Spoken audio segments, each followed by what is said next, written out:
551, 551. Ajax, the sneaky boy? Pop. Ajax appeared inside Fihame. It was nighttime right now and he tippy-toed around the place. Sneakily, he entered the castle. The Philosopher's Stone were kept underground at the lab. Kaok. Ice cream. Yummy, a loud shout came. Ajax felt his heart nearly come out of his mouth. He scaredly looked to the side and saw Komei sleepwalking and eating leftover cake from the fridge. Damn it, since when did he start doing this, he questioned. He rarely woke up in the night when he lived in Fihame, so he had no idea about the night habits of the Fihame dwellers. He ignored Komei and proceeded to the lab. When he was passing by a room, he suddenly heard a gunshot. He jumped up in shock and turned towards the room. He peeked from the slight opening of the door. Inside, he saw Barry and Douglas playing video games together. Why are people not asleep here? It's 3am, Ajax wondered. Then he passed by his parents' room. He heard some voices from inside. He recognized them to be Leonidas and Natasha. Babe, I am planning on giving Ajax a brother or sister, Leonidas said. Yeah, yes, we should give him a sibling. Natasha's muffled voice came. Ajax was confused outside. What is Mom eating? She sounds different. Then he moved forward. But along the way, he saw another obstruction. Amy was up and working in the lab on something. Can I be sneaky enough to get it out safely, he asked himself. He took the risk. He moved as quietly as possible. He was cursing under his breath that he couldn't fly. After 15 minutes, he finally reached the container where the stones were stored.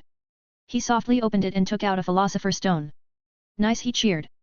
But, sad for him, in his moment of happiness, he forgot to close the container quietly. Bam!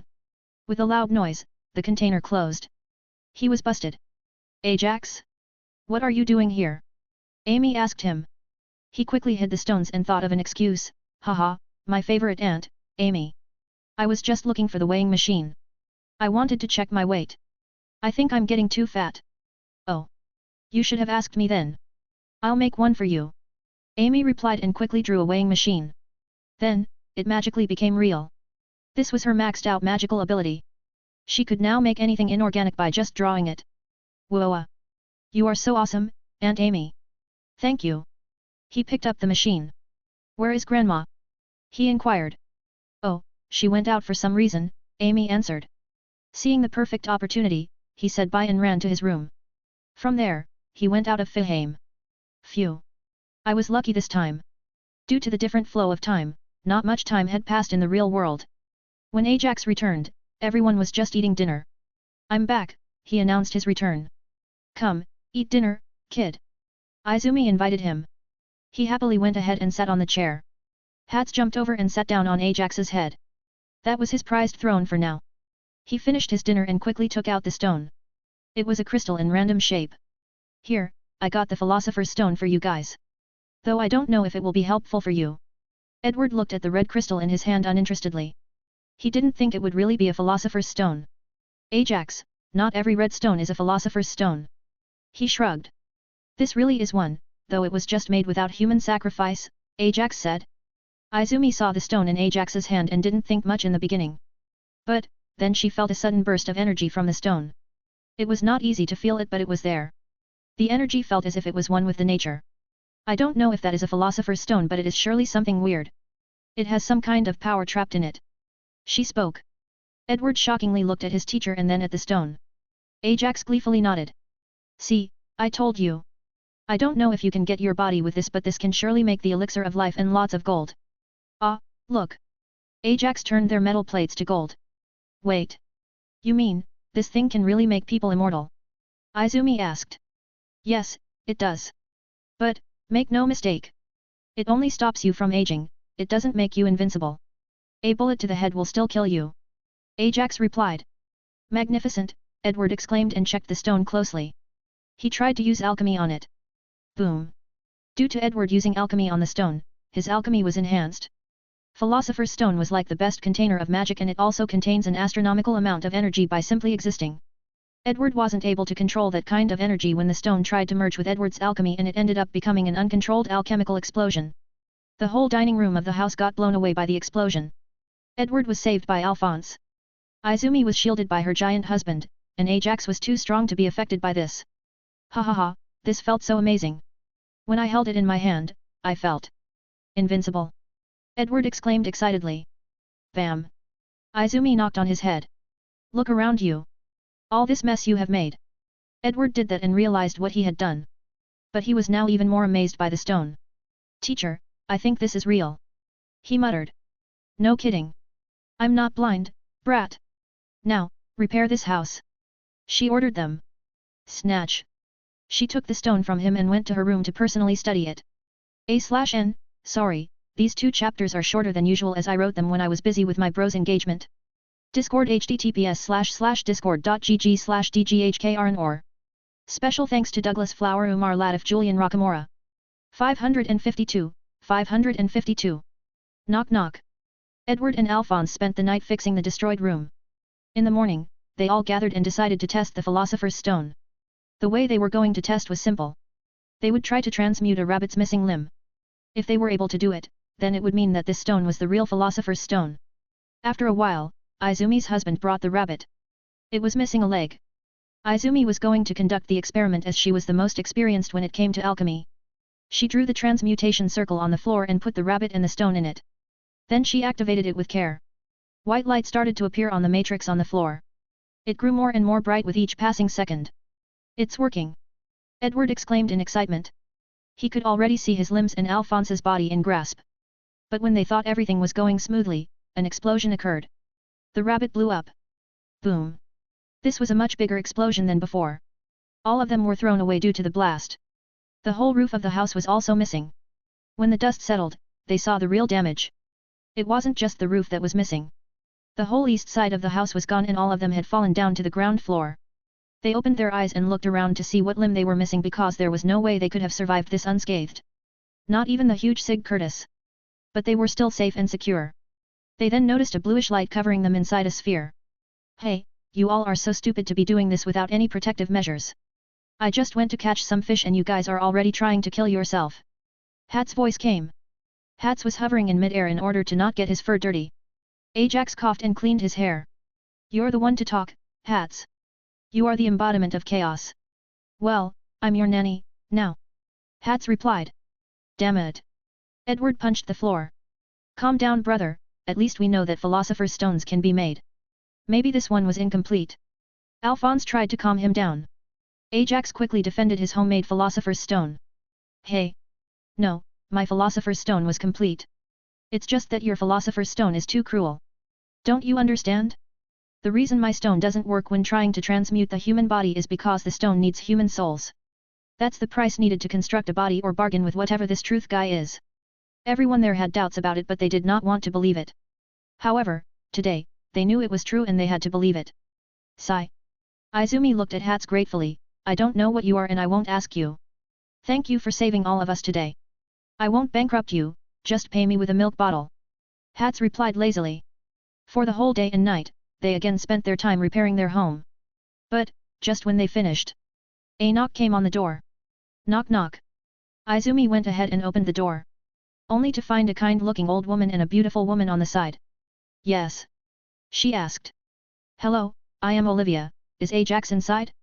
He's my grandson. Inside the house. When the knock on the door came, Ajax was relaxing on the sofa.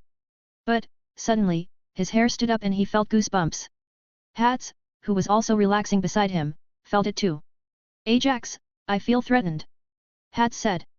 I don't feel Grandpa nearby. Ajax wondered. Hats shuddered. No, it's worse than that. Central City.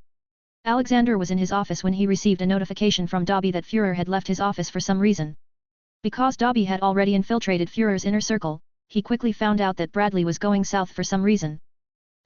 Ajax and Elric brothers are there too. What could be the reason for Bradley to go there, he wondered. Leonidas, let's go south. Write in the official report that I am going there to meet my grandson and also inspect the southern border and headquarters. Alexander announced. Okay, Dad, Leonidas understood the plan and left. Hell. Alexander had sent a category 4 to Hell and it deserved the highest honor. So, Deadpool went to do his duty as usual. He waited at the entry booth. But, he only saw a fat, round man with a big nose and dots for eyes. Deadpool read the report. Okay, let's see.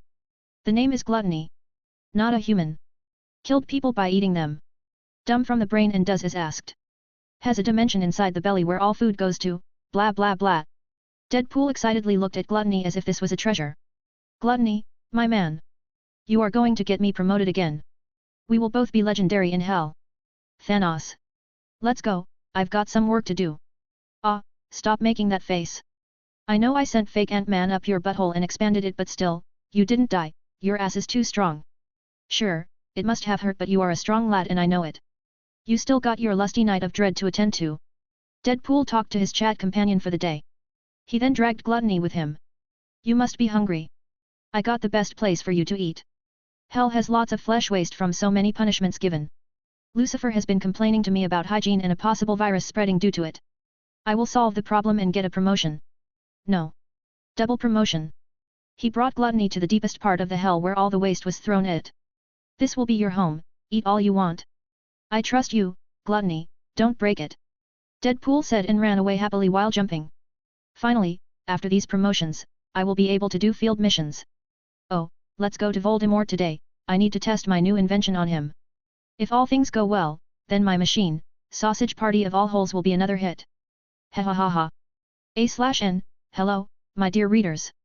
I will be uploading the first chapter of my HPFIC in PDF format on my Discord's chapter channel. Go check it out if you want. I will start uploading it here when this FIC is done. Special thanks to Douglas Flower, Umar Latif, Julian Rockamora. 553, 553. Olivia is angry. Yes, Ajax is inside. Please come in. Izumi politely invited them. After all, before anything else she considered herself a housewife. Thank you. Oh, who might you be, by the way? Olivia inquired. I am Izumi Curtis. Ajax came here with my students, Edward and Alphonse Elric. She introduced herself. They were then brought inside. But, they only found a blonde boy in a suit of armor there. Where is Ajax? Izumi asked. Elric brothers nervously stayed quiet. Where is he? She insisted. The two brothers just turned their heads towards the cupboard. Olivia looked at it. Ajax, come out. Your grandma is here. Your grandpa told me what happened. The cupboard started shaking. Bam. Hats was thrown out of the cupboard. God damn it, Ajax. You traitor. Hats looked at Olivia's face innocently with large eyes. Meow. Olivia looked at him for a moment. Then, with a smooth motion, picked Hats up by his nape. Hats, I never thought you'd be careless enough to let Ajax get injured. Also, how can you keep on running from Alex? She asked. Hats guiltily looked at her with his big eyes. Meow. Your eyes won't work this time. You are grounded for 1 week and Ajax, come out or I will lock you inside that cupboard for a week. Olivia threatened him. The cupboard creaked open and Ajax came out. Hee, hi, Grandma. He spoke. Grab. Olivia pulled his ear. She knew this was not hurting him, but it was surely embarrassing for him and that was a good punishment. Since when did you start running from us? Where did you get hurt? Show me. She scolded him. But, Grandma there are so many people here. I can't take my shirt off. He complained embarrassingly. She again pulled his ear and Ajax quietly took his shirt off. Edward and Alphonse were trying to hold their laughter from a distance. He showed Olivia his back. Look, Grandma. It's just a scratch. I am strong, you know that. Also, this scar will be my battle scar. Just like how Grandpa has so many of them. The fact that you were even injured shows that you are neither strong and nor skilled. Also, there is nothing called a battle scar. Your grandpa's scars are from when he was not strong and was just an ordinary soldier. Those are injury marks and there is nothing to be proud of in them. Olivia replied and checked the scar on Ajax's back. Ajax looked at Angela with puppy eyes. Aunt Angela, you know I'm a good boy. I promise I will take your martial arts classes for a full year next time. Please tell Grandma to let me stay here and have my adventure. Hats, you are far too strong to feel like anyone in this world is a challenge to you. Why did Ajax get injured even when you were nearby? He's just 5 and this is not the age to be fighting. Olivia asked the cat standing like a gentleman. Ah, that, well, you see, Grandma, I was. He tried to think of a way out. Look at you, you don't even have an excuse. What am I supposed to tell Alex now? Listen, I will let this matter rest if you promise to look after Ajax correctly. I only allowed you two to go out because I felt you'd take care of him. Olivia scolded them. Hats nodded, yes, Grandma. I will look after him like he's my own kid this time. You can rest assured. Good, Olivia nodded and looked at Izumi. Thank you for taking care of Ajax, child. She nicely said. Oh, no need to thank me. He's been a great kid. In fact, he helped us a lot by bringing us a philosopher's stone from God knows where. Izumi replied. Olivia looked back at Ajax and it made him shudder. Grandma, I was just trying to help them, he replied. But you still stole it. You could have simply asked. Your punishment is to write I will never steal again. 100,000 times. Your deadline is in 5 days. She announced his punishment. Olivia turned back to Izumi and asked, why would you need a philosopher's stone? What can it do to help you? Oh, Izumi clutched her belly. Olivia simply walked closer to her and touched her shoulder. To her shock, with her magic, she found that Izumi was missing her womb. How did this happen? Why are you missing your womb, child?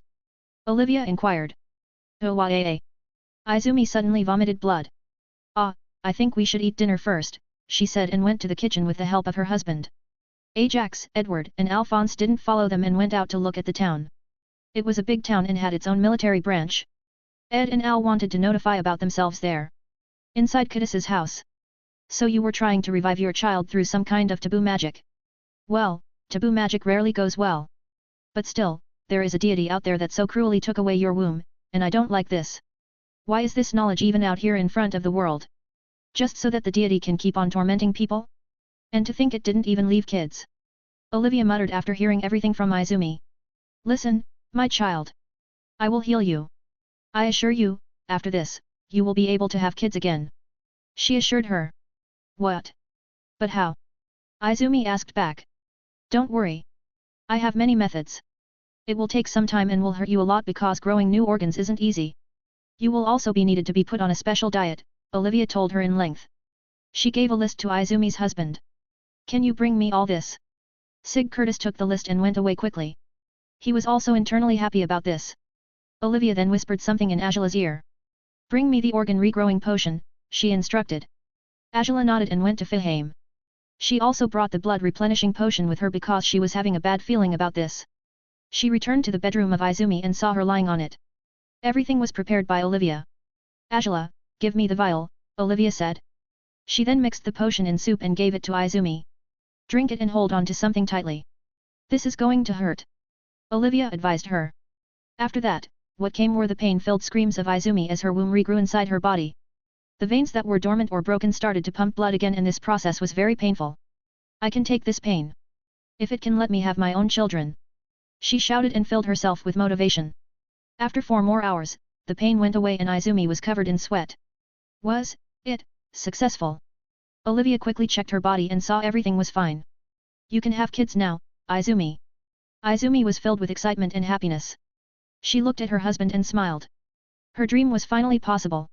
She was originally unable to have kids. It was as if she had a birth defect but now she had hope. She then tried to get up. However, suddenly she screamed in pain. Arg! Olivia was confused and checked her body again. Her face turned angry in that instant. Izumi's womb was missing again. It was just like she was before. She quickly made Izumi fall unconscious and poured blood replenishing potion in her mouth. How dare he? That deity took away her womb again. Olivia angrily muttered.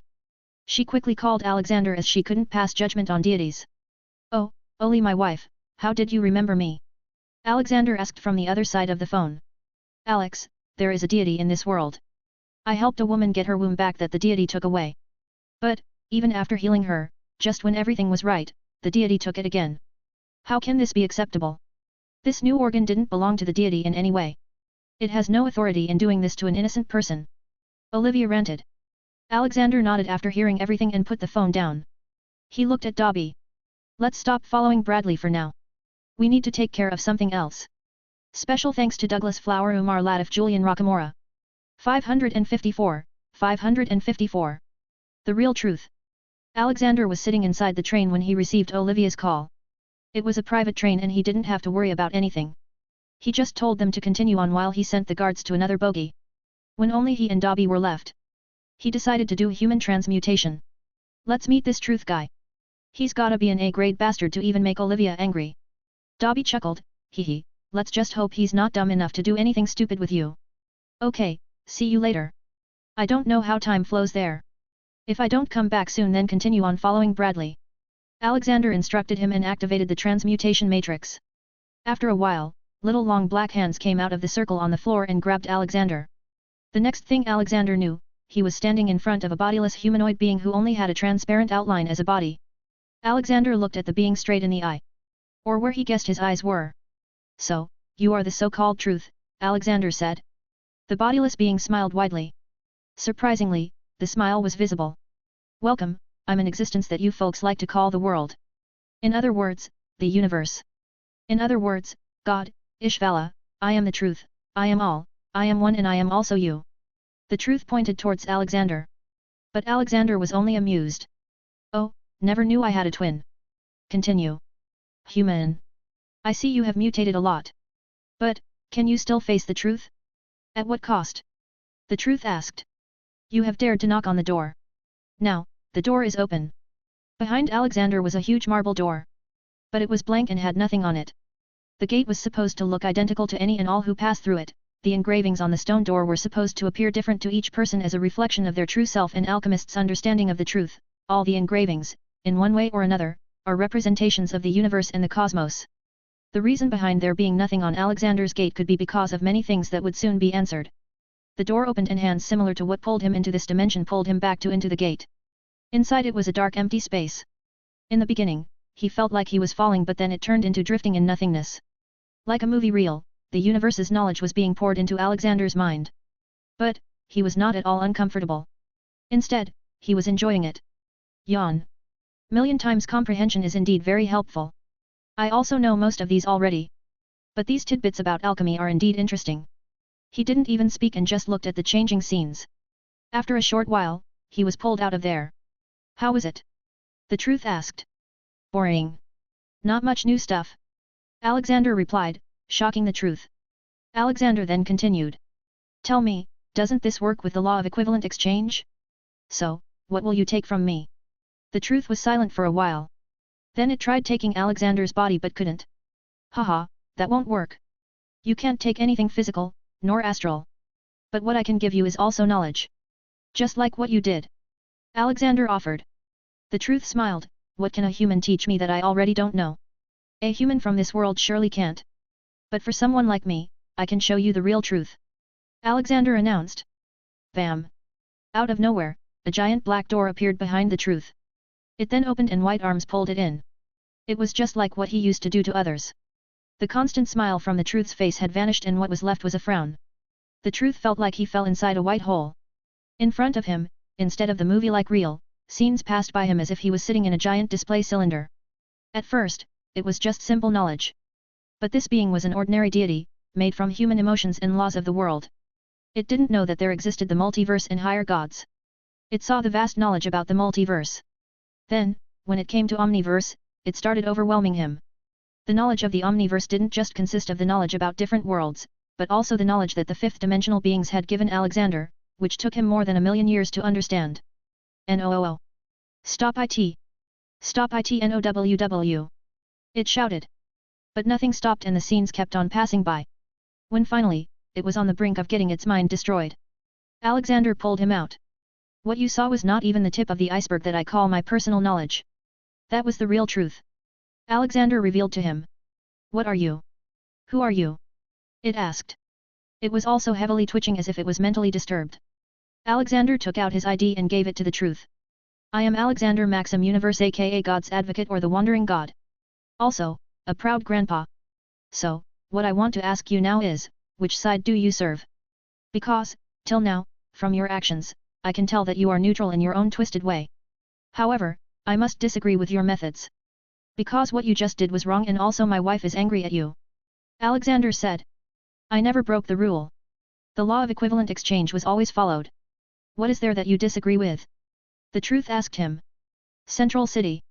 Alexander had transferred Colonel Mustang to his office complex. Because he wanted to get another loyal man to his bandwagon. But first, Mustang needed to open his eyes to everything that was happening. Until now, he was trying to solve Hugh's murder. His investigation led him to meet one of the officers under Alexander. This officer was supposed to be the person who knew about what transpired at the fifth laboratory. From there, Hughes found out that General Universe had left behind a package for him with some coordinates on them. He quickly burned the paper after remembering them. Then, as described, He went to the right coordinate and entered the building after a long string of passwords. Inside, he found the perfect people who could answer all his questions. Barry the Butcher and the Slicer brothers. All of them had their souls tied to the suit of armor. Following this event, Mustang learned the truth about the main ingredient of a Philosopher's Stone and that the government is involved in some shady stuff. It seems my decision to come to Central was right. Hawkeye, we can't trust anyone here except our inner circles. Make sure Barry and Slicer brothers are kept hidden. Mustang ordered. You can see Truth and Mustang on my Discord https://discord.gg/dghkrn or see them on Instagram https://www.instagram.com/MisterImmortal novel. Special thanks to Douglas Flower, Umar Latif, Julian Rockamora. 555. Attack on General. Alexander gave the answer to what the thing asked. Well, I am angered because of what you did. By the laws of equivalent exchange, you took away that woman's womb. But, my wife used her magical powers and brought it back. Everything was fine, but then, somehow her new womb also disappeared. Now, tell me, how is this acceptable? Wasn't it just your ego that made you do that? Didn't you violate the same laws of equivalent exchange? Alexander asked him. The thing couldn't answer him. Just as if it knew that what it did was wrong. Alexander continued. I am not here to interfere with how you work, but you forced me to come to you. You are merely a simple deity in the grand order of the Omniverse. You are just a simple deity responsible for maintaining a line of things. But, what you forgot is that you are still a deity. What is dead may never return to life. That is a simple fact for humans. But, when they do human transmutation, they don't do it because they are after some knowledge. They just want their loved ones back. But then you go and take a toll from them for something they never wanted in the first place. In fact, what a normal deity should have done was to simply ignore such transmutation. Simply tell them that what they are trying to do is not possible, and if they still want to learn the truth, then ask them what they are ready to give up for it. That would be a fair equivalent exchange. Because they will be able to choose what to give up for the amount of knowledge. You had taken the toll from that woman, now whatever I do, you will not have any say in it. Alexander talked in length. There is still a reason why I removed her new womb. The thing spoke. Do tell me, Alexander asked. Her womb that I took away still exists in this plane. Everything I take exists with me. It is still connected to her main body and feeds off of her energy. So, if you were to put a new one in her, it would create trouble for her own body. The only way for her to sire children is to take her womb back from me and then you heal it. The thing explained. Alexander nodded. This was acceptable. And what price do you have for it? Equivalent exchange. That is the basis of the alchemy and alchemy, it replied. So you want another womb for the womb? Well, I can give you 10 if you want. Alexander offered jokingly. Hee, no. It must come from her. Alexander shook his head and turned serious. Okay, I showed you knowledge of Omniverse. What are you going to exchange for it? I can take your existence away according to the law of equivalent exchange. The thing was taken aback. I do not know how this can be done. I have nothing to give you. You are a being higher than even me. Haha, then just promise me that from now on you will ignore any human transmutation done by kids. You will also give a chance to reconsider their decision to good people and simply punish those evil ones as you do right now. Just give them worthless knowledge from the gate of truth and take away their body or limbs. This is a small request for the vast knowledge I just gave you, Alexander said. All right, I accept this bargain. I will do as you have requested from now on. But, can you connect me to God? I always wondered what was the reason for my existence. I always wondered if there was someone higher than me. But you gave me this answer. I want to talk to my creator and serve under him as I should. It asked. Ha, you are already serving him. Believe me. Okay, I will connect you to him. But you will need a name. Let's just call you True Alchemic God, in short, Tag. Alexander offered him.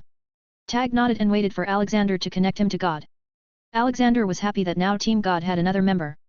Maybe this universe had gone unnoticed or unexplored till now. That was why Alexander was unable to find any heavenly angel or demonic being. There was just one deity that itself was created because of collective human consciousness.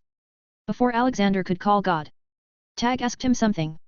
Tell me, why did your gate of truth look empty? Why was there no inscription on it like everybody else's? The answer is simple. My knowledge is much vast and of a higher level than yours. Knowledge that you didn't know. We are in a dimension created by your own thoughts. The gate of truth shows up by taking the nature of the person into account and also your own knowledge. So, what happens when my nature can't be read and you don't know about my knowledge? You then get a blank gate.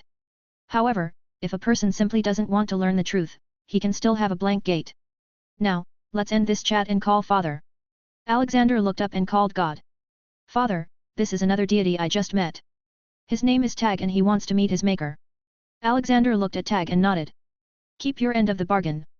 I hope you return the womb of that woman and the limbs and body of the Elric brother. Tag nodded but also told him something. I will. The woman can have her womb back, even Edward Elric can have his limbs back, but Alphonse needs to come on his own to get his body back. However, the Elric brothers are a part of bigger things and I recommend you do not meddle in their journey. Not until they know the whole truth about the world they live in and their father. Who is their father? Alexander wondered. With this knowledge, Alexander left the dimension. Alexander returned to the real world and found himself back inside the train bogie. He took out his phone and called Olivia. Oli, I have dealt with him. You can give her the womb now. Good, see you later, Alex, Olivia replied from the other side and hung up. Sigh. This world is so weird and complex. I guess I will increase the speed of my plans. There is no reason for people to die for nothing. Alexander decided. Boom. Suddenly the train started stopping with a loud explosion. Alexander also lost balance due to the strong force. But he didn't fall and simply hovered a millimeter in the air. What happened, Dobby? Alexander inquired. Their train had derailed somehow after the explosion and they were now stuck in the middle of nowhere. Boss, we are under attack. There are some masked men with guns. They have destroyed the engine. Dobby informed him. Okay, don't kill anyone. Just catch them for interrogation. Alexander ordered. Yes boss, Dobby ran out. Alexander also followed to see who it was that was trying to attack him. In the broad daylight, catching the attackers was as easy as lifting hands. But, when they were about to question them, all of them somehow poisoned themselves and killed themselves. Good for Alexander, he simply reversed the time and they were back alive. Just before they were about to break their teeth and kill themselves, he knocked them unconscious. Discord https://discord.gg/dghkrn. Special thanks to Douglas Flower, Umar Latif, Julian Rockamora. 556, 556. I warned you. Doubleth. Izumi was still unconscious. So Olivia simply redid the whole procedure to regrow Izumi's organ. When Izumi got up, she was not feeling the pain and also felt much better than before. She didn't feel the emptiness in her body either. Am I still? She asked in concern. Olivia caressed her hair. No, everything is fine, child. My husband had a talk with this truth guy. He won't be troubling you anymore. Your body has also been healed and now you can have kids. Truly, it was very despicable of him to take away the ability of a woman to have the most beautiful thing in the world. It took a few seconds for Izumi to realize everything. What? Who is your husband? She asked in shock. Olivia proudly revealed, Alexander is his name. I don't know by what designation he's known in this world. Alexander was a very common name so Izumi couldn't understand whom Olivia was talking about but she did decide that she would find this man as he was able to meet and negotiate with the godly figure. Slowly get up now. You might feel a little sore for a while but it will go away in a few hours. You will not have any problem in giving birth, and if you still can't get pregnant, then the problem might be somewhere else. Olivia advised her. Hearing her words, Izumi and Olivia both looked at the giant Sig Curtis sitting on the side. Sig looked back at them awkwardly. No, I don't think there is any problem in my dear's department, Izumi said blushingly. Hats and Ajax were currently eating at a bar called Devil's Nest. It was in the shady part of Doubleth. They had come to this place because they knew that the most interesting things happen in the worst part of the town. But, when they entered this pub, it wasn't much different from any other place. They just ordered some boiled eggs and some milk for Hats. Arg, where did Ed and Al go? I'm getting bored in here. Ajax said boredly. Stop nagging and eat eggs. I have been training you for this long and you need nutrition. Lately, I have noticed your height not increasing. Do you want to be like that little Ed kid? Hats scolded him. He was in a grumpy mood with Ajax since Olivia had scolded him. Geez, stop being my grandma. Ajax rolled his eyes. Bam. The door of the bar opened and came in a few people. The largest of them dragged in a suit of armor. Alphonse. Ajax voiced. Ajax? What are you doing here? Alphonse asked. He was tied up with a rope. Well, I came here to eat and find some fun stuff to do, Ajax explained and ate up all the boiled eggs. Hats also drank all his milk and jumped on top of Ajax's head. So, what's going on here? Well, I don't know. These people attacked me, and they brought me here. Alphonse said, sounding confused. Ajax looked at all of them. Why? A voice from behind came, kid, if you value your life then leave. I'm in a good mood today and don't want to kill a little pipsqueak like you. Ajax turned around and saw a man. He was a tall and muscular young adult with short, spiky, black hair that was kept slicked back. He also had a subtle widow's peak. Among his most noticeable features were purple eyes with thin, cat-like pupils, and razor-sharp teeth. Oh, I value my life a lot. Even more so after getting scolded by Grandma. But, I don't leave my friends behind. Who are you and why have you caught Alphonse? Ajax asked while being ready to fight. Ha ha ha ha ha, what an amazing kid. I will have fun teaching you a lesson later. But for now, let me introduce myself to you, Alphonse Elric. I am Greed. This is my gang of Chimera. Greed introduced. When they heard Chimera, Ajax and Alphonse looked at each other. They immediately remembered Nina and her father. Since when did Chimera start talking? Ajax asked. There is no way you are a Chimera, Alphonse added. Greed walked back to Alphonse and said. There's no way, there's no way.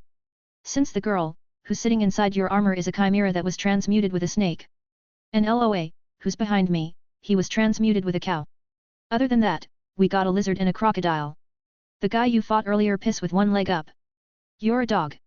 Alphonse asked with a surprised face. Yeah, that's pretty convenient actually. The dog guy replied. But Alphonse was in disbelief. No way, whom are you going to say performed the transmutation successfully? Ha, the army of course. Ah, from your expression, welcome to the dark side of the world. As a state alchemist, you must have heard this saying multiple times, that you are nothing but dogs of the military. Guess what, they literally tried to make their soldiers dogs and other animals through the help of alchemy.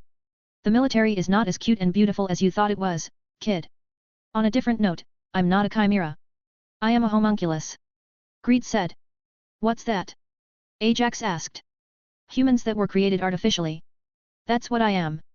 Yes, you must have read about me in the books. Greed revealed. No. You are lying. There has been no one known to have made a homunculus. Alphonse argued. Haha, let me give an example then. Greed stood up and suddenly one of his gang members shattered his head with a big hammer.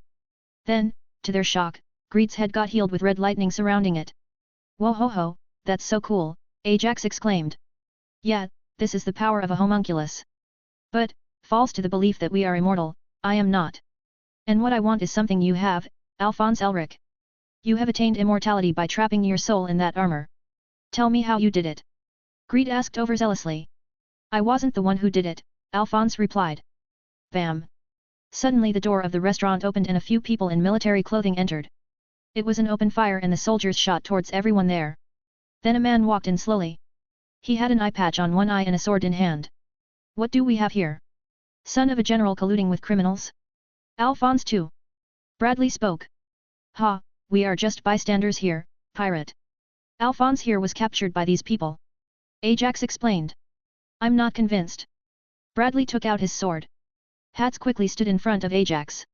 He was not going to let anything happen to Ajax this time. He was scared of angry Grandma. Be careful, pirate, you don't want to do this. Hats warned him. Oh, what is this? A talking cat? What a wonderful discovery, I'm sure scientists at the Central will have fun dissecting you. Bradley calmly said and dashed forward. Cutting members of the Chimera gang. Greed and some of the other ones had run towards the underground tunnels. Hats vanished from his place and reappeared in front of Bradley. Clank! Bradley's sword was cut into 3 pieces. I warned you. You can see Doubleth, Izumi, Devil's Nest, and Bradley on my Discord https://discord.gg/dghkrn or see them on Instagram https://www.instagram.com/MisterImmortal novel. Special thanks to Douglas Flower, Umar Latif, Julian Rockamora. 557, 557. Alexander appears. What are you? Bradley asked Hats in shock. He had never seen an animal so fast and powerful. You are not worth telling. Hats replied and slashed Bradley's arm. Should I consider this an attack from the general universe? Bradley threatened. But Hats didn't stop. Ha ha ha, he's not even here and yet you are so scared of him. Go on, think whatever you want, but, soon you will realize how small you are in front of the grand scheme of things. He mocked him. So a meerkat will teach me about the world. Bradley didn't quit. Instead, he proceeded to take off his eye patch. Hats and Ajax saw the Ouroboros tattoo on the eyeball. This gave Bradley a special ability called the Ultimate Eye. While it grants him an extrasensory vision of his general surroundings, the eye's true ability was precognition, allowing Wrath to perfectly and efficiently anticipate all variables in his opponent's attacks and take action with absolute efficiency without any effort. He can adapt perfectly to all factors, achieving maximum efficiency in offensive and defensive strategy, ensuring optimal results as long as there is the slightest chance and depending on the means at his disposal. A simple glance will detect his opponent's or obstacle's nature, strengths, weaknesses, etc., making him a perfect military field strategist. He immediately anticipated Hat's claw strike and dodged it. Then he looked at Hat's to understand his strengths and weaknesses. But sad for Bradley. When you are against absolute strength, no amount of cunning and precognition can save you. Everything can be brought down with a strong punch. It was as if you were at the center of an atomic bomb explosion. Even if you had a minute, you still wouldn't be able to escape it.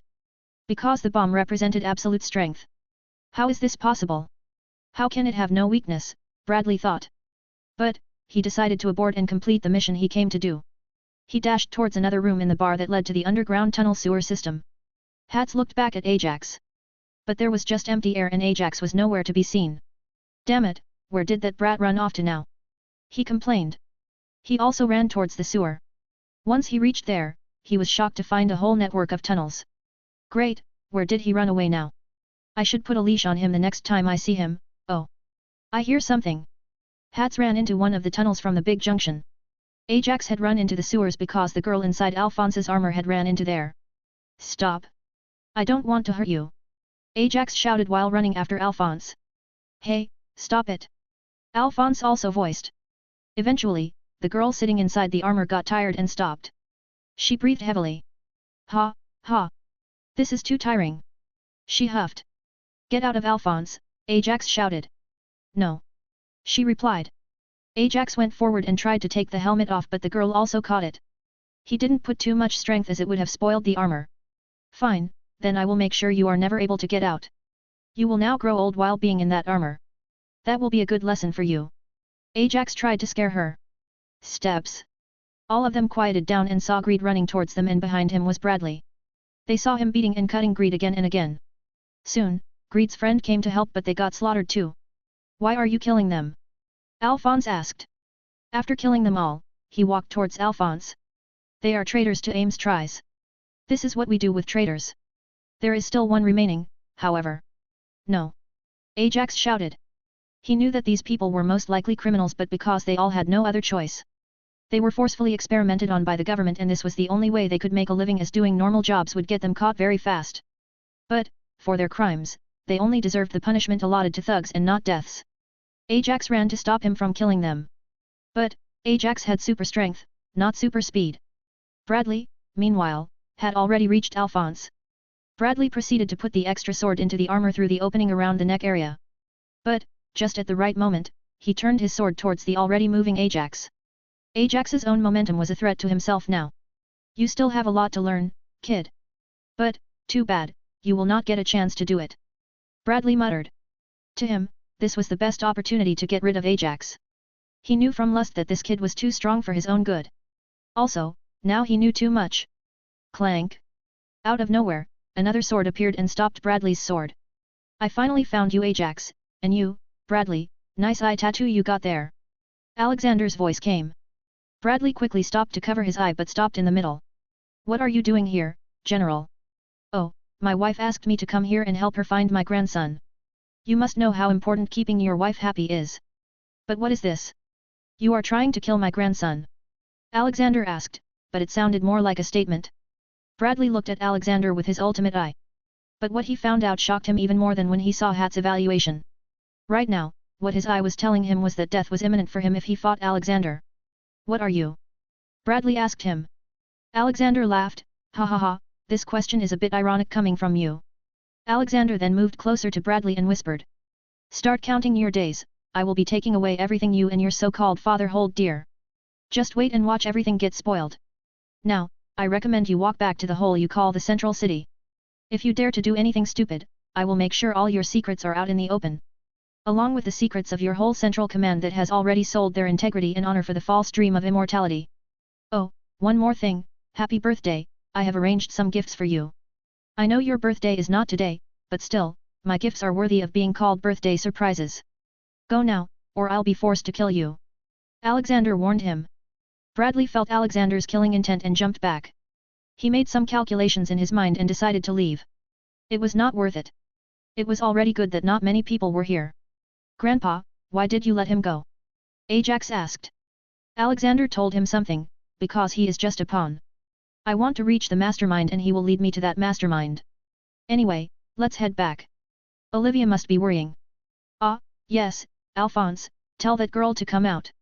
Alphonse removed his head and let the scared girl come out. Alexander meanwhile reversed the time of a few bodies and brought them back to life. But, he also didn't let them forget the feeling of dying.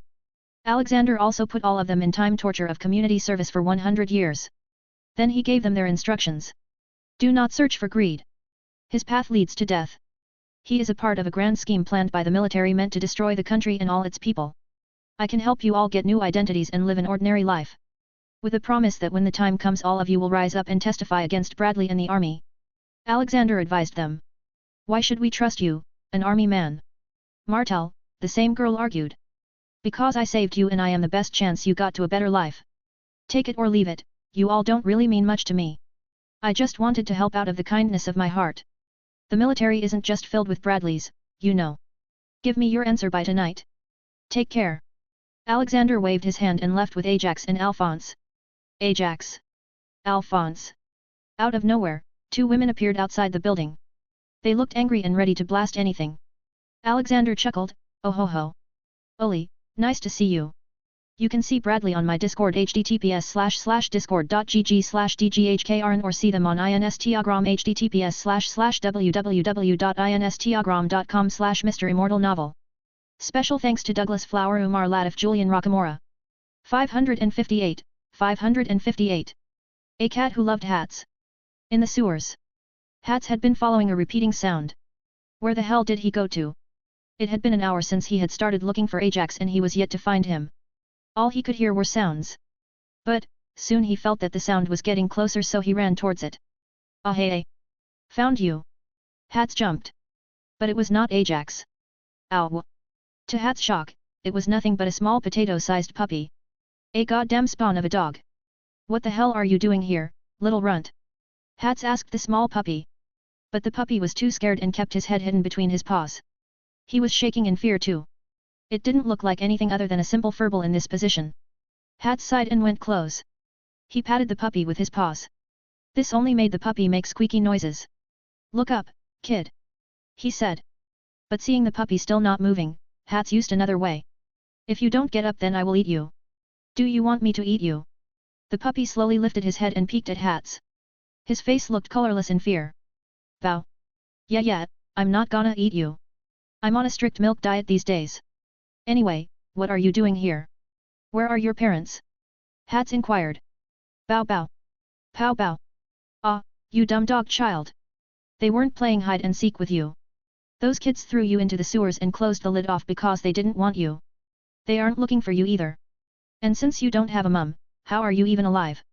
Hats inquired. Bow bow. Sigh so rats scare you and you've been eating cockroaches here. Kid, you won't survive one day out of these sewers. Anyway, tell me the way to the Devil's Cafe. Hats ordered him. Bow. The puppy energetically barked and proudly led the way. Thank God, I can finally get out of this place. Hats followed the little potato-sized puppy. He brought Hats to a wall with a ladder. On the roof was the sewer lid. So that's it. Hats jumped up and threw the lid away. But then he looked back down. At the little dirty furred puppy. His face had a happy smile while his tail waved. Hats didn't know but this puppy had been in the sewers for a month now and was very depressed. He couldn't find anybody to interact with either and seeing Hats made him very happy, although a bit scared too. Why don't you follow me out? Hats asked. The puppy tried to climb but fell down again and again. It could only reach the third ladder. But his face still looked happy. Sigh. Hats jumped down and grabbed the puppy in his claw. Then he climbed out of the sewer. Woof. Okay, no need to say thanks. Now you go your way, I'll go my way. Hats put the puppy down and went on his way. But, after coming a few meters away, he looked back at the dumb puppy stupidly smiling towards him. His face showed utter innocence. The cuteness was a plus too. This kid is not going to survive out here. The world of humans is even more filthy and cruel than the wilderness. Hats thought. He again looked at the puppy. Now he had a better view as he was in the daylight. Puppy's fur had gotten dirty and his body looked malnourished. For some reason, this made Hats remember his own past. Something that had happened a long time ago. He had even forgotten about it. Flashback. Hats was a normal neighborhood cat once. But, one thing that made him different was his wide smile. It used to creep people out. When he was born, his mother disowned him due to looking too out of the ordinary. He was forced out of the area where his mother and siblings lived. Hats then roamed the streets like a little stray kitty.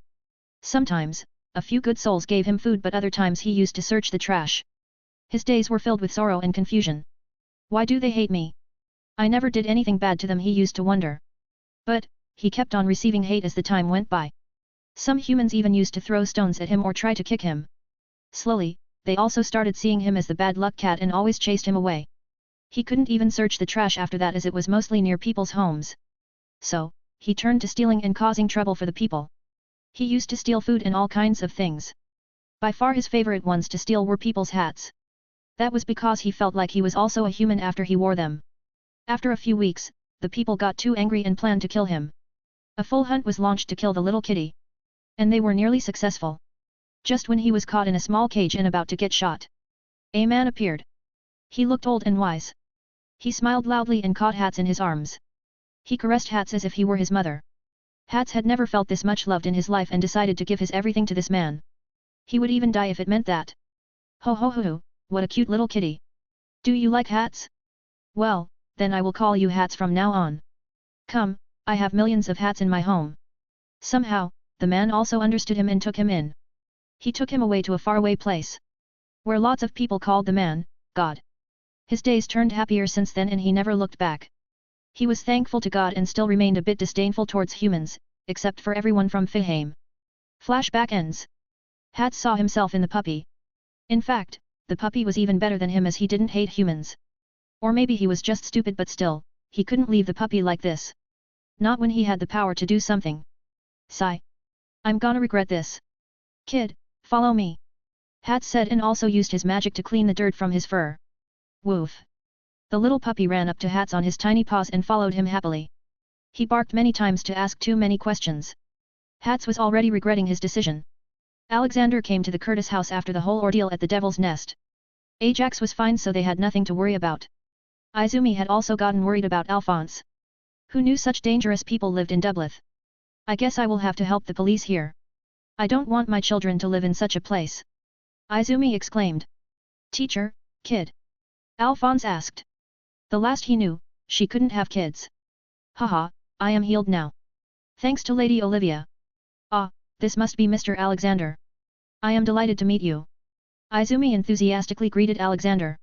In her eyes, now he was God because he talked with truth and made him yield. Alphonse looked at Alexander with stars in his eyes. Central City, underground. Wrath had brought greed to father for his judgment. Lust was also eager for this meeting because it was needed to be decided what would be done about General Universe. They were now focusing on enlarging their transmutation circle because Krita and Erugo were a part of AIM's tries now. But, the General Universe was now creating too much trouble for them. You can see Little Potato on my Discord https://discord.gg/dghkrn or see them on Instagram https://www.instagram.com/MisterImmortal novel. Special thanks to Douglas Flower, Umar Latif, Julian Rockamora. 559, 559. Boss. Who is this General Universe and why am I just being notified about this? Is he the one who killed Gluttony? Father asked Wrath. He is the man who brought in Krita and Erugo under our occupation.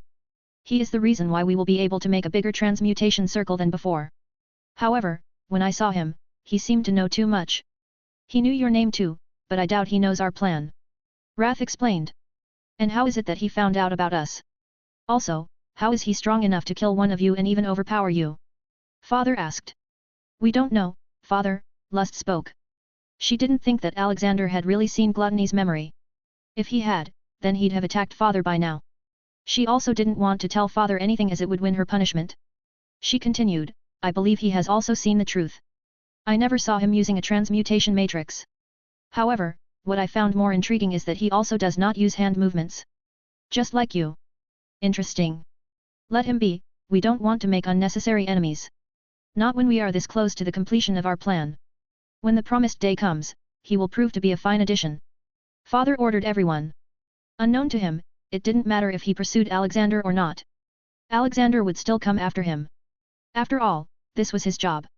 Let's deal with greed then. Central City. Colonel Mustang had been turning every possible stone in his search for the murderer of Hughes. But he didn't know that Hughes was closer to him than he could ever imagine. Hughes was also working from the same building that had Alexander's office. By now, Alexander had replaced the whole staff of the building with his own men or trusted people who had more honor than a desire to become immortal. Hughes didn't wear a military dress anymore and also had a big beard. He had also stopped wearing glasses and his hairstyle was new. So, it was very hard for anyone to recognize him. Plus, Alexander had also put magic on him. His department was called Resource Allocation and had his eyes on every single cent spent by the military. He was also the mysterious owner of SREV Industries. Alexander couldn't use Universe so he just used the 5 letters of the reverse of his last name. They had already launched their new car and tractors. They were also very cheap. Even the military had ordered thousands of them. But, Hughes' main job was to spy over the government while not even letting anyone know that he was spying. This was the advantage of being a billionaire. All kinds of powerful people would come to you as if you were a light bulb at the center of a horde of moths. Boss sent you this. A seraph gave Hughes a packet. He opened it in his office and read it. The materials inside shocked him, to say the least. So the Führer is really one of them and most likely the whole central command is compromised. Well, no wonder they tried to kill me, he thought and got up. It was time for him to start making Mustang and a few other honest soldiers see the truth. He needed to set some things up in order to put the right things in the right place and then report to Alexander to get permission to move forward with the plan. Doubleth. Where is Hats? Alexander asked. Ajax and Olivia looked around themselves. That's weird, he was with me at the pub. Alexander took out his phone and called Hats. Where are you? He asked. Hats took his phone out of his thick fur and answered, Ah, it's you. I am coming home. I got lost looking for Ajax. Is he okay?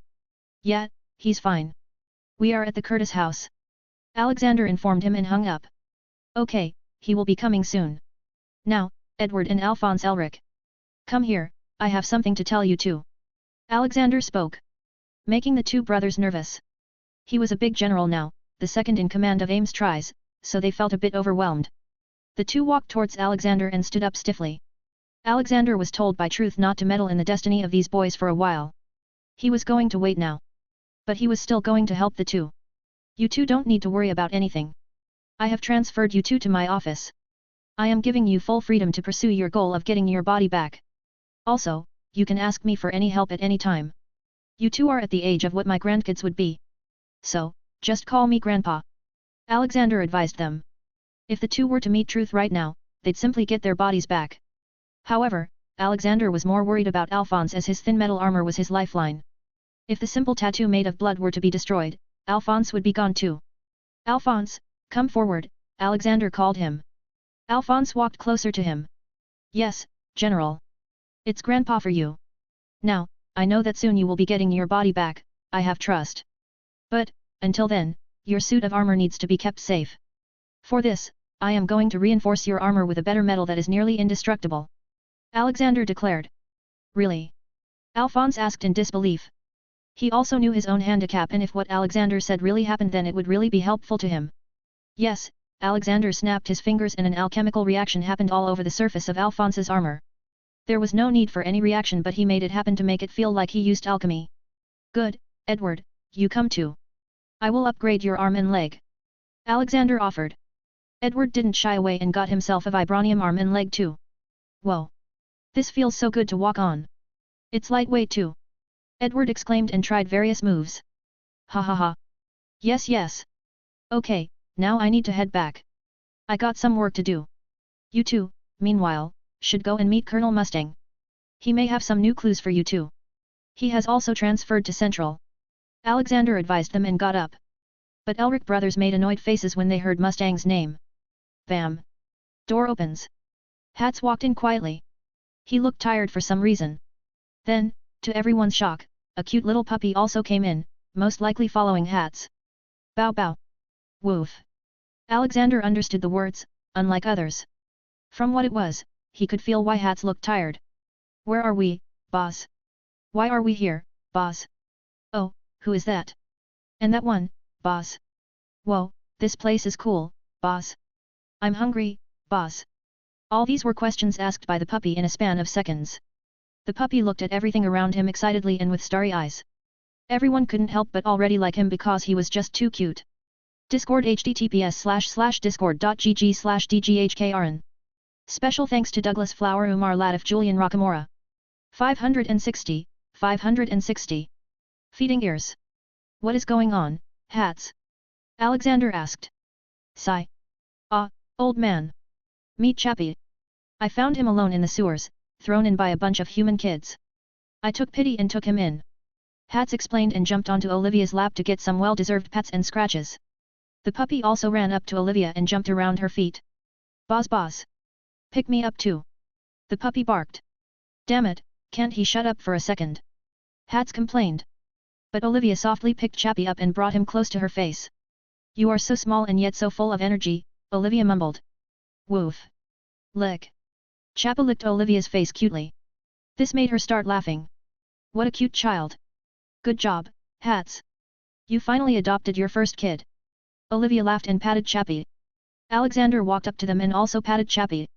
Cute indeed. Kids at home would love to play with him. Komei will surely welcome him with open arms. One more person for him to share his love of ice cream with. Hats, be a good dad. Take care of him now. Alexander patted both Hats and Chappie and left. Boz boz. Who are these two? I love them so much. They are so nice. Chappie barked. Ha, that was the old man and this is the kind and gentle grandma. Never disrespect her, okay? Hats instructed him. Oh, then I will hug her and show my love for her, Chappie replied and hugged Olivia's belly with his tiny paws.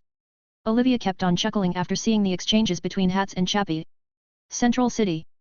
Bradley was back in his office now. He kept on thinking about the last words Alexander said before he left. The thing about a birthday surprise. He was yet to find out what this was about.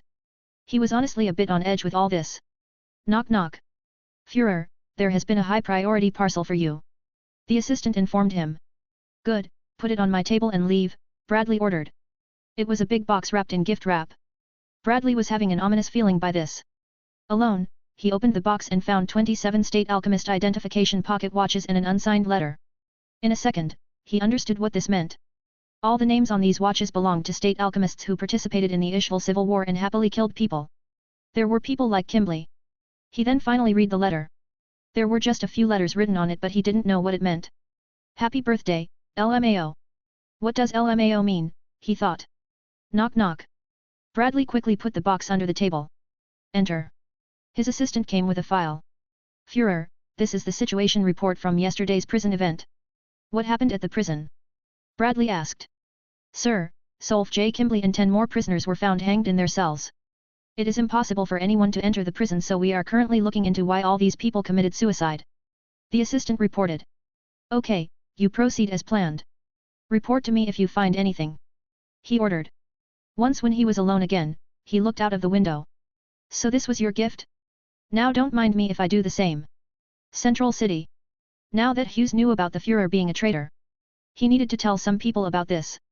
But, in a way that the people would feel it was them who found out about this. So, he deployed a plan. He just needed to make sure that Mustang knew about this as Mustang would then tell his team and also Lieutenant General Grumman. Grumman will also have some close allies who will follow him. He went to find Alexander who had just returned to the Central. Sir, I have prepared this plan. He gave Alexander a file. Alexander read it carefully. HOH, so you want to make Mustang see the homunculus himself. Well, how are you planning on doing this? Simple, we will reveal the information about where Mustang has kept Barry the Butcher and Slicer brothers secretly. I'm sure the homunculus will try to cut the loose ends. Hughes suggested. Good, also, send someone to tell Mustang that I want to meet him. I will feed some words to his mind so he realizes the plot fast and accurately. Alexander ordered him. Haha, I can't wait for all this to just end. I miss my cute little daughter. Hughes left while gloating. After a while, Mustang came to his office. General, you asked for me. Mustang entered. Yes yes, enter and take a seat. Alexander waved his hand. Coffee or tea? Alexander asked. Nothing, General. Mustang denied. He was acting too stiffly. He was still in the process of understanding who was an enemy and who was a friend. Haha, calm down, kid. No need to act so stiffly. Here, drink this tea. This is the finest tea you will find in the world. My friend grows it. Alexander boasted and gave him a cup of tea. Mustang sipping a little and immediately felt so fresh and light. It was as if he was standing naked in the middle of a grassland in spring. Is this some kind of a new drug, he thought. Haha, first-time drinkers usually have that face. No, this is not some drug but just amazing and fresh tea leaves. But I won't deny that drinking this will make you addicted to it. It's just so good. Alexander explained. He had now made Mustang at ease. May I know why I was summoned here, sir? Mustang inquired. Not summoned but invited. I heard you were good friends with Grumman. He is a good man. Too bad he was thrown away to the East City. Alexander got to the main point. What was the reason, if I may know? Mustang asked hesitantly. Well, all I can tell you is that he was proposed something by the higher-ups and he denied it. So, he was unofficially punished. Alexander revealed. Mustang gulped. Who could be higher than a lieutenant general? Only the men at Central Command and the Führer. What about you, sir? Did you accept that proposal? He asked further. His instincts were telling him to stop as whatever this proposal was, it wasn't anything good. Alexander chuckled, haha. They wouldn't dare to propose anything to me. None of them have the guts to punish me. Well, anyway, did you know, the Führer recently went to the south. Dubleth to be precise. The Elric brothers were there too. I was there too as my wife had invited me. But guess what I saw, the Führer was personally butchering a gang of thugs. The most surprising thing was that the gang claimed they were ex-military but were experimented on by the military and turned into chimeras. Mustang's eyes widened. This implied that the military was cleaning the tracks and even the Führer was involved.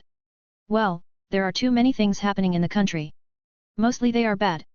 So many massacres in Ishval, Lahore, and recently an uprising occurred in Creta. The military sent by the Central was about to kill everyone there too, like in Ishval and Lahore, but I stopped them.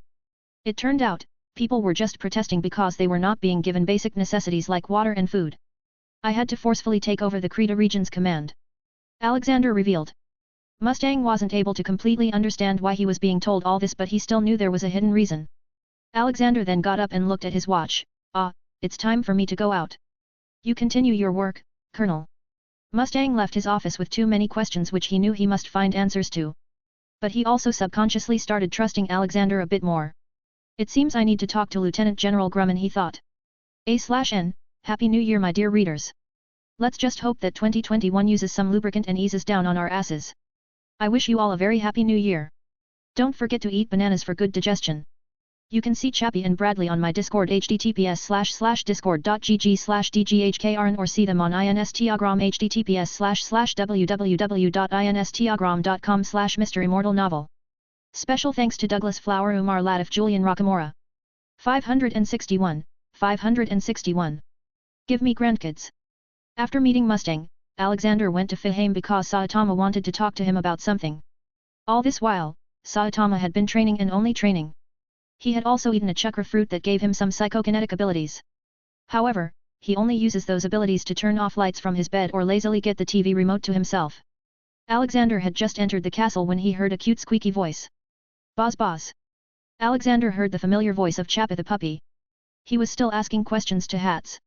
Alexander ignored them and went inside his castle. So, what do you want to talk about? Alexander asked. Old man, I want to go back on some adventures. I'm getting bored with training every day now, I don't even know if I am progressing or not. Saitama requested. Angela, who was passing by, stopped when she heard this. She looked at Alexander and then Saitama as if she was heartbroken. She had been trying hard to woo him all this time, and if Saitama were to go away then all her hard work would be for nothing. Are you sure? Alexander asked.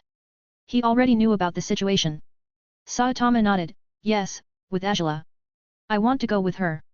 Angela's face shined as soon as she heard that. She turned towards Saitama, who had been giving her a cold shoulder for a while. But now, this was a surprising yet welcome occurrence. Unknown to Angela, Grandma Olivia had a talk with Saitama. It was nothing special but just some awkward talks about his future and him giving her some grandsons. Haha, absolutely. You two should go on a long trip. Angela, my child. Go and pack your stuff. Alexander happily told her. Angela beamed with joy and ran to her room. She packed all her clothes and some dried seaweed as it was Saitama's favorite. Bow bow. Alexander looked down and saw Chappie near his feet wagging his tail. What is the matter, my new little potato? Woof. Ji-chan, you called me. Komei appeared. Haha, not you, Komei. I was talking about this kid. Alexander said and lifted Chappie into his arms. Komei looked at Chappie. Hello, I am your big brother, Kome. Woof. Boss Chappie barked. It seems this was the way he spoke. Alexander also introduced himself, and I am your grandpa. Woof. Gee boss, Chappie spoke. Alexander's heart melted and he ruffled Chappie's head. My child, you are really unique. Welcome to Fihame, the world where all kinds of weirdos live. Woof. Chappie barked. Alexander chuckled and put a collar on Chappie's neck. It was not for leash but it was a translator. It would convert his barks into meaningful words. Gee boss, where is my boss? Chappie asked. Oh, hats went out with Ajax. You don't worry. Kome. Come here. Alexander called. Kome quickly came near him. Yes, Ji-chan. Take Chappie with you and show him around. Treat him well, okay. He ordered. Kome saluted stiffly and said, Yes Ji-chan. I will take care of the youngling. Chappie, come with me. We will eat lots of cake and ice cream. Oh, boss, what is ice cream? Chappie asked as he walked away with Kome. Alexander lovingly looked at them going away. I love home, there's always something happening here. Sigh, I guess I should start thinking about ending my adventure and retire. Grandpa, I'm ready. Angela returned with a big bag behind her. It looked comical as it was many times bigger than Angela. What's in the bags? Alexander asked. Oh, the small one had my clothes and the big one has dried seaweed. She replied with a blush. Alexander chuckled and handed her a necklace with special storage inside it. Here, wear it. You are very strong now, my beautiful granddaughter, I know not many can defeat you, but still, take care as I don't want to sleep on the couch if something happens to you. Use this necklace, it has an expansion space of 1 kilometer by 1 kilometer where you can store stuff. He then went closer to her ear and whispered, let me tell you a secret, he also likes you but he's just too dense to even realize his own feelings or he's just shy and can't tell you in words. But, worry not, you have my blessings that on this trip, you will finally get closer and soon bless me back with lots of grandkids, haha. Angela blushed and hugged him, hee, thank you, Grandpa. Ah, I will miss Kome. Alexander nodded. But he was thinking of something else in his mind. Can't say the same about Kome. That lad probably only cares about cakes and ice cream. Good, now, stand close, you two, Alexander told them. Saitama and Angela stepped 1 feet apart. Come on, Saitama, grab her waist. We don't want you two to get separated during the transit. Good, now, keep Angela safe, Saitama. Take care of yourself on your adventures. You know the drill and job description. All the best. Alexander said. He was actually bullshitting. There was no need to stand closer but as a responsible grandpa. He needed to do this. Angela had a blush on her face as Saitama held her. Soon, a golden light fell on them and they disappeared from the spot. Sigh. It's back to work for me now. I seriously need a holiday. I guess I'll jinx myself. The next world is probably going to be a crazy sin-filled world with slavery and fighting. He talked to himself. From his understanding, whenever he predicted the next world, he always got the opposite. Central City. Alexander returned to the Central City and decided to gather some allies while Hughes completed his plan. His plan was simple, to make it so that some people in the military voluntarily decide to put a new Führer. This way, he wouldn't need to mind control anybody. Dobby, let's head to north. Let's see what's the deal with Drachma and I heard Major Armstrong's sister is also stationed at the border there. Alexander spoke. Okay, boss. Let's go. Are we taking the train? He asked. No, we'll be taking the helicopter. Our latest invention for this world. Alexander ordered. Their new helicopter was actually a Chinook helicopter. They were taking a jeep along with them and this would also show everyone how convenient these flying machines can be. He already knew that the military was exploring making such machines but they were yet to be able to make a working model. It truly shocked Alexander that these people had successfully made steam engines and cars but still didn't have vehicles for air travel. If it was just the case with Ames Tries, then he'd understand because there was father who probably found it profitable if the people of Ames Tries were isolated from the rest of the world. But, how can the whole world be so dense? Make sure you let the news secretly out that I will be leaving the Central. I'm sure it will give more confidence to Bradley and the other homunculus to do whatever they want here. But make sure we have our eyes on all activities. He added and got up to leave. You can see Chappie on my Discord https://discord.gg/dghkrn or see them on Instagram https://www.instagram.com/MisterImmortal novel. Special thanks to Douglas Flower, Umar Latif, Julian Rockamora. 562. Saitama and Angela. While Alexander was on his way to Briggs Fort, something was happening in another universe. Saitama's Multiverse Adventures, Part 2. Boom. The golden light fell and two figures walked out of it. It was Saitama and Angela. Where are we? Angela asked. Saitama took out his watch to see the world's purity. I don't know. It is never easy to find out for us. All we can know is the purity of this world. Ah. Purity is 0%. Is this hell? Saitama wondered. What? 0%? This makes this much worse than that berserk one. Wait, this is worse than all of the worlds we've been through. Angela exclaimed. But, when they looked around they only saw a grass field. Although it was night they were still able to see it clearly. There was just one hill which had a side entrance. People most likely lived there. There was also a small lake and a windmill. Ah, the sun is coming up. Saitama pointed to the horizon. However, suddenly the noise of a baby's chuckles started coming. They confusedly looked around and couldn't find the source. But, after searching for an hour, everything became clear. Somehow, the sun had the face of a baby. In fact, the baby was alive and was making the noise. How is this possible? Angela was shocked. Saitama loudly shouted to talk to the baby. Can you tell me if someone lives here? Hee hee, haha. Awoo. The sun chuckled. Sigh. I don't think he can talk. Well, anyway, let's see who lives under the hill. Saitama said and started to walk towards it. Door opens. Before Saitama reached the door, it opened and came out 4 10 feet tall people. In fact, they were probably not people as they seemed to look like stuffed humans in weird shapes. The biggest was the bluish-purple one. Then the green one, followed by the yellow one and then the red one. A/N, guess which world this is? Who are you all? Saitama asked. The blue one answered, Welcome to Teletubbyland. We are Teletubbies. I am Tinky Winky, this is Dipsy, La and Po. Radiation detector noise. Saitama noticed his watch making a loud noise all of a sudden. He looked at it to find out the problem. What he saw shocked him. The numbers and the clock arm were going crazy. Demonic presence 100%. Saitama read. He lifted his face and looked at the Teletubbies. But, now they looked different. Not at all friendly but instead satanic. Angela, burn everything you see. This is a demonic realm. Saitama shouted. Filthy human, we will eat you, Dipsy shouted and ran towards Saitama. Serious punch, super low powered. Boom. Dipsy's body above the waist was blown to smithereens. There was nothing left except a gory mess. The remaining body that was still left standing now only had blood and some organs falling off. It was a bloody mess all over the grass. Behind Dipsy was also the home of Teletubbies. It was also completely destroyed by the monstrous power of Saitama. Boom. Another loud sound came. But this was neither Saitama nor Angela. It was the sun baby. It had also changed and looked demonic. It was now throwing yellow lasers from its mouth and eyes. But because it was also throwing laser from the eyes, it wasn't able to see.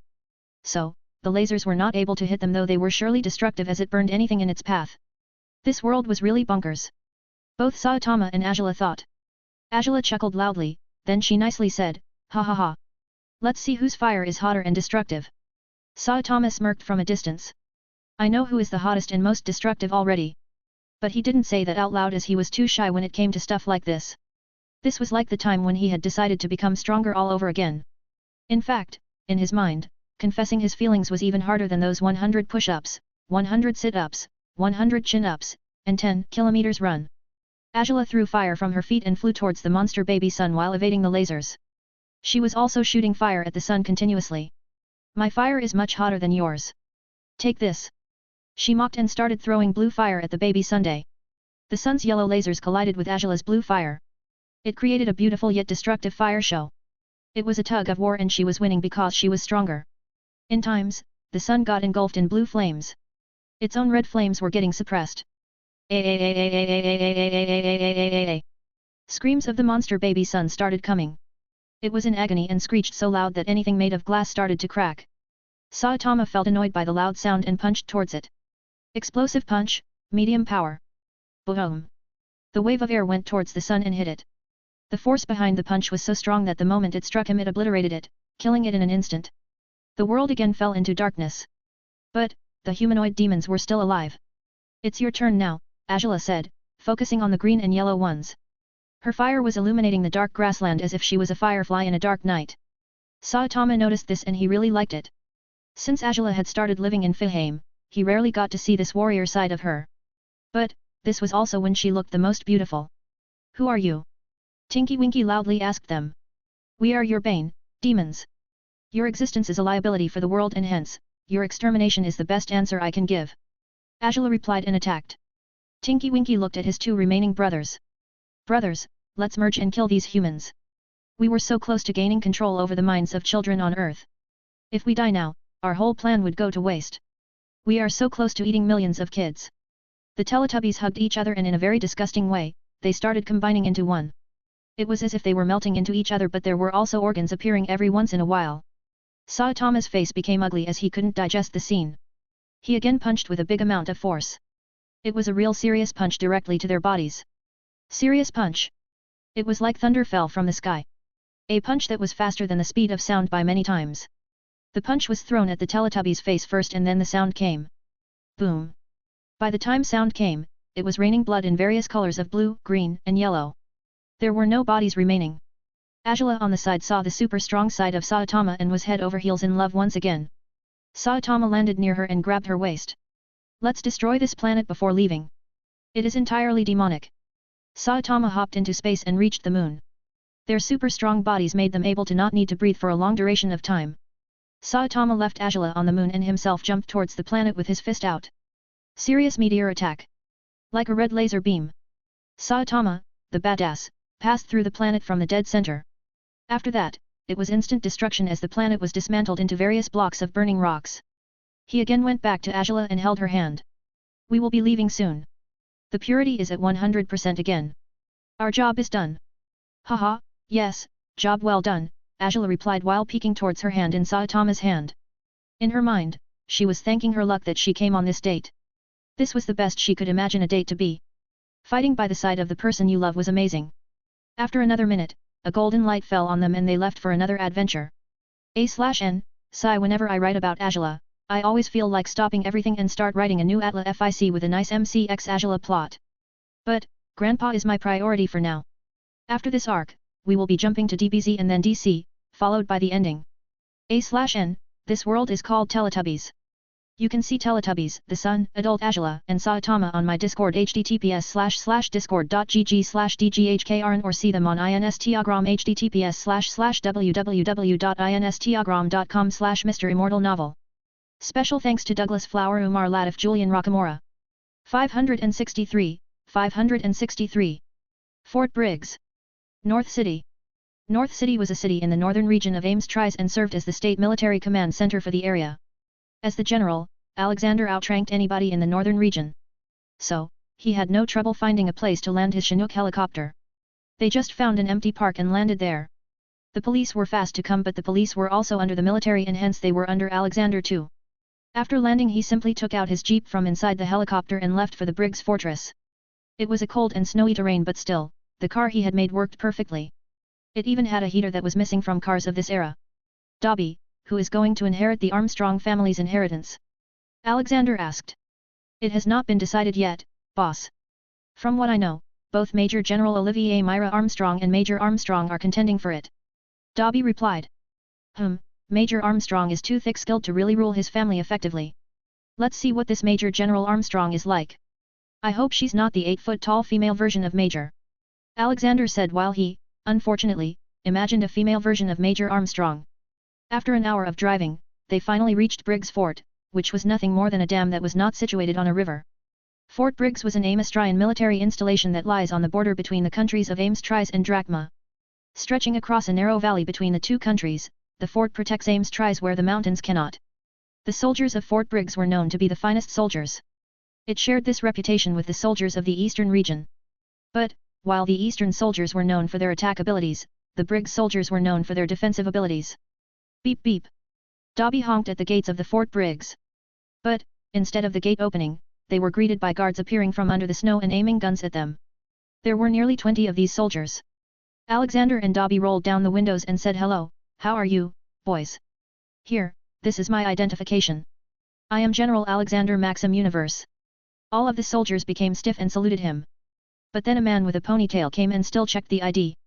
Then he saluted him with respect. "Welcome to Fort Briggs, General. I am Captain Buccaneer." The ponytail man said. It didn't matter if these soldiers were disdainful towards strangers and those of Central Command, the soldiers at Briggs Fort respected Alexander because they had heard his stories of conquering Creta and Origo. They had heard of the tales of his zero-death record. At ease, Captain. I was passing by and thought I might as well ask how you guys are doing. I handle the resource allocation department these days, you know. Alexander replied with a counter-salute. Yes sir, please take the car in, Major General Armstrong will meet you there. He signaled towards the gates and it opened. Alexander in the car, looked at Dobby. It's pretty cold here according to normal human standards. I'm pretty sure this Major General Armstrong will be heavyweight and thick-skinned, as that is the only way to save oneself from this cold. Let's see and meet her now. The car was parked in a workshop, and from there they were taken to a better-looking hall that was on the top floor. It was beside a big glass window from where they could see big mountains around Fort Briggs. It was a very beautiful scene. The two took seats and ordered some food. Bring us some roasted meat. Also, today, everyone in the fort will get to eat meat. My men will be coming soon with a big supply of necessities. Captain Buccaneer saluted and went out to see through his binoculars and signal his men to open gates for Alexander's men. But what he didn't know was that the supplies wouldn't be coming through trucks. Helicopters sound. Bam! Suddenly the door of the hall where Alexander and Dobby sat was opened. It was apparent that someone kicked it open. Alexander and Dobby chewed their food and looked towards the noise origin. They saw a beautiful woman entering and coming towards them. Alexander looked at Dobby with surprise. Is she they? Dobby just nodded. Soon the woman stood in front of Alexander and saluted. Welcome to the cold north, General. At ease, General Armstrong. Please take a seat, no need to be too ceremonial. Alexander waved his hand. Okay, she sat down on a chair but she didn't stop. She proceeded to put her feet on the table. Alexander started laughing at that. Wahaha. Olivia would have started doting over you by now. I like your confidence, child. It irked her to be called a child. But when she saw Alexander's snow-white hair, she just let it be because it was true that she was a child when compared to Alexander. Olivia, sir? She inquired. Haha, she's my wife. We have many grandkids. There is also one that has the same personality as you. Ah, I miss Hella. I guess I will visit her soon. Anyway, let's eat. He clapped his hand and a new set of plates appeared for the Major General. Olivier was intrigued by how Alexander made the plates appear without using a matrix. But she didn't try to ask about that for now. She also put some food on her plate and started eating. Suddenly Alexander exclaimed, Ah, how can I forget? We need some fine drinks too. Here it is. This is called fire whiskey. I think everyone here at Fort Briggs would love this drink. Ha, my soldiers here don't like things from the south very much. They are too light for them. She argued. Then why don't you try, Olivier? Alexander asked. She looked down at the glass just filled by Alexander. She first waited for Alexander to drink it and then she took a sip. Just one sip and her eyes widened. She felt so warm in her mouth. And as the liquid went down through her throat to her stomach, the feeling of warmth intensified. She felt like throwing her clothes away and getting naked. The taste too, was amazing. Spicy and hot was what they all liked in the north. This drink is indeed worthy of north. She praised. Haha, thank you, then. I am the sole brewer of this and many more drinks. Alexander replied. Olivier was taken aback. She wanted to become the next patriarch of the Armstrong family, so she already knew about most of the big business. But this was the first time she heard about Alexander's business. Olivier was a strong-headed, sharp-minded woman who knew how to read people. She was strong in the body too as she showed fits of anger at times. But all in all, she was a woman who would stand by you if she thought you were right and you placed your trust in her. However, when it came to dealing with people from higher up, she uses her beauty to get the answers. She knows that men lust over her and she knows how to utilize that aspect of her. But she is usually cold with most people and that earned her the name Ice Queen. Usually, she would feel others lust over her whenever they see her for the first time, but that was not the case right now. From what she felt from Alexander was just simply appreciation for her abilities. Just like any elder would have for his junior. From Dobby, she felt nothing but calmness and focus. Her charms didn't work on these two. Interesting. I guess I must reevaluate these two. Boom. General, there is something in the sky. A flying car. Buccaneer yelled. Bam. Olivier smacked Buccaneer's head. Calm down, now explain. No need, Alexander got up. That is my new invention. It's a flying machine. My men are flying it. They brought supplies to Fort Briggs. Alexander explained. You can see Buccaneer, Olivier Myra Armstrong and Briggs Ford on my Discord https://discord.gg/dghkrn or see them on Instagram https://www.instagram.com/MisterImmortal novel. Special thanks to Douglas Flower, Umar Latif, Julian Rockamora. 564. 564. A promise of immortality. Oliver's eyes lit up when she heard that. She herself was a believer in the fact that technological advancement can make war easier and more efficient. Her own soldiers were ordered to produce tanks. A flying machine could change everything and she knew it. She threw Buccaneer to the side and went out herself to see it. They came at the top of the Fort Briggs. It was freezing there. But, still, in front of them was the majestic Chinook helicopter, landing slowly at the top. This is beautiful, she exclaimed loudly. For many, it was the first time hearing her appreciate something like this. Nearly never did she say something nice to the soldiers. The helicopter landed and the rear ramp opened slowly. Inside were supplies upon supplies. There were 11 tons of food, fire whiskey, and vodka. All the drinks were made by Alexander's company. Can this thing fire shells? Olivier asked Alexander. Sure it can. But I'm not planning to. I don't want this to crash in another country and then end up being reverse engineered. This will only be used to bring supplies to troops or even take troops from one place to another. Alexander said. Nonsense, we have an enemy on the other side of this fortress, General. We can end them with these kinds of flying machines. She insisted. Oh, you mean Drachma? Well, I forgot to tell you, I am going to Drachma to strike out a peace deal. Just like Krita and Erugo. Alexander revealed.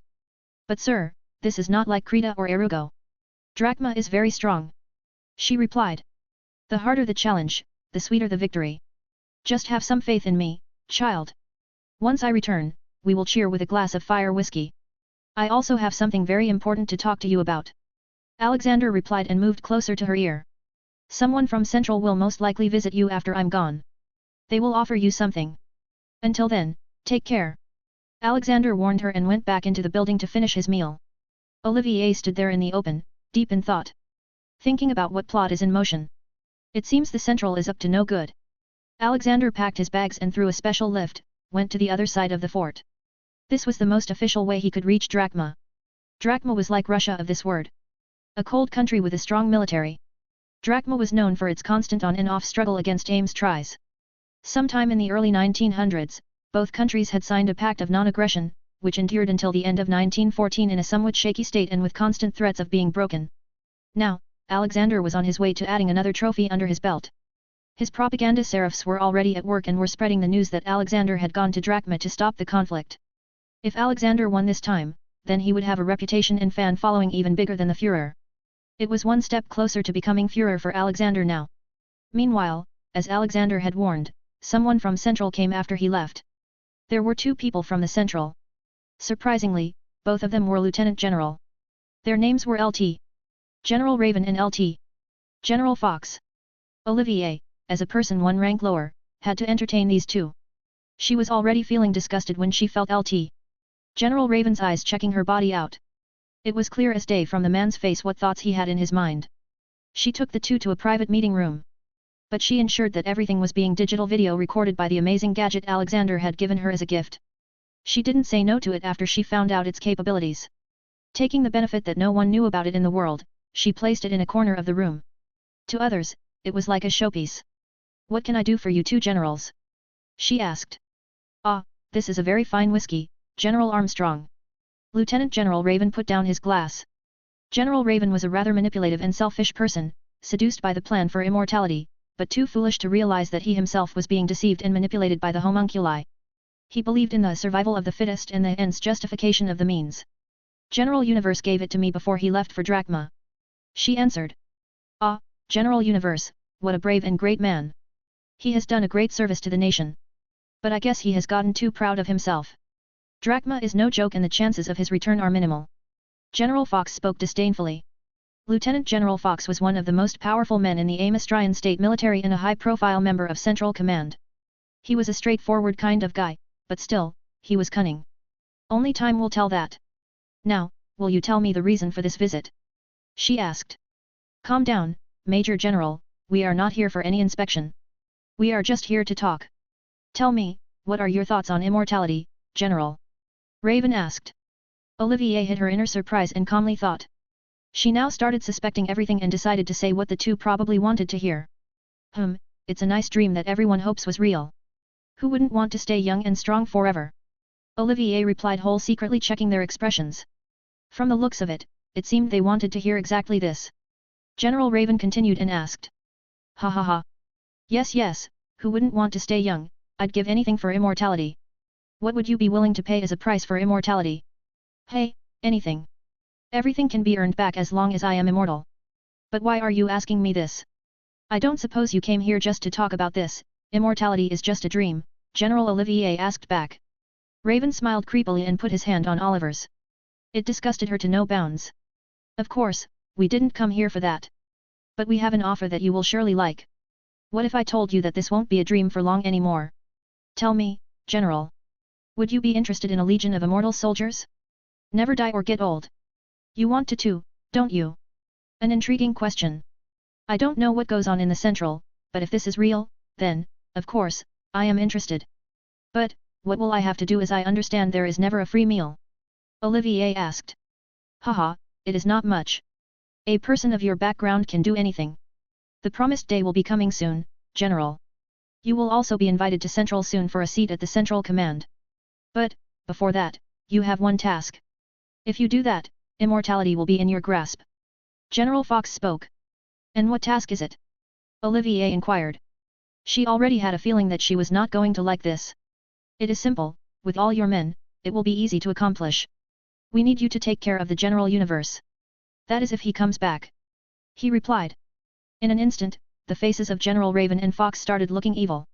Gone was the political smile. So they are afraid of the General Universe. It seems he has already chosen which side he stands on. It's a bit reassuring that he's against these lunatics, Olivier thought. She acted a bit shocked and then returned to normal. She took a long breath and agreed, it is doable. You can see General Raven on my Discord https://discord.gg/dghkrn or see them on Instagram https://www.instagram.com/MisterImmortal novel. Special thanks to Douglas Flower, Umar Latif, Julian Rockamora. 565. Drachma. Alexander was in Drachma. Unlike his previous work, this country was very different. It was big and powerful. In no way was it losing the war. In fact, Drachma was trying to take over Ames Tries. But, because of the strong alchemist forces of Ames Tries, Drachma didn't take any drastic steps. So, if he wanted to stop this country, he needed to take bigger steps than just talking to the ruler or the president of this country. He needed to fully take over the country by any means, only then can he dictate what happens here.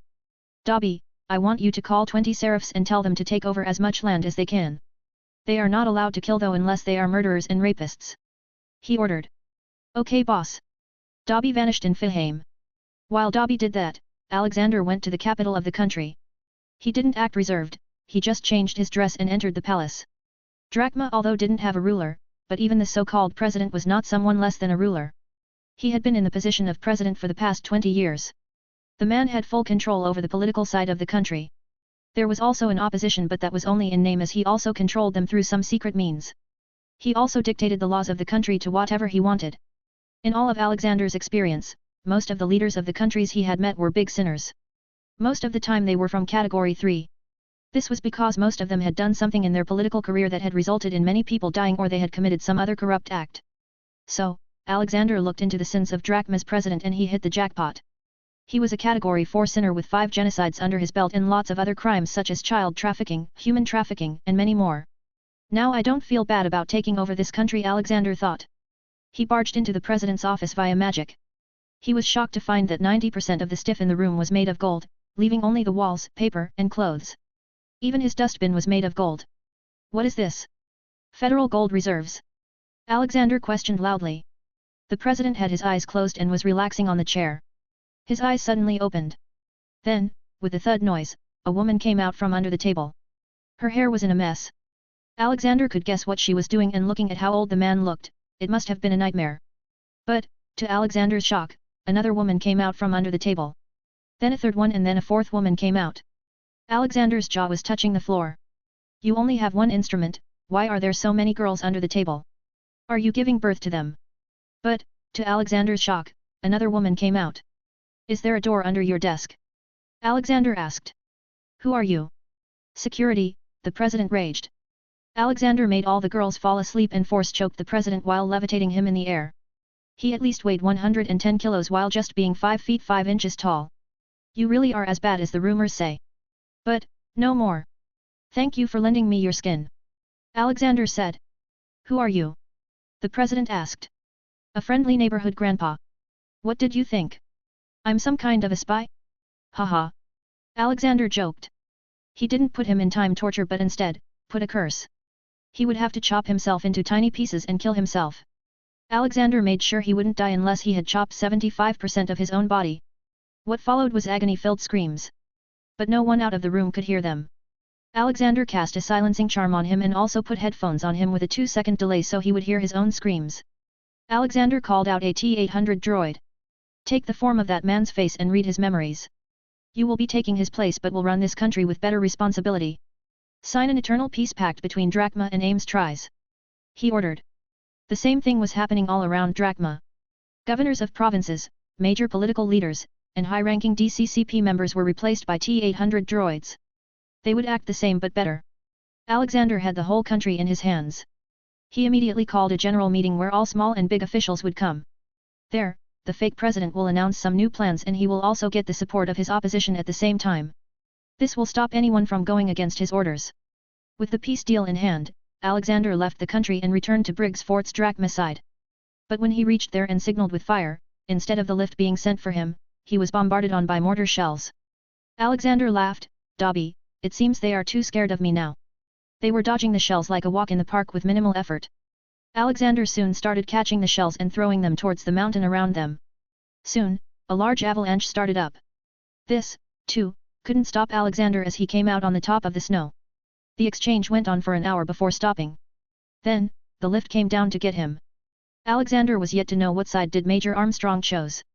When he came to the top, his helicopter was also there. I guess we're in the safe judging by the state of our helicopter. After entering the fort, Alexander saw Olivier walking towards them and giving them a salute. Welcome back, General. How was your trip? She asked. Haha, the trip was amazing, except for the little exercise at the end. Other than that, I have now signed an eternal peace pact with Drachma. The president and the political party have themselves assured that peace will be maintained. They will also demilitarize the borders, especially in this sector. Alexander explained. Oliver's eyes fully opened when she heard the news. If this was the case, then it meant that she wouldn't have to man the fort so overzealously. She will be able to focus more on her career then. From that little exercise back then, he certainly is extremely strong and now I know it's not just his body that is strong but his mind too. Any special happenings while I was gone? Alexander inquired. I'd rather show you, sir. She replied. Haha, okay, lead the way then. He chuckled. He followed her to the topmost prison cells. They were made in a way that the only way out of the building would be jumping hundreds of feet to the ground. These two dogs had lost their way while sniffing you around, Olivier said, pointing to a prison cell. Alexander looked and saw two people sitting on the floor. They were handcuffed and looked a bit scared. 566, 566. A mission for the gorilla. Haha, what do we have here? A raven and a fox. What is this? A circus. Alexander joked. You. General Armstrong, release us this instant, we will forget this ever happened. Do not choose his side, it will only lead to your death. We are so close to immortality, don't you want to stay young forever? Raven shouted. Hey, who would want to be immortal if you can still die with a bullet to the head? Olivier scoffed. Bam! Alexander slapped him with the back of his hand, knocking two teeth out. You can't even ensure your safety, how will you kill others? I heard everything, you wanted to kill me? Well, not if I kill you first. Alexander replied. No. Wait, I can still be helpful to you. I know a plan of Führer to kill your grandson and subordinates. I can tell you the details if you let me go. Raven bargained. You will tell me anyway. Olivier, I recommend you leave because this wouldn't be comfortable to see. I am going to punish them with some unconventional means. Alexander advised her. But she didn't go away. Eventually, Alexander stopped convincing her and handed Dobby an iron rod. Put one end of the rod each into their USB ports. After each question, if they don't answer then send the current. Yes, boss, Dobby did as asked. The good thing was that they didn't have to get them unclothed. Now, Tell me the right answer. What is the Führer trying to do and who is the hand behind the Führer? Alexander asked, although he knew the answer. Olivier and other soldiers listening to it themselves would be more convinced by this. But they stayed quiet and won an electric shock. They groaned in pain as the current made them move and their muscles contract. Answer me. As expected, General Raven was a man who was scared of growing old and dying, so he was the first to open his mouth. General Fox tried to stop him by verbally shouting, but he was forced to calm down when Alexander punched his face. Don't kill me, just don't kill me. There is a man called Father who is behind everything. Since the inception of AIM's tries, they have been at work. All the massacres that have ever happened in Amistry's history were because they wanted that to happen. We are currently in the process of creating a countrywide transmutation circle. Our work is 98% done. He explained. But why? General Armstrong asked. To make the Philosopher's Stone. That is the key to immortality, and to make them, you need human sacrifices. General Raven revealed. This shocked many except Alexander. You filthy maggots! Is this what has become of the Central Command? Fools wishing to become immortal? How low has AIM's tries has fallen to, God save my dear country! Olivier shouted. Okay, good that you are honest. I already knew all this. I also know about the so-called homunculus that are working with you. But, leave all that, I can kill them as easily as lifting my hand. What I want to know is what is the purpose of the man called Father? He's been alive since the days of Xerxes. I know he did the same thing there that he's trying to do to AIM's tries. He's already immortal, so why? Alexander asked. Raven and Fox's eyes widened when they realized Alexander was playing a game that was way ahead of their own. By coming here they delivered themselves straight into the jaws of the tiger. We do not know, we have been promised immortality for following their plan. You too have a chance for immortality, General. Imagine the things you can do, imagine never growing older. Fox answered finally. But he also tried to buy Alexander. Haha, and you really think he will give you immortality? A man who's been working on this plan for the past 200 years will share his fruits with you mortals who have been alive for so little? Haha, you are just a pawn for him, a pawn that can be replaced as quickly as changing a pet. Your dreams of immortality clouded your judgment, it seems. But, sins have been committed and punishment shall be given, no matter who. So, I recommend you to kill yourself by thrusting that pole into each other's body. Alexander told them. Any color left the faces of both Raven and Fox. Alexander also checked their sins. Raven Category 4. Murder 11,546. Indirect murder 51,254. RPE 5. Kidnapping 45. Torture 654. Sin percentage 76%. Fox Category 4. Murder 12,564. Indirect murder 53,589. Kidnapping 54. Stealing female underwears to wear them 45,879. Sin percentage 77%. Alexander nearly choked on his saliva. Fox, you really have some weird fetishes. General Fox started sweating. Alexander didn't say more and put them under a genjutsu. In this, they would see the ground in front of their feet falling down into a bottomless cliff. It would slowly fall more and more. This will force the two to step back, and this would make the pole stuck in their bodies reach further in, eventually killing them painfully. Please don't kill me. I will be immortal soon. Please. Raven pleaded. But, even after 15 minutes, they weren't dead and it was looking too gruesome. They were crying and screaming. Alexander waved his hand and disintegrated them. Alexander looked at Olivier. So, what are you going to do now? Kill this father bastard, what else? She resolutely replied. Haha, I like your spirit. But, you still need to stay here for a while. I will go back to Central and kick Bradley out of his position first. Alexander advised her. Although Olivier also wanted to become the Führer someday, she acknowledged that this was not the time for her, and Alexander was better than anyone else right now as he was already way ahead in dealing with the schemers in the Central. She also needed to first become the next patriarch of the Armstrong family, as her dumb brother was still holding the first position in her father's mind. While Alexander walked out of the room, Dobby asked, what was his fetish, boss? He was a pervert, Dobby. A pervert through and through. 2020, real world. Right. I can do it. A certain gorilla sat in his seat and profusely typed on a keyboard. He was tasked by God to write this. Although he had not met the God, he saw everything in a dream, but he had a feeling that it was all real. Ah, just one more chapter. God, I wish Grandpa would adopt me so I could sleep all I want and eat all I want. He procrastinated. However, suddenly a loud voice came from the sky. Even in his small room, clouds appeared around him somehow. Wake up, gorilla, you got a fellow brethren to save. The voice spoke. The gorilla was shocked as he looked around for the voice source. God. Yes, now, here you go. The voice said. Out of nowhere, a golden light fell on the gorilla and he was taken away by it. What is going on? Is this like what I wrote about Grandpa's travels? The gorilla questioned himself as he was being transported through the multiverse. You can see Gorilla on my Discord https://discord.gg/dghkrn or see them on Instagram https://www.instagram.com/MisterImmortal novel. Special thanks to Douglas Flower, Umar Latif, Julian Rockamora. 567. Adventures of a Simple Gorilla. The gorilla's name was MisterImmortal. He was named this by the kind caretaker at the zoo. But then she died and he ran away from there. When he was hungry and scared in the stormy night, lightning from the sky struck him and he became this smart.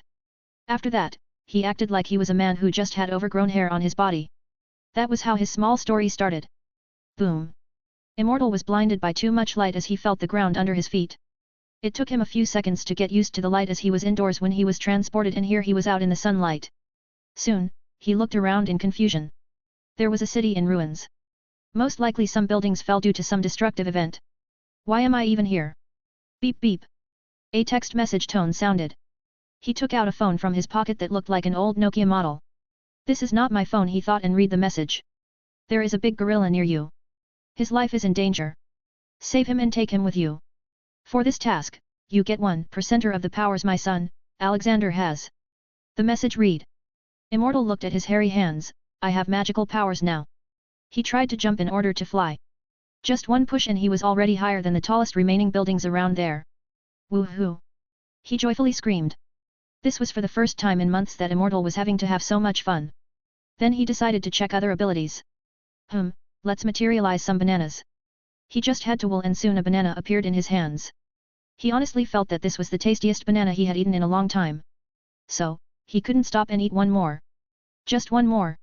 He said after eating 68 bananas. Finally, when he ate the last one, he felt full and burped. Okay, now that my stomach is not empty, let's see what I'm supposed to do here. While in the sky, he noticed a cloud of dust a distance away. From the rubble came out a giant-sized albino gorilla. Ah, I think I'm supposed to save him. Immortal thought and flew towards that direction. He was surprised by the fact that even 1% of Alexander's powers made him so much stronger. While he was on his way, he saw that the gorilla was also fighting some other giant beasts. Ah, the poor guy is injured. I must help him.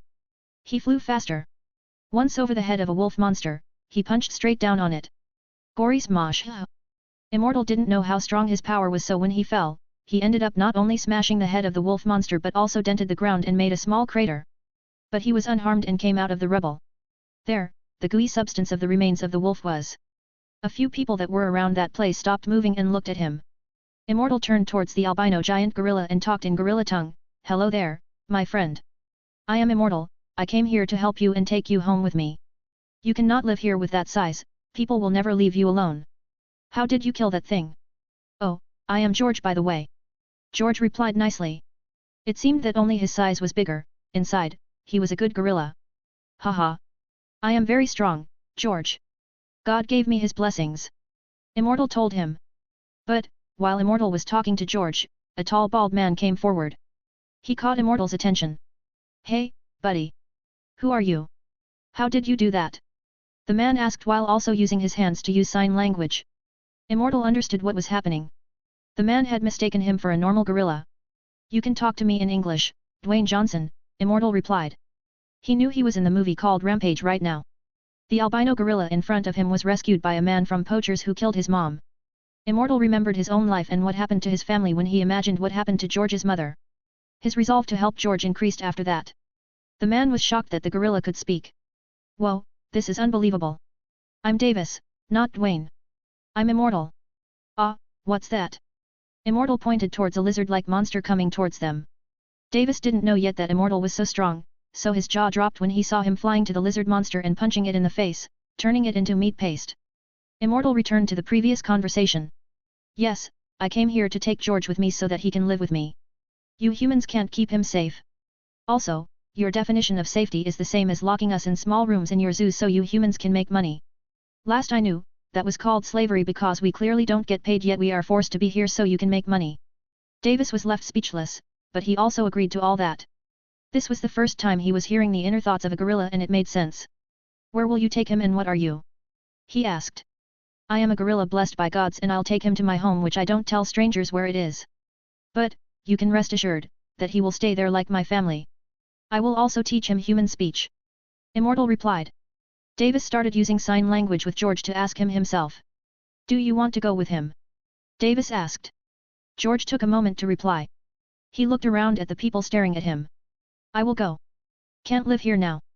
People hate me. People are stupid. Some of them even hate themselves. Immortal added and flew to George's injuries to heal them. Immortal is right. Humans are stupid. They will hate you just because you were here. Davis agreed as he had seen this firsthand. When he tried to save George from poachers, he was also shot at by them. George made fun, haha, then Davis stupid too. Yeah, I guess I am, why else would I be your friend? Go now, go with him. Davis said. Immortal was soon done healing him. Well, let's go. After an emotional goodbye, again, a golden light fell from the sky and took him and George away with him. When Immortal opened his eyes he found himself not in his apartment. He was somewhere in the compound of a giant mansion with a big garden. What is this place? He asked himself. Beep beep. He took out the same phone and read. Good job, kid, you can't keep your power except the invisibility and flying, so, here is a small gift. This whole mansion and the 200 acres of land is yours. Now, go and start writing again. This phone will self-destruct in 5 seconds. 5. 4. Immortal quickly threw away the phone. Then, it really exploded. With a tired sigh, he looked at his new home and felt a headache. How will I pay the property tax? You can see George on my Discord https://discord.gg/dghkrn or see them on Instagram https://www.instagram.com/MisterImmortal novel. Special thanks to Douglas Flower, Umar Latif, Julian Rockamora. 568. 568. Looking badass. Alexander was on his way back to Central. He was going back via train because he had gifted the Chinook to General Armstrong. Dobby, when we return, let's wrap things up quickly. We've waited long enough. With this new peace deal, I'm pretty sure no one can deny me if I become the Führer. Alexander said. Sure, boss. I just hope you don't cut your mustache in a funny way and get rejected by an art school. Dobby joked. Alexander laughed, haha, I'm confident of passing every art school except the one Amy runs. She's a god when it comes to painting. Ah, I miss the days when she was small. My cute little Amy. Dobby, let's find a wife for you soon, Alexander said suddenly. Where did this topic come from? Dobby inquired. From my jealousy of seeing you so free and not being able to play with the kids of my best friend, Alexander replied. His reply actually made Dobby happy. The little house elf had traveled a long journey and being called best friend was always special to him. Sigh. Life is truly unpredictable. Where I was before meeting you, I used to only worry about cleaning houses and cooking, now I'm worrying about handling the most powerful oldest baby in the Omniverse for Sister Olivia. Dobby japed. Oh really? I'm a baby now? I don't remember ever asking you for titty milk. I guess now is the time. Alexander started joking. At the same time, something was happening in the Central. Hughes had successfully spread the news about Alexander being gone and also spread the word that Barry the Butcher was being secretly kept. Thus, as expected, the homunculi attacked. But they didn't take any chances this time as 4 of them were being sent on the mission. They were envy, lust, new greed, and wrath. Although wrath was acting from hiding. All of them headed straight to them at the warehouse. But Hughes was sure to make it so that Mustang also realizes that something was going to happen so that he could prepare himself for it. Alright, everyone. We are soon going to be attacked by some very powerful people. We do not know who they are or how powerful they are, but we do know that they are very dangerous. Mustang tried to motivate his men. Suddenly a hand was raised from amongst the crowd. Mustang sighed in defeat. He had been getting annoyed by being a babysitter all this time. Yes, Ajax. Ajax spoke with pride. I know the people who will be attacking us. We met them in Dublith. They are called homunculi. They have a philosopher's stone in their body that makes them powerful, immortal, and also gives them extreme regenerative powers. Everyone turned towards Edward and Alphonse. Is he speaking the truth? Mustang asked. The 2 brothers meekly replied. Yes, he is speaking the truth. But, for some reason, Führer King Bradley also came there. It took him many tries to kill him by heavily hurting him, for example, beheading him. So he has the power to kill them easily and yet did not catch him alive, Mustang muttered. Well, thanks for the information but it doesn't change anything. He replied. Can I cut people today? Barry asked. Yes, that is if you can, Mustang said and put on his gloves. Get ready. With that, everyone took positions. Currently, only Mustang's team and Major Armstrong were there. Armstrong wouldn't have come if his sister had not told him everything that happened at Briggs Fort. Boom. With an explosion, the entrance was blasted open and 4 figures entered the building. They were very fast, and everyone could see red lightning around the 4 figures. Ha ha ha, I can smell fear, this is going to be interesting. Envy laughed while running towards Second Lieutenant Hyman Spreda. I ain't afraid of you, whatever you are. He replied and started shooting. Envy easily dodged the bullets and reached him, but out of nowhere, a sticky bomb was thrown at Envy's face. They had come prepared. Boom. It was preset to explode in 2 seconds. It was not enough time for Envy to realize what it was and throw it away. Once the dust settled, everyone saw the horror. Envy was missing a head but it was already regenerating. Don't let it regenerate, Riza shouted. Quickly, Second Lieutenant Hyman Spreda again threw sticky bombs at Envy. He repeated it again and again. Meanwhile, others made sure that no one could help Envy. Lust had gone towards a guy she knew very well. Hello there, we meet again. Second Lieutenant Jean Havoc, who had been honey-trapped by her, was head over heels for her not too long ago. It took him a second to realize everything and that was fatal as by the time he could even take out the sticky bomb, Lust already had claws into his stomach. Foolish humans, so easy to fool, so easy to kill. She gracefully said. But... Arg he threw a mouthful of blood. Havoc. Mustang shouted and ran towards him. But, Lust already knew that Mustang was the most dangerous guy there. So, she quickly transmuted lots of water around them. Then she dashed towards him and grabbed him by his neck. Riza was not far away and dashed to save Mustang. But, she was stopped by Greed, who looked like some guy from Seeing. Stop there, Missy, let's watch the show first. Greed flirted with her. Bang bang Riza shot him many times but nothing happened. Major Armstrong was also fighting Greed and he was shocked how a thin man was able to take his direct punches. While Lust held Mustang by his neck. I guess this is destiny, just like your best friend, you will also die by our hands. You killed Hughes? Mustang asked, he was angered in a second. But, he made a mistake. Edward and Alphonse who were fighting Wrath, masked currently, stopped for a mini-second when they heard this. LT. Colonel Hughes is. Alphonse muttered. Clank. Wrath cut Edward's non-metal legs. He fell to the ground. Ajax quickly slapped Alphonse, get out of it, fool. Look around you. Alphonse was too shaken by the news. Ajax had no other option, although he had promised Sister Riza that he'd stay away, he had to do something or everyone there would end up dying. He went forward to fight Wrath. He had learned many moves from Hats by now. Tiger Punch, Ajax shouted. This move was a martial arts punch in which you punch the opponent's neck with your claw and rip his neck apart. With Ajax's strength, this was a deadly move. But, Wrath was faster, he was able to dodge the attack, but not by too much. Ajax still got a hold onto his face. It was not as deadly as before, but he was still able to shred Wrath's cheeks and take off his mask. See? I told you this is the Führer. Ajax shouted. Bradley healed his face and looked at everyone coldly. You all had a chance to live before, but now that you have seen my face, you all must die. Kill them. His orders were accepted and it seemed that the homunculi were hiding their true strength as Envy suddenly started moving even without the head. It caught the next sticky bomb and threw it back at Breda, who was able to barely escape but was still heavily injured. Mustang was still caught by the neck. Mustang gritted his teeth and lifted his arm to transmute. But Lust cut his arm down. There, I made you just like the Full Metal. She mocked. Colonel. Riza shouted and ran towards him, only to be grabbed by Greed from behind. Stop in the name of muscles. Major Armstrong came to support and destroyed Greed's head. But Greed was still moving.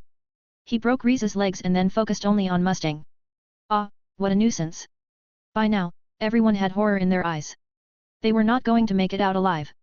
Al, run away, Edward shouted and transmuted a wall between him and Wrath to give him a chance. Not without you, Edward, Alphonse didn't leave and looked even more resolved. Ajax, meanwhile, directly fought Wrath toe-to-toe. Ajax's punches were breaking Wrath's sword which he would repair every time. Envy and Lust, give me a hand, will you? Father wants this Ajax alive. He will be a fine specimen. Bradley coldly said. Boom. Out of nowhere, a small knife flew by and struck Envy on the head. Then, a loud electric explosion happened. No one was able to see where it came from. Boom. Another one came and blasted Lust. It spoiled her cosmetics that she had applied to hide the cross scar gifted to her by Ajax and Alexander.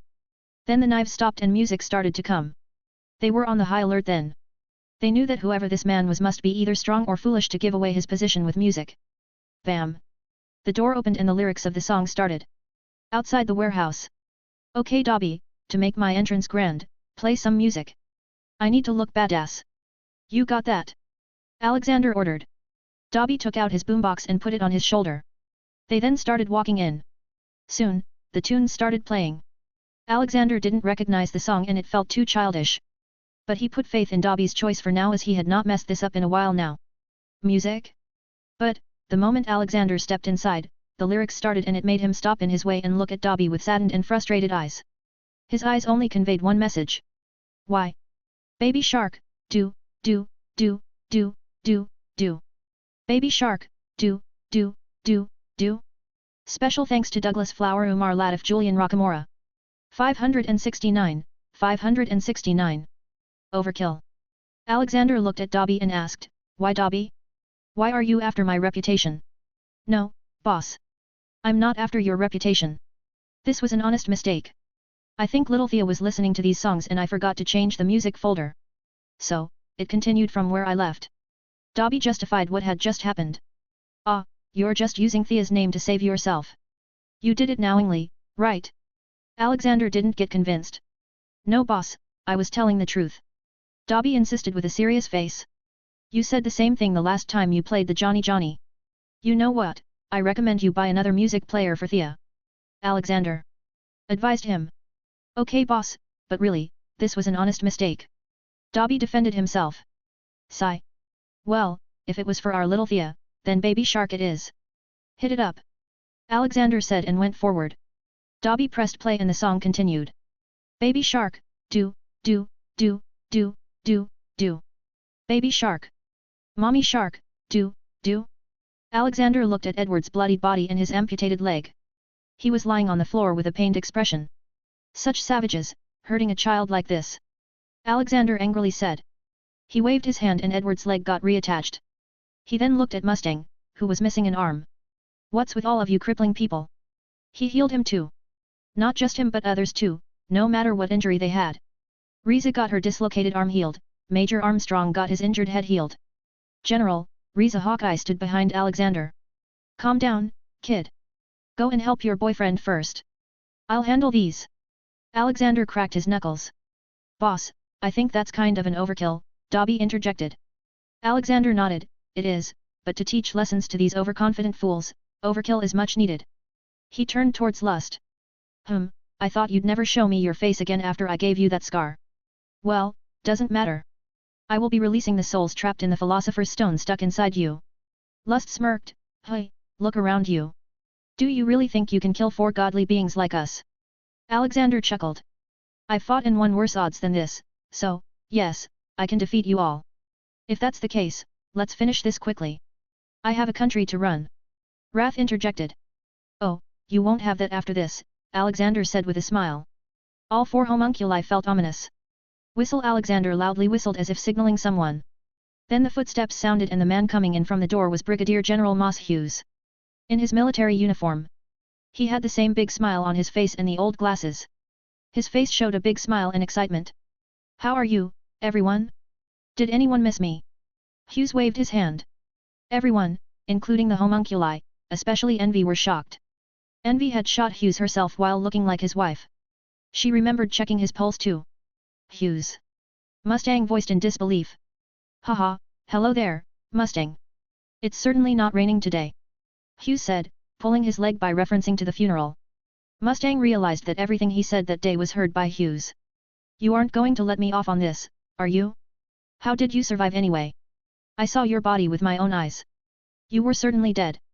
Mustang asked. Your eyes can deceive you sometimes, my friend. But it is true that I was indeed dead. But then General saved me. The last thing I remembered was falling in the phone booth and the next thing, I was in heaven. Cough, I can't tell you more. Hughes revealed. Impossible, I checked your body after killing you. You were really dead. There is no way someone can be resurrected so casually, unless... He also has a Philosopher's Stone. Envy spoke and pointed towards Alexander. Everyone turned their heads towards Alexander. He just denied, no, I have no philosopher's stone like them. Everything I do is from my personal power. What is alchemy?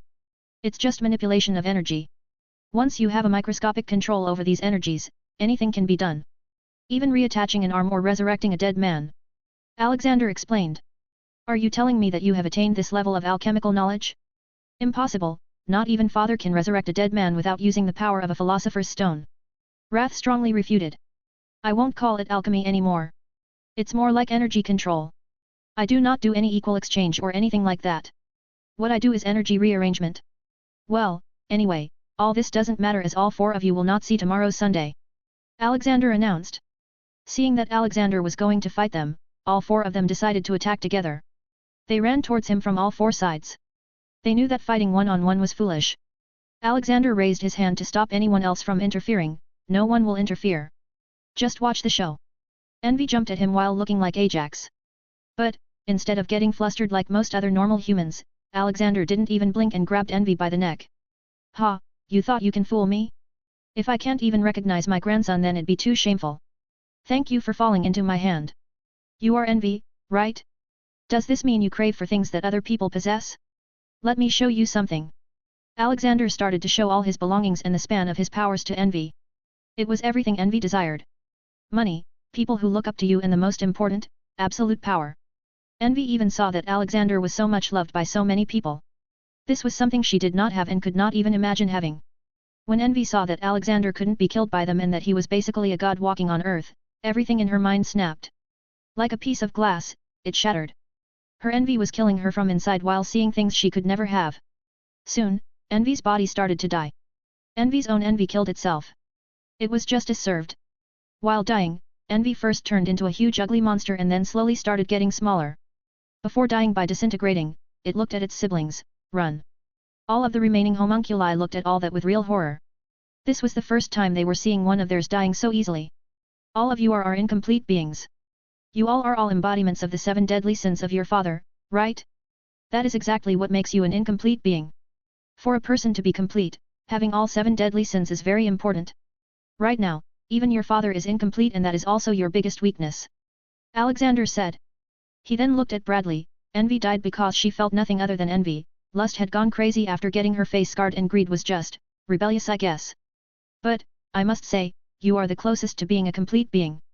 Because you were a human, you have all emotions, but still, wrath takes over. You can see Envy dying on my Discord https://discord.gg/dghkrn or see them on Instagram https://www.instagram.com/MisterImmortal novel. Special thanks to Douglas Flower, Umar Latif, Julian Rockamora. 570. Can you give them to me? Alexander then turned towards Lust. You really are a waste of beauty. Tell me something, do you even have a free will or are you all just puppets of your so-called father? Alexander also read her sins. Lust category 4. Murder 945,689. Indirect murder 1,564,879. Honey trapping 45,897. Infanticide 500. Kidnapping 12,655. Acid attacking pretty women 6,456. Sin percentage 89.23%. Hey, we are our own people. No one can decide our life. Lust replied. She refused to believe that she was an incomplete being even after Alexander's explanation. Yet here you are, standing in the face of death, just because your father asked. You could have done so many things with your life. With all that power, you could have lived a happy life without being ordered by anyone. But it seems you didn't have an Uncle Ben to tell you, with great power comes great responsibility. You could have done things so differently. It's really sad, but I guess your father made you to be his servants in the first place. Alexander muttered. Shut up. Not one more word about father. He is absolute in this world. He created us, he is the perfect being. She frantically defended her father. Yet here I am. Don't worry, he will meet you in hell soon. I'm sure Deadpool there will treat you gender equally. Alexander said. Mustang, do the honors, Alexander ordered, making the water around them disappear like it was never there. Mustang smirked and snapped his fingers, creating a big amount of fire, and started burning Lust. She screamed loudly and with that, the intensity of fire increased. She was dying slowly. After a certain amount of damage, even her philosopher's stone will not be able to heal her. Wrath wanted to save her but Alexander had stopped him from doing anything. Greed, on the other hand, was trying to escape after seeing Alexander so easily handle them. Meow Hat stopped him with a paw slap. Nobody will be leaving today, you all. Bradley, I presume you are the only human turned homunculi among these. But, your weakness is your power and fame. Everything that happened today here was recorded by Hughes. Alexander revealed. Hughes quickly smiled, yup, I did record everything. We just need to show it to the whole country now and Bradley's real face will be out. Alexander looked back at Wrath. So, what's it going to be? What do you want? Bradley asked him. Alexander took out a document out of his pocket. This is a voluntary retirement form for you. Sign it. After signing this one, it states that I will be appointed the next Führer. I see no sense in your request. What is in it for us? Bradley asked. I see, well, do it and I will let you go this time. Alexander offered. Everyone looked at him in shock and Mustang was angered. What are you doing, General? We can kill them right now. We won't get another chance like this again. Mustang shouted. Yes, why are we letting him go? He betrayed so many people and should be punished. Major Armstrong added. Alexander raised his hand and signaled them to calm down. My decision is final. By doing this, we can save the country. Bradley looked around first. Lust was already dead after being burned. Only greed was left alive now. We can win if we are alive. With this, he took the papers and signed them. Here, I kept my end of the deal, now yours. Alexander let Wrath go. Then, he turned towards Hats and nodded. Hats also let Greed go. But just when Greed thought he was free, Hats grabbed Greed's hair and pulled out the Philosopher's Stone from inside the body. Then, he destroyed it with his chaotic powers. As soon as that happened, a lot of souls screamed and flew to the sky. A demonic ghost-like figure also cried in pain but it disappeared soon after. Alexander turned towards Wrath, who was also looking at him. What? I said I would let you go this time, not him. Alexander replied. Suddenly, Bradley's eyes widened when he realized something. He quickly dashed towards the exit. But, found Alexander standing in front of him. Haha, yes, you thought right, I told you I'd let you go that time, now is the second time. But, worry not, I still have a use for you. Alexander said with a smile. Then, he took out vibranium hand and leg cuffs and put them on him. Then he took out a blindfold and put it on his eyes. Meow, use this to strap his mouth. I always knew this would be helpful someday. Hats came to him. Alexander took the thing in his hand and looked at Hats with suspicion. Do you even know what this thing is? Hats nodded, of course, it is a toy for little Thea. I took it from Leonidas in Natasha's room. Alexander shook his head and didn't correct him. What kind of sex life do they have now? They are even using a ball gag. Alexander could not bring himself to put the ball gag on Bradley's face as it was too demeaning. He just cast a silencing charm on Bradley. Everyone was satisfied with this outcome. For a second they all had thought that Alexander would let Bradley go. What will we do now, General? I mean, Führer? Mustang asked. Haha, now, we will clean the dirt in the Central Command. I also have a big announcement to make. Alexander revealed and took Bradley with him. He didn't let anyone other than themselves see him. Bradley will soon be making a public announcement and revealing everything bad he has done in his life. He would also be apologizing to many people. Hell! Deadpool was again on the entry booth duty. For today, he had asked Darth Talon to come with him for a chat. Though it was more of a date for Deadpool than a chat as he was really attracted to this alien villainous body. So, Darth Talon, does Uleku also move? For example, let's say you want some fun and there's no guy around. Can they do it? Deadpool asked excitedly. She rolled her eyes but still answered as she was a prisoner here and Deadpool was a staff member. Yes, they can move and satisfy me. She answered in frustration. Haha, then, can you? Deadpool acted shy. Talon looked at him with suspicion. What is it? She asked. Can you give me your Leku? Maybe then, he will like me. Deadpool asked. It shocked Talon. How could she let someone cut her and take her Leku away? Ting ting. The bell sounded. Deadpool looked at the people. Ah, we have customers. Well, let's see. Envy, died of envy, lol. Well, you are category 4. Lust, died of getting burned and greed, died by having his body taken away. Cool, all of you are category 4. Assistant Boobless. Come here. He shouted. Soon, the new assistant of Deadpool came. He was promoted so it was normal for him to have an assistant. The assistant's name was Boobless. He really had no nipples, but his chest was so big that under the clothes, his chest looked like boobs. Take them and get them washed up in the boiling oil bath, Deadpool ordered and got back to annoying Darth Talon. So, can you give them to me? You can see Lust Dying and Darth Talon on my Discord https://discord.gg/dghkrn or see them on Instagram https://www.instagram.com/MisterImmortal novel. Special thanks to Douglas Flower, Umar Latif, Julian Rockamora. 571, 571. To Central City. Alexander's office building. Iroh was the general man in charge when Alexander and Dobby were not there, and this happened a lot. He had full authority over everyone in the building. He had changed a lot of things in the office and was loving his job. Every week, he would call a big meeting with all his staff. They would do yoga together and he would talk about life, and also hear about everyone's problems and give some advice. General, my wife always acts angry nowadays for some reason. Can you tell me why and how do I make her happy? A soldier asked him. His colleagues laughed but Iroh didn't, and that made them shut up. Ah, women are hard to understand, my friend, especially those that are in love. Tell me, when was the last time you took her out for a nice dinner or spent time with her at home? When was the last time you cooked for her? Iroh asked. The soldier couldn't reply as he didn't really remember when was the last time he did any of this for his wife. I don't remember, General. Besides, I'm so busy all the time that I sometimes can't even go home to sleep, let alone cook for her, he said. Iroh stroked his beard and said, humans and animals may be different entirely, but one thing is the same in all, that is the thirst for love and attention. I'm giving you a 1-week leave, spend the time with her. Iroh offered. Soon, another guy stood up. General, I am not able to sleep at night and feel sleepy in the day. Oh, you have insomnia, my friend. Here, take this bag of tea and drink it before sleeping every day. Also, it is advisable to do physical exercise to tire yourself to sleep. Iroh advised. General, is smoking a joint bad? Another question came. This one came from an anonymous voice.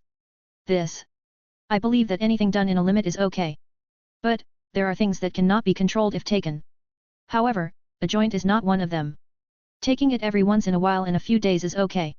It will refresh your mind. He said. Soon, another man stood up. Iroh knew who this was. It was Hughes in his disguise. General, I really love my daughter and wife but I have not seen them in days. What should I gift them? He asked. Everyone around them murmured.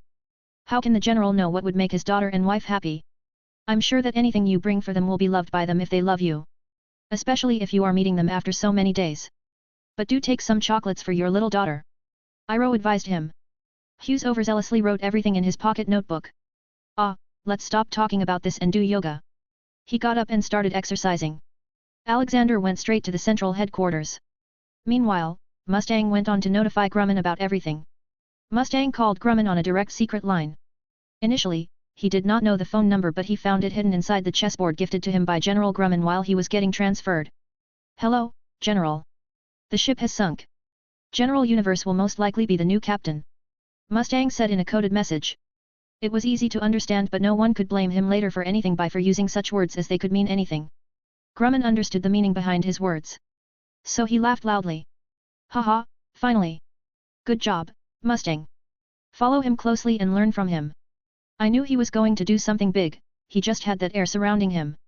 Tell General that he has support from the east. Mustang hung up after hearing that. So even he trusts the general. Well, I guess I will have to work harder to become the Führer someday. Let's aim for the next spot. In the Armstrong estate, Major Armstrong called his sister to inform her. You useless musclehead, how could you get injured fighting just one guy, and General took down all of them? You had the chance to show your worth to him so that he could promote you later. Anyway, tell him that he has North's support. She scolded him and hung up. Like this, Alexander already had the support from 2 regions of Ames tries. But, it was impossible to get the same from South and West. Even though Alexander had stopped the wars, only the normal soldiers liked him and not the ruling ranks. The ruling ranks were still under the command of Führer King Bradley and they were only loyal to him. Also, they were jealous of Alexander's rise to outrank them.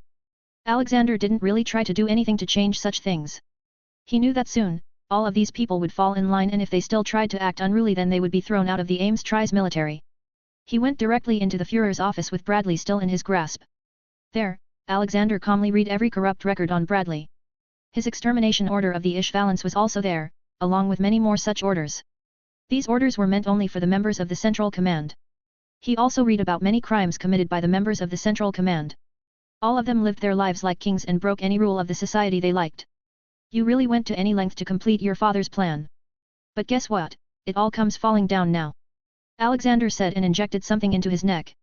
That will be helpful for the next press conference. So many answers will be given to the people. Alexander said with not many expressions. What are you planning? I will not speak anything for you. Bradley told him. It doesn't matter. You will have the VIP seat for the upcoming event, that's for sure. Alexander mockingly replied and readied himself. Soon, Alexander again grabbed Bradley by the neck and took him onto the stairs of the central headquarters. A small podium was set there. Scar had been on the run for the past few months. It had been a long and harsh journey. But, thankfully he had company from a girl from Seeing. As she had saved his life, he had decided to accompany her to the central on her request. Why do you even want to go there? He asked. Oh, I must go there. My prince lives there, whom I must meet. I also need to know how to become immortal. Mei Chong said. Ha, another nutjob, chasing immortality. Suit yourself. Scar huffed. He also had a plan for himself in Central. He was going to go after the Führer directly this time. Because, if the alchemists of the Ames Tries were the ones who killed the Ishvalents, then the Führer was the one who was pulling the strings of all those alchemists. There was another person who was headed to the Central. He was immortal and had lived his life in self-loathing and regret. But he knew he needed to stop the plot happening in the Central to save his loved ones.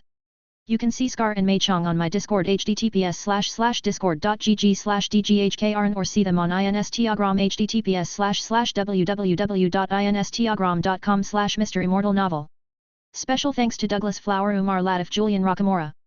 572. Van Hohenheim.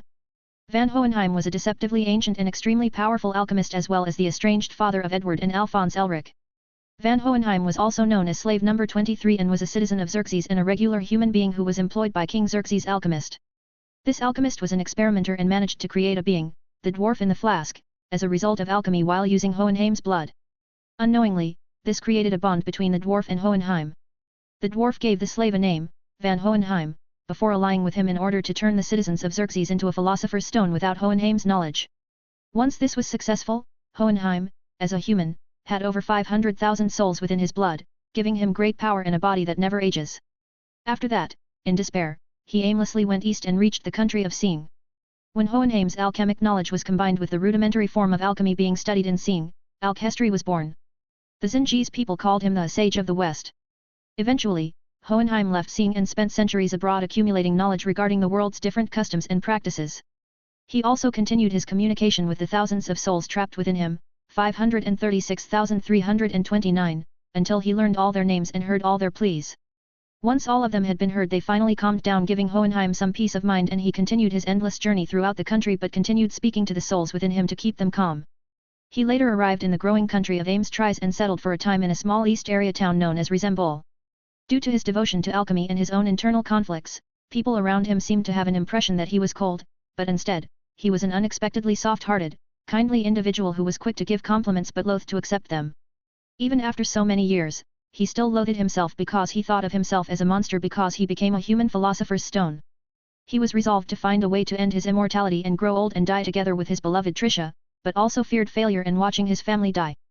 Unfortunately, while perusing countless alchemical texts in order to find a way to reverse the effect of what the homunculus had done to him, Van made a shocking discovery, that the very nation of Ames Tries was built and designed from scratch as to be a much larger and more devastating repeat of the tragedy that had befallen Xerxes, a gigantic transmutation circle for the purpose of turning all of the country's inhabitants into a new philosopher's stone. So, to protect his loved ones, he decided to stop it. After explaining to Trisha that he was leaving and promising that they would die together, Van Hohenheim departed from the house in Rizembol in 1904. But, sadly, that day never came as Trisha died much earlier than him. The regret and self-loathing in his heart increased for himself as he knew that if he was there he could have saved her, and what was worse, that his two sons were left alone after that. He stood by the grave of his wife again before heading to the central. Trisha, forgive me. I couldn't keep my promise to you. I wish that heavens exist so I can meet you there, but I also know that I'm not a good man. I would never receive heaven after my death. But I promise you, I will protect Ed and Al, even if it costs my life. With that promise, he left for the central. It was not just him, all the major businessmen, government and military officials, general in charge of Erugo and Creta and also the president of Drachma were headed to the central city. It was obvious that something was going to be announced that day. Something that would probably shake many people. Edward, Alphonse, Hats, and Ajax were also in Central and they were just chilling at the Mustang's office. Meow, give me some milk. Hats demanded. Mustang's eyes twitched, get out of my office, this is not a circus. Ajax quickly defended Hats, come on, Colonel. How can you be so heartless? He's just a cat. No, he's not just a cat. Cats don't speak and they certainly can't fight a homunculi and kill it with bare hands. Mustang barked. Hats huffed, hey, if you stay being this grumpy, you will never find a girl to mate with. How will you further your bloodline? I recommend you change your attitude, young man. Who are you calling a young man? I am older than you. Mustang argued. Mwahaha, no one in this room is older than me. Hats laughed. Oh really? Then how old are you? Edward asked in ridicule. I am about 1,223,456 million years old. Hats honestly replied. Hearing that, everyone except Ajax laughed loudly. Do you even know how many zeros are in a million? Mustang ridiculed him. Hey, stupid humans. Hats scoffed and went to sleep. Colonel, we must find this father guy, who knows when he will activate that circle? Edward asked, changing to the mood of the room back to seriousness. I know, Edward. I have sent people in search of him all around the country. He must be inside Ames Tries somewhere. Mustang assured him. Ajax quickly interjected, hey, why don't you guys try to look under the central city? I mean, I've read in comics that many times the big bad guy has a secret lair under the place where nobody expects them to be. Mustang's eyes stayed open for a while as he looked at Edward for a second. Damn it, Mustang got up and stormed out of the room and called his bodyguard, Riza Hawkeye. Meanwhile, a huge crowd had gathered below the stairs of the Central Command building. A big platform was set there and Alexander had invited Lt. General Grumman, newly promoted Lt. General Armstrong, Lt. General Iroh, Lt. General Dobby and Lt. General Leonidas. All of these were the closest allies of him and he knew that they would not turn bad. The crowd of people had gathered there to listen to him. Many who knew about the man in the long coat and weird hat were shocked. They didn't know why the president of Drachma was here. Führer King Bradley also had a seat for himself. He looked calm from outside but he wasn't able to move his body at all and not open his mouth on his own. It was as if a ghost had taken control over his body. He couldn't imagine it being alchemy as he had not seen such ability before. Too bad for him, it was magic. Alexander went to the podium and started speaking. My beloved people of Ames Tries, I have a big good announcement to make but also bad news. He started. You can see Dwarf, Hohenheim and the Central Command on my Discord https://discord.gg/dghkrn or see them on Instagram https://www.instagram.com/MisterImmortal novel. Special thanks to Douglas Flower Umar Latif Julian Rockamora. 573, 573. Spoiled plans. Alexander continued his speech, recently I went to Drachma. It was not an official trip as I went on my own. I wanted to ease the load on the shoulders of our northern soldiers. So, I talked with the president of Drachma. Here, I have the peace deal in my hand. Alexander showed everyone a paper in his hand. Most of the people had already heard the gossip about this happening. There were also giant projectors with screens set up for people to see everything going on the stage. This was also going to start the age of information. It's not just the president who signed this deal, but their government party as well. So, now I can officially say, Ames Tries has no enemies anymore. There is no war now. I have brought permanent peace. Alexander announced with a raised fist. With that, the crowd ushered in cheers. People often get excited about such talks about peace. Alexander then continued, but with a grim expression. But, when I returned here, I found something saddening. There was corruption in the central command of our country. So much corruption that many wars and conflicts arose due to them. I will let King Bradley explain everything as he was at the center of all this. Bradley's face was normal and there were no expressions. But internally, he was trying to fight this foreign control over his body. He went to the podium and stood behind the mic. Then, without his permission, his mouth started to speak. I am ashamed to be telling you all this but this is indeed the truth. Corruption had taken place in the Central Command. A man that goes by the name Father was controlling me and my men. Father had created 7 homunculus, out of which, 4 are already dead, killed by the hands of General Universe. Father wanted to use these homunculus to create a country-wide transmutation circle and sacrifice all the people, just like he did with Xerxes more than 400 years ago. I am one of the homunculus as well. As he announced that, he took off his eye patch. Why am I saying all this? Bradley internally questioned himself. The camera zoomed onto Bradley's eye and the projectors showed it to the people. Widespread panic ensued in the minds of everyone present there. But what Bradley then said, calmed them down a little. Today, I want to apologize to all the remaining Ishvalans, as I was the one who orchestrated the whole genocide. The soldier who killed the first Ishvalan child was none other than a shape-shifting homunculus. I deliberately created a reason to exterminate them. How did he find this out? He questioned. All of this is for Father. He is the sage from the east. Alchemy was brought to Ames Tries by Father, who taught people that the energy is taken from the movement of tectonic plates. While that source does exist, all alchemy uses Father's Philosopher's Stone, which he circulates throughout the country through his underground tunnels. That way, he can turn his power off and block the earthen source as well. Yes, all of the Amastrian alchemists were using the energy of a Philosopher's Stone, which in itself is made by sacrificing humans. Yes, Xerxes was sacrificed to make Philosopher's Stone, that was also supposed to be the fate of Ames Terrace. Forgive me, Father. But, our plan was spoiled by General Universe and now I am made to admit my crimes. But I have no regrets. Father gave you everything, Ames Tries exists because of him, you are all his property and he has the right to decide your fate. He suddenly took out a gun to shoot himself from below his chin. No, he tried to stop himself. Bam! Alexander stopped him and took the gun. You will answer to your crimes, Bradley, I will not let you escape so easily. Alexander took the mic and spoke, don't worry, my people. I have everything under control.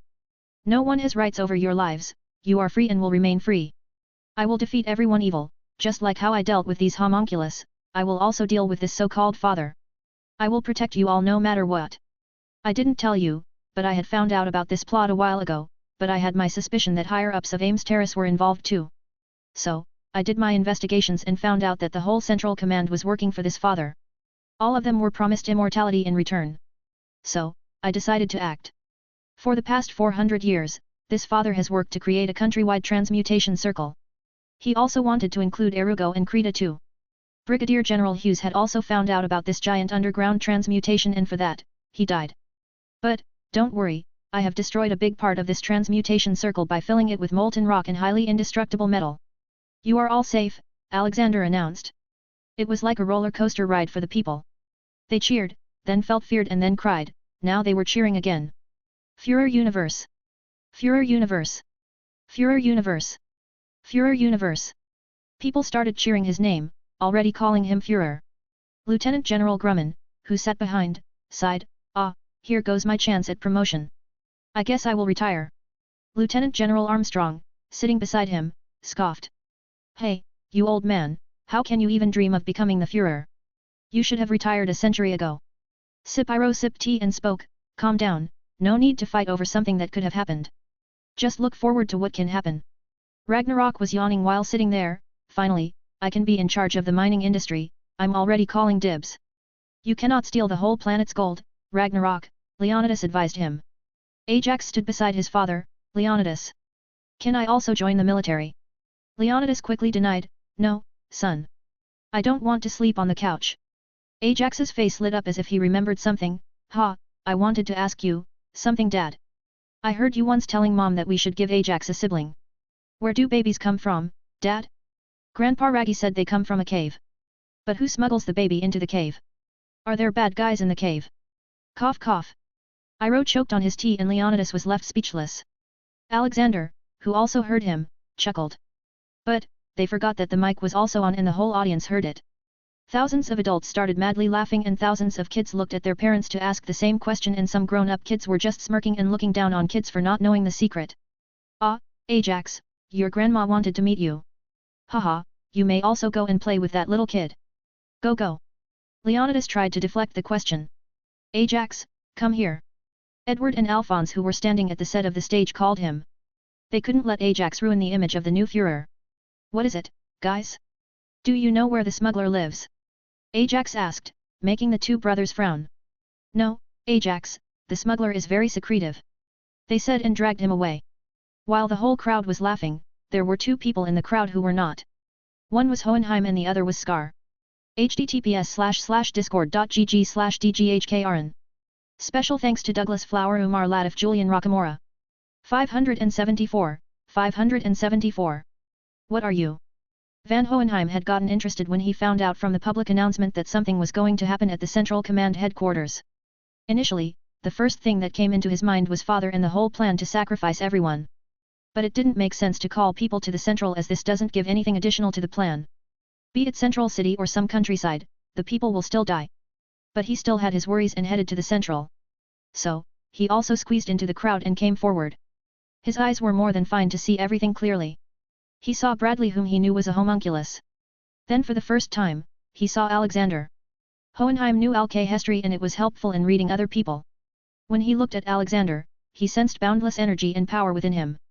Not just him, but also in 4 other people and a cat beside them.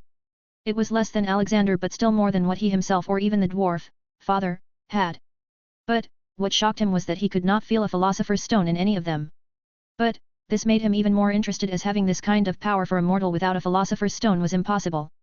The only other option was if you were a literal god. But he doubted the gods really existed as the truth was more like a chaotic neutral being than anything angelic. Then, to his shock and happiness, these crazy strong beings seemed to be on the side of the people. They revealed the plot of father and the real identity of Bradley and all the killings they did. But he was now worried about something else.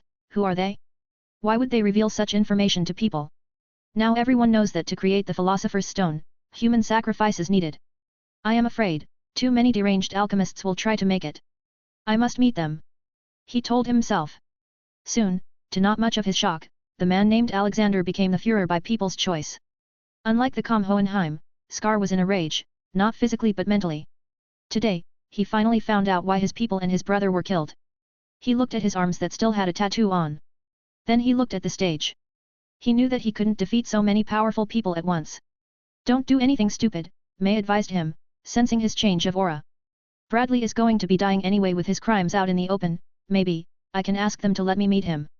He thought. That day and the coming week, the newspapers were going to be free so as to spread the words as much as possible. As everyone liked free stuff, people who didn't read newspapers also read them that day. Many stumbled and fell on their butt when they found out what was going on in their country. Many wanted to do something but they also knew they were powerless. Many were frustrated but they knew there was no point in that anymore as the plot had already been thwarted. But they all wanted to know more. They wanted answers so many marched to the central city. Alexander was inside the meeting room of Central Command. He was not here for a meeting but instead to punish some people. Just before Alexander made the public announcement, he had called for a full meeting of all members of the Central Command. All of them came and got stuck inside the room by Alexander's command. Now, Alexander had all the time in the world to deal with them. All of you are very talented people, reaching such a high position is not an easy task. But, too bad that you used your brain to do bad. Seriously, being immortal as a normal human being is nothing but a curse. There is no fun if you are not invincible as well. But here we have all the fools. Wanting to not grow old or just not die. Such weak-minded people to be sitting in this position. All of you are category 4 sinners. There is no difference between you and the homunculus. So, you will also receive the same level of punishment. All those of you who never wanted to die, will from now on grow older by 10 years every minute that passes. Your bodies will also grow sick. Those that just didn't want to die, will die too, but by their worst phobia. All of them panicked. But he didn't let them say anything. 3 of them died just there as they were already old and 10 years was a lot. 2 more died due to the phobia of height and the deep sea. One felt himself being thrown down from the space and the other saw himself falling deep into the Mariana Trench. The remaining men soon followed. After 15 minutes, all of them were dead with painful faces. They were going to remember their death even after death. Rest, Deadpool will handle. Knock knock. Ajax entered with Edward and Alphonse. What is it, kids? Alexander had already removed the dead bodies from the room. Grandpa, Edward has a request, Ajax revealed. Alexander looked at Edward and patted his head. What is it, kids? Edward gritted his teeth at being called kid, but compared to Alexander, he really was a kid. Führer Universe, my father wants to meet you. We met him outside the headquarters today, Edward said. Haha, just that? Well, go on, invite him here. I'll give him a lesson to not neglect your kids. Look at you, you have so many deficiencies that you never reached puberty. Alexander said with a pitiful tone. Edward barked in dissatisfaction. What did you say? Alphonse quickly held him back. Brother, look who you're talking to. It's all right. Being a Führer is just a government position. I'm not some evil king to get angry at you. Go and bring your dad now. He ordered. Soon, a man entered. He was fairly tall, broad-shouldered gentleman with the appearance of a man of relatively healthy middle age. He wore his long, golden blonde hair in a loose, shoulder-length ponytail with 2 or 3 loose strands of hair falling over his brow and sported a full Donegal-style beard on his square jaw. He also wore spectacles over his golden eyes. Ah, you look like a scientist. I'm something of a scientist myself. Come, take a seat. What's your name, kid? Alexander asked. Van Hohenheim was a bit taken aback by Alexander's friendly nature. He hadn't been called a kid in a long time. He also felt weird as he was 450 years old. But, for some reason, when Alexander said it, he felt like he was really smaller than Alexander. My name is Van Hohenheim. I have something important to talk to you about. He said with a stern expressionless face. Oh, Hohenheim? I thought it would be Elric. Alexander asked. That was my wife's surname. Hohenheim explained, but with that, a glint of sorrow appeared on his face. Okay, let's talk. Here, have some tea. Alexander handed him a cup of Iroa's special tea. So, what do you want to ask?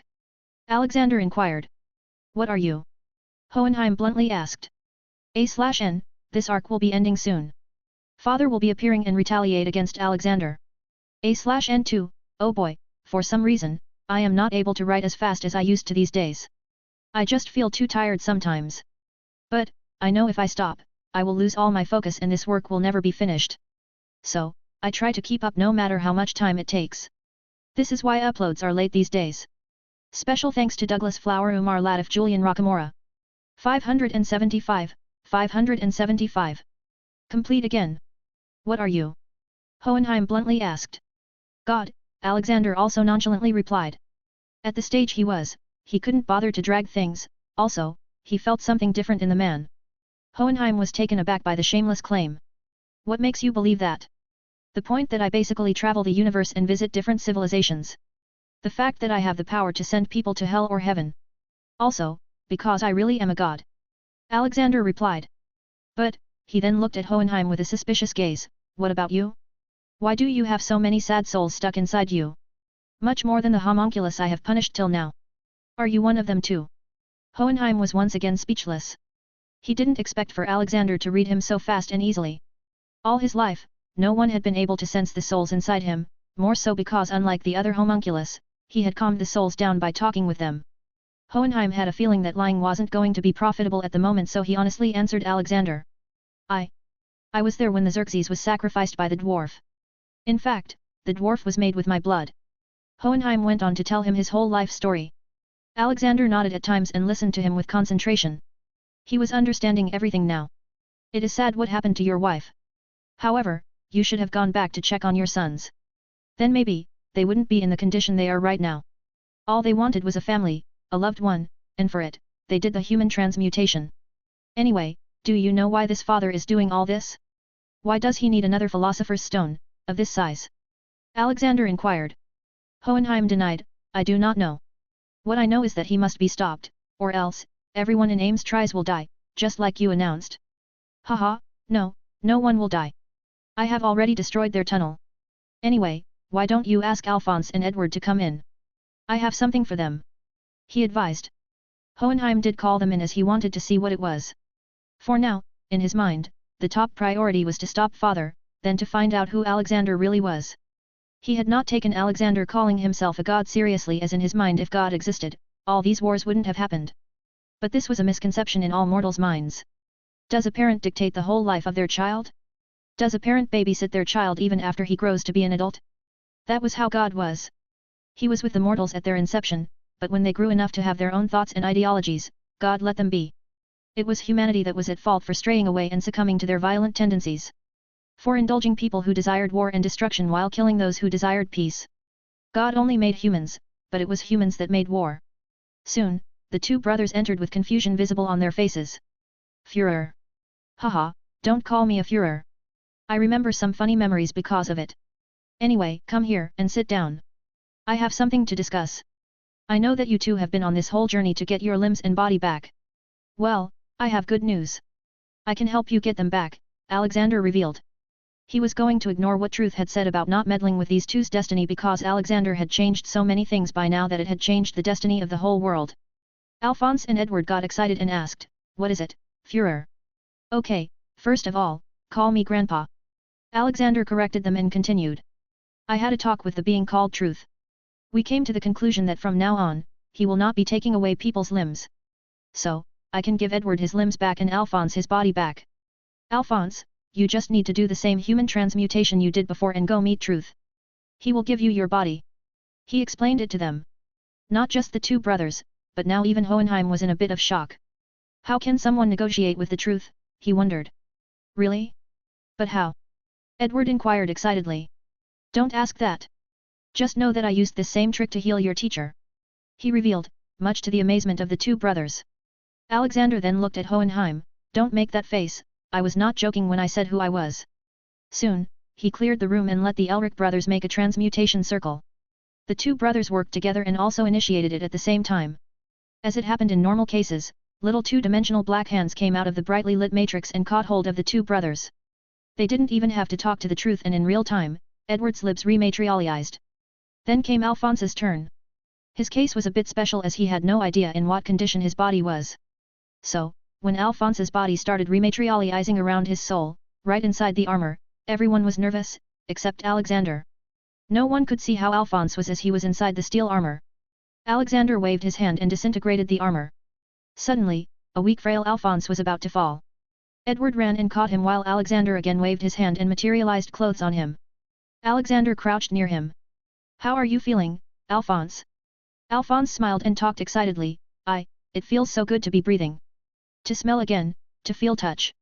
Unknowingly, a drop of tear fell down his cheeks. He was happy, emotional, and at peace finally. Living in that armor was too scary for him as he didn't know when his soul would reject the armor. You are weak, Al.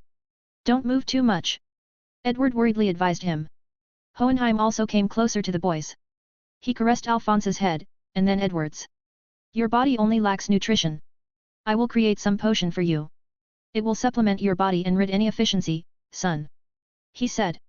Alphonse stared at his father. Dad. I am sorry, Al. Ed. I was not a good father. I couldn't keep my promise to Trisha. You had to go through so much. But I went away because I had found out about the plans of the dwarf. Even now, although his plan was ruined, we must still stop the dwarf, as I believe he is only temporarily stopped. Hohenheim said. We know, Dad. You were doing everything to protect us. Edward said, finally accepting everything. He knew that he would have done the same. The death of his mother was tragic, but Hohenheim was not responsible for it. Hohenheim's mouth stayed open as he heard Edward calling him Dad. He had thought he had lost the right to be called this. With a sad face and nearly teary eyes, he quickly hugged them tightly. Thank you. Alexander stayed back for the entirety of the exchange. He was remembering some long-gone memories. But suddenly he felt a hand on his shoulder. He looked back. Don't the two boys remind you of them? Yeah, they do. They do. She muttered and held his hand as they watched the father and son's true reunion. You can see Alphonse, Hohenheim on my Discord https://discord.gg/dghkrn or see them on Instagram https://www.instagram.com/MisterImmortal novel. Special thanks to Douglas Flower, Umar Latif, Julian Rockamora. 576, 576. Breaking the cycle. After the small reunion, Ajax also came in with hats. Surprisingly, Winry was also there as she had also come to Central for the big announcement and also meet Edward while at it. The three had lots of bags in their hands. Ajax cheerfully spoke, ha ha ha. Alphonse, my dear friend, all this is for you. I bought all kinds of food for you to taste. I even followed your list in the diary. Winry, on the other hand, was shocked as she didn't know that Alphonse was getting his body back. She nearly dropped all the food. Alphonse! She shouted and ran up to him. She pulled his thin cheeks and checked his face. Then she hugged him with tears in her eyes. Welcome back. You just look like you were back then. Just a bit taller and with longer hair. She said. Hats came forward and set the food. Step aside, he looks like a skeleton right now. My boy, you need some milk and fish. Don't skip on milk if you don't want to turn like your little big brother. Edward glared at Hats and shot bolts of lightning from his eyes. What did you say, you fat cat? Ha, he's also deaf along with being short. Hats scoffed. Bam. The door shot opened and Scar walked in. Edward and Ajax quickly got into position to stop him if it came to that. Alphonse was still not in any shape of fighting after all. I did not come here to fight. Scar said, making his intentions clear by raising his hands. But trusting a man whose weapon was his own hand was tough. What is it? Alexander inquired. I want to meet Bradley. He demanded. For what? To kill him? If you think you deserve your vengeance, then I believe someone also deserves their vengeance on you. Alexander stated. What do you mean? Scar was confused. I have my eyes and ears everywhere, Scar. Do you remember every person you have killed till now? Alexander asked him. Why should I? All of them were murderers with their hands soaked in the blood of countless Ishvalan men, women, and children. Scar proudly replied. Even the two doctors who were helping the Ishvalans while ignoring their orders? Yuri Rockbell and Sarah Rockbell? Remember now. Alexander reminded him. The Elric brothers in Hohenheim realized where he was getting to. But it was Winry who was shocked the most. He killed Winry's parents. Edward muttered. Winry's eyes were twitching as she looked at Scar with hatred. He killed my parents. Indeed he did. Now tell me, Scar. Should the daughter of those two doctors be allowed to kill you in revenge? Alexander asked him. His words had much more weight in Scar's mind now. Scar looked at Winry. He was out of words for a while. Do it, kill me if that makes you happy. I will not fight you. They were innocent people who refused their orders and saved everyone, be it an Amistrian or Ishvalan. I indeed killed them and it was wrong. But I have no apologies to make, I have no words to say that can provide you solace. Winry cried in Edward's arms. Before you judge me, know that I didn't want to kill them. In the war, my people were slaughtered mercilessly, I thought I could fight but I was foolish. My brother died trying to save me. I would have also died if it wasn't for your parents. They healed my wounds and saved me. But when I woke up, I was still in too much shock. The first people I saw were your parents who had Amistrian features.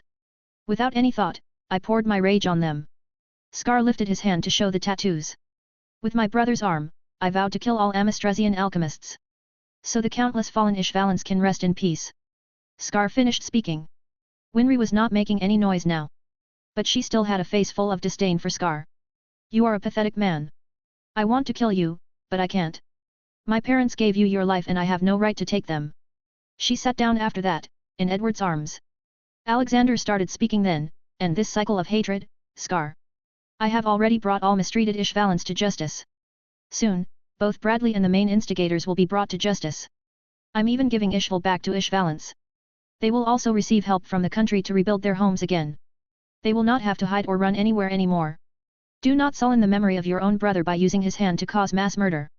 The dead may never return to life but those who are alive can get a better life. Remember, Scar, the people of Amistris were also fooled by Bradley and his puppet master. The fate of Amistrians was planned to be worse than Ishvalans, they were all to die and be turned into a philosopher's stone and their souls forever to be stuck in agony in that stone. Alexander explained. Scar looked conflicted.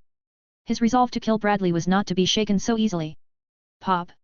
From behind Scar, a little girl came with two buns on her head. On her shoulder was a little panda. Alexander was pleasantly shocked. He was always welcome to kids. Oh, what do we have here? But the girl was far too focused on Edward and Alphonse. She looked at the two one by one. Then she ran towards them. My Prince Charming! I'm finally here. She jumped for a hug. And she did hug her target, which was Hohenheim. Despite being 450 years old, Hohenheim looked middle-aged at best and also very handsome. Ah, my Edward Elric! I have heard so much about you. She started blabbering. Hohenheim patted her head, I'm not Edward. He is.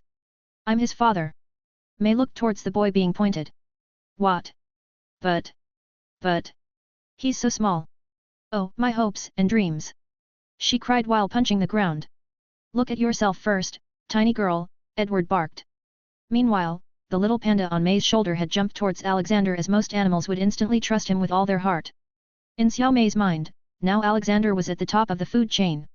Mei got more gloomy when she saw this, oh no, even Xiao Mei has abandoned me. Ha ha ha, you came all the way from Xing just to see Edward. Alexander asked her. Oh no, I came here to find a way for my mission. I have been tasked with finding a way to raise the social standing of the poor, downtrodden Chong clan in the eyes of the Emperor and have embarked on this journey to discover and present my father with the secret to immortality. She revealed. Oh, so you're after immortality? Just like how the corrupt people of Central Command were? Child, let me warn you, life and death are a part of the natural order of things. If you try to break this order and cheat death, nothing good comes out of it. For a species to develop, a change is a must. If the Emperor becomes immortal and rules for eternity, there will be no change, instead, the immortal Emperor will get bored and soon start playing with the lives of people for entertainment. Alexander advised Mei. She heard him while blinking her eyes. Don't worry child, this trip of yours will not go unfruitful. I will make your clan my exclusive dealer of technological instruments of your country. You will be able to sell cars, tractors for farming, and many more technologies. This will make your clan rich and influential. He proposed. May had been in Ames tries for a while now and was amazed by their technology. Especially the farming technology. She wanted to take a tractor with her but it was too big and heavy. But now, she can't just take the technology, but also sell it and make a profit. This was a big deal. She went to Alexander and shook his hand funnily, deal accepted. Haha, just call me grandpa. He patted her head. He looked at Winry, let me cheer you all on first and then go and take care of father now. I need to assure people that they are safe or they will probably start a revolt. You can see Winry's parents and Xiaomei on my Discord https://discord.gg/dghkrn or see them on Instagram https://www.instagram.com/MisterImmortal novel. Special thanks to Douglas Flower, Umar Latif, Julian Rockamora. 577, 577. Final goodbyes. One thing Alexander knew was that abrupt goodbyes hurt very much. When you suddenly lose someone without being able to say goodbye, when you suddenly find out that the person you used to see every day will never be speaking now hurts a lot. So, he took out an item from his dimensional pocket that he had not used in a lot of time. It was the resurrection stone. It doesn't really resurrect anyone, but it does give you the chance to say one last goodbye. Winry, look up, Alexander said and called the spirits of Winry's parents. Two blue lights came out of the ring and took the forms of two individuals, one male, and one female. Their faces looked so kind that it was unbelievable that someone could muster enough hatred to kill them. Winry looked shocked while staring at the two figures. She still remembered their faces from the last time she saw them leaving for the war. Mom? Dad? She voiced with her already hoarse voice from all the crying. Winry. Our little Winry. Sarah Rockbell, Winry's mother, called her name kindly. It was a spirit so it couldn't touch her but she still went closer to her face. Don't cry, my lovely daughter. Look how big you have gotten, and beautiful too. Yuri Rockbell, Winry's father, also joined. Yes, Winry. Don't cry. What's happened has happened, you cannot lament it forever. Life must go on. We are in the heavens and live here. God Universe allowed us to meet you one last time so we can properly say goodbye to you. Winry cried, even louder than before. But, eventually, she calmed down after being patted by Edward for a while. Mom, Dad, Grandma is fine. She has taught me automail engineering. I am very proficient in it now. She started telling them about her daily life. Ah! You have grown so much. What about a boyfriend, did you find one yet? Her mother asked. Winry's face turned red as she glanced at Edward. Her mother saw this movement and chuckled. Haha, oh, Edward, you have grown so big, Alphonse too. I'm happy that you are taking care of Winry. She said. Mom, it's me who usually takes care of them. They are too reckless. Winry complained. Well, boys are like that, Winry. I remember the first time I met your mother was because I was recklessly climbing a tree and fell on her when she was passing from under the branch. Her father said. Fine, boys are stupid you mean. She huffed, making everyone chuckle.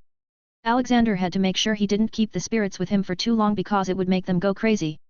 Winry's mother saw Alexander nodding at her so she understood what it meant. Sweetie, listen. Mom and Dad are proud of you. Don't worry about us, we are living in heaven comfortably. You take care of yourself okay? Edward, take care of my little daughter will you? She said. Edward flustered but managed to reply, I will, ma'am. With that, the two figures again disappeared. After that, Alexander called for Trisha Elric. The kind-looking woman's spirit materialized in front of everyone. All three, Edward, Alphonse, and Hohenheim were left speechless. Trisha. Hohenheim called her. Mom, the two brothers added. Trisha smiled at them and spoke, I'm happy that you are fine, even though you had a very rough childhood. I'm sorry I couldn't stay by your side, Ed and Al. No, Mother. It wasn't your fault. Alphonse said. Hohenheim nodded and said, it should be me who should apologize, Trisha. I promised to you that we would die together. But I wasn't even there to support you in your worst time. Trisha went closer to her husband, don't say that, we both know why you went away. You cared about us and that was why you were ready to fight for us. You have suffered enough, even in such a long life, you never had a moment of peace. I wish for you to settle down now.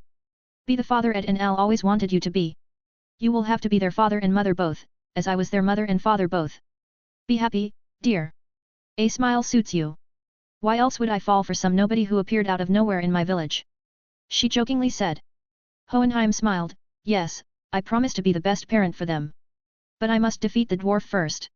Trisha chuckled, you literally have a god walking among you. Why would you have to fight? Dear, trust me when I tell you to trust God Universe. He is the solution to all your problems.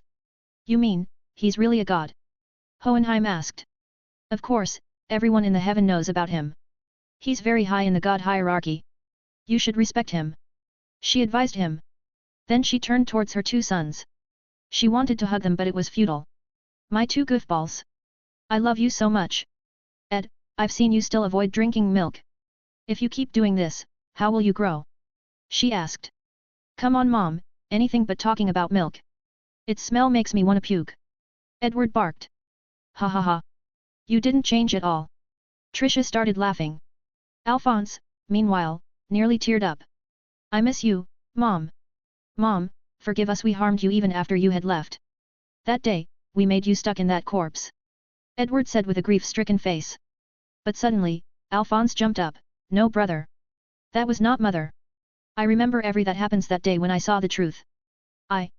It was me inside that corpse. I remember seeing your face, you were calling for me. It shocked Edward who had continuously thought that he caused more pain to his mother by doing that transmutation. It was a constant mental strain on him. On top of that, he also blamed himself for Alphonse losing his body. Bam! That is why you don't go directly to practicing without complete theoretical knowledge. Alexander reprimanded them. Trisha agreed, indeed. But I guess you have learned your lesson now. I hope you will not do something foolish like that again. I will make sure of that, Trisha, Hohenheim added. After a few more minutes of talking, this reunion also ended. It was an emotional yet satisfying goodbye. Now, they all would not be regretting over something for the rest of their lives. Only Scar was left and Alexander did call his brother's soul. It then turned out to be a full angry lecture for Scar. How can you use my arm for killing so many people, many of them didn't even have anything to do with the Ishval civil war. He reprimanded Scar. But they are alchemists, they are heathens. Scar argued. Shut up, you yourself are using alchemy to kill people. If they are heathens, then what are you? A demon? He asked Scar. Listen, you have destroyed enough lives, if I were in your place, I would have gone to find the Ishvalans in exile and help them with my power. Yet you chose the path of vengeance that gives you nothing but more sorrow. He was reprimanded for his actions and using alchemy to hurt people. Eventually, he calmed down and said goodbye. Scar mostly stayed quiet the whole time. Okay, it's time to catch the bad man. Let's go. Alexander shouted and led the way out. A/N, hey, guys. I am on my way home. I will be traveling so I can only write one chapter. So, there will only be one chapter today and tomorrow. After that, I will resume to normal schedule. Thank you for reading. You can see Winry's parents and Trisha on my Discord https://discord.gg/dghkrn or see them on Instagram https://www.instagram.com/MisterImmortal novel. Special thanks to Douglas Flower, Umar Latif, Julian Rockamora. 578, 578. Armored people. He went straight to the residence of Bradley, directly under which the lair of Father was situated. Alexander had dealt with all bad elements so there were no traitors anymore. Alexander called all the good guys to the Central Command headquarters. Inside the office, all the remaining good men sat. There weren't many left anyway. Okay, listen to me. This Father guy is sitting in his humongous lair under the central city. From there, his tunnels span all around Ames tries. General Armstrong, with your men, you will destroy all tunnels exiting the central city in north and west. General Grumman, with your men, you will do the same with east and south. No matter what happens, he cannot escape under any circumstances because if he does then he will restart his plan in some other country. He will die today, no matter what, and for this, all of you need to be attentive and ready to fight all the time. Got it? He asked. They all saluted him and got to work. Rest of you, come with me to the underground. He ordered. Hohenheim started briefing them on Father's abilities. He is very fast and consider that he knows everything whenever you engage with him. He can use alchemy by avoiding the matrix. He can also take away your alchemy as it is flawed. But do not worry, I can work as a deterrent to his alchemy blockade. Alexander was just silent the whole time. He didn't really have to do much to win this fight. Everyone underestimated him too much. Alexander got Bradley and made him lead the way to the main lair of Father. When Alexander, Dobby, Ragnarok, Hohenheim, Edward, Alphonse, Mustang and others reached the place, they saw a man exactly looking like Hohenheim sitting on a high chair. We meet again, Hohenheim.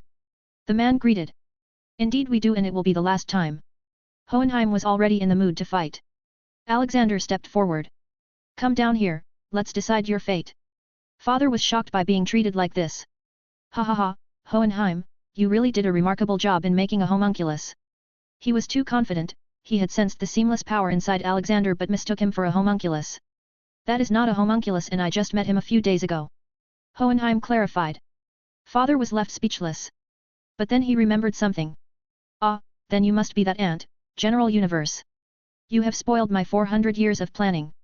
I won't let you get away so easily. Meanwhile, Alexander was having a different thought. Why does he look so calm? Ha ha ha, you must be wondering why I am not seething in rage? Well, because I want to thank you. Before, I was just going to sacrifice Ames tries and get one big philosopher's stone. But, now I can have two, even after forgetting the Amistris one. Father said smugly. He was taking pride in his moment of feeling that he outsmarted Alexander and everyone else. It hit everyone. Ames tries wasn't the only country where he was making an underground transmutation circle. He had also made such circles under Krita and Erugo too. Ha ha ha. I have already ordered them to start the transmutation circle. Thank you, General Universe. With just one stone, I would have become a god. But with this many, I will become even greater than God. Father laughed evilly. Alexander, Ajax, Hats, Ragnarok, Dobby, Iroh and Leonidas face-palmed. No matter which world they go to, they always find a fanatic who wants to become a god when they don't even know what being a god really means. What will you do after becoming a god? Hats inquired. Hey, a talking cat, amusing. Well, you all will be dying first of all. Then I will rule this world and learn the entire truth of the universe. I will sacrifice the whole world if I have to, but I will, in the end, break the shackles that you mortals live your lives in. Father said. Sure, man, you are one dumb guy. Seriously, you still can't feel anything radiating from the six of us? Hats asked. Pop. Kikik. Douglas appeared with his weapon of choice. Tell me, who am I to cut? Here comes another fanatic. Hats muttered to himself. Calm down, Douglas, Alexander told him. But Father felt a bit threatened when Douglas came because usually, unlike Alexander, Douglas doesn't suppress his angelic aura. Father really felt threatened by the big scissor-like sword too. Alexander then spoke directly to Father after reading his sins. Father aka Dwarf in the Flask Category 5. Murder 3,215,654. Indirect murder 6,798,546. Murder by experimenting 500,564. Kidnapped and killed babies 625,4658. Theft 4,668,987. Torturing 1,565,789. Plotting against God since the creation. Attempted murder 169,456,489. Sin percentage 96%. You are mistaken if you think your plan will succeed. I have my people in all these kingdoms, and the moment you told me your plan, it was doomed. They have destroyed your transmutation circle by now. All of them, Alexander revealed with a smile. Father's eyes widened as he closed his eyes and tried to communicate with pride, one of his homunculi. He found out what had happened. The transmutation circle in the form of the tunnel had its various parts collapsed for some reason. It was now impossible to do it. He again opened his eyes. Now they were bloodshot red and there was anger. Gone was his gentleman's aura that he was trying to maintain. You! I will kill you all! He shouted, and with a loud sound, various doors opened around them. Alexander looked around and saw lots of humanoid beings. They all had a white and red body with one big eye on their forehead. They seemed soulless as he could not detect any thoughts in them. Hohenheim was disgusted as he knew what they were. How can you be so cruel? You created soulless lesser homunculus. So many people you killed. Haha, all humans of Ames tries are my property. Anyway, lots of them were people that the military themselves killed. Ishvalens too. Father said with an amusing smile. He chuckled after seeing the reactions of Scar, Mustang, and Major Armstrong. Kill them, he ordered more than 100,000 lesser homunculus to attack them. But, before Alexander could even wave his hand and stop everything, out of nowhere, tens of humans appeared. They were wearing steel armor, covering their full bodies and heads. They had laser blasters in their hands and a jetpack on their backs. They flew around and shot at all the lesser homunculus. One by one, most of the lesser homunculus were shot down by laser beams. It was too advanced for the people of the current era and it shocked most of them there. Who are you all? Alexander asked them as he felt he had seen such people before. Suddenly, one of them appeared in front of Alexander and kneeled. Ishvala, we are here to support you in ridding this world of demons like these. Alexander had a hunch where these people were from by what they called him. Why? Then, in a sync, all of them said something that made Alexander nearly choke on his saliva. This is the way. You can see Father, Lesser Homunculus, and the Masked Men on my Discord https://discord.gg/dghkrn or see them on Instagram https://www.instagram.com/MisterImmortal novel. 30 advanced chapters are available on patreon.com/MisterImmortal. Special thanks to Douglas Flower Umar Latif. 579, 579. Publicly defeated. What have I created? Alexander asked himself. But, he quickly realized why this happened. He had left 2 T-800 droids to teach these people everything. Now, they did teach them what they thought would be able to protect them. Are they even Ishvalans now, he wondered. Didn't your religion tell you not to kill anyone? Alexander asked. It did, but your teachings helped us move on from our flawed teachings. Now, we have vowed to protect the innocents and punish the evil. We do not hold prejudice against anyone anymore. In fact, we created this armor using alchemy. We combined alchemy and alchemy from seeing with the help of some travelers. Then, we used it to refine fine metal that can even take a bullet without getting damaged. Our new motto is, we work in the dark and light to serve mankind with our open arms and a blaster on the belt strapped tight. Oh no, I turned them from religious fanatics to murderers, Alexander said to himself and quickly checked the sins of these knockoff Mandalorians. Then he breathed a sigh of relief. None of them were sinners yet, meaning he could still do something to not let them commit crimes. Okay, we will talk later. Tell your people to stand down, I will handle everything here. He ordered. Then, he clapped his hands. A bluish shockwave went out from the clap and destroyed the lesser homunculus. They were already empty husks without any soul, so he didn't have to worry about killing them. In a second, all the lesser homunculus got burnt to nothingness. Once again, there was silence in the room. You have no idea what a god truly is. How powerful he truly can be. For 400 years, you caused so many deaths and tormented countless people. It is time you feel what God's punishment is like. Alexander started walking towards Father. He lifted his hand and showed a small shining dot on it. A god is not just some strong being who has the power to defeat everyone. No, he has the power to create. That is why he's also known as the Creator. As he finished speaking, on Alexander's palm, the white light expanded and turned into a ball-sized sun. A god doesn't just have the power to create, but also control to whom, where and what happens, Alexander said, and instantly the sun in his palm turned into a supernova. But do you know what happens to those who do not understand these basic things and still try to become a god? They get sucked into the void to become a part of nothingness, as their life was never valued to be more than that. The supernova turned into a dark black hole. Father truly felt scared at that moment, regretting even confronting Alexander. You can't even be compared to that guy, Truth. How can you even imagine yourself turning into a god?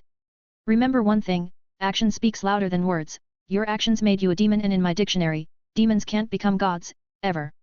With this line, he was standing in front of Father. Bam! Alexander's hand touched Father's face. Sad that sinners of your caliber get their soul erased from time and space instead of getting tortured. But I guess this is a punishment on its own, as once you are erased, you will be forgotten from the vast multiverse. That means that your existence was meant to be nothing. Bam! Alexander backhandedly slapped him so hard he passed all the upward layers of the buildings and reached the surface. Hohenheim, you stay here. If people see that you look like him, they might end up confusing you with him later. He advised and flew up. Ragnarok, Dobby, Iroh and Leo, you go around and inspect the whole tunnel system. Everyone else, follow me. Alexander ordered everyone. Well, he had the authority to do it.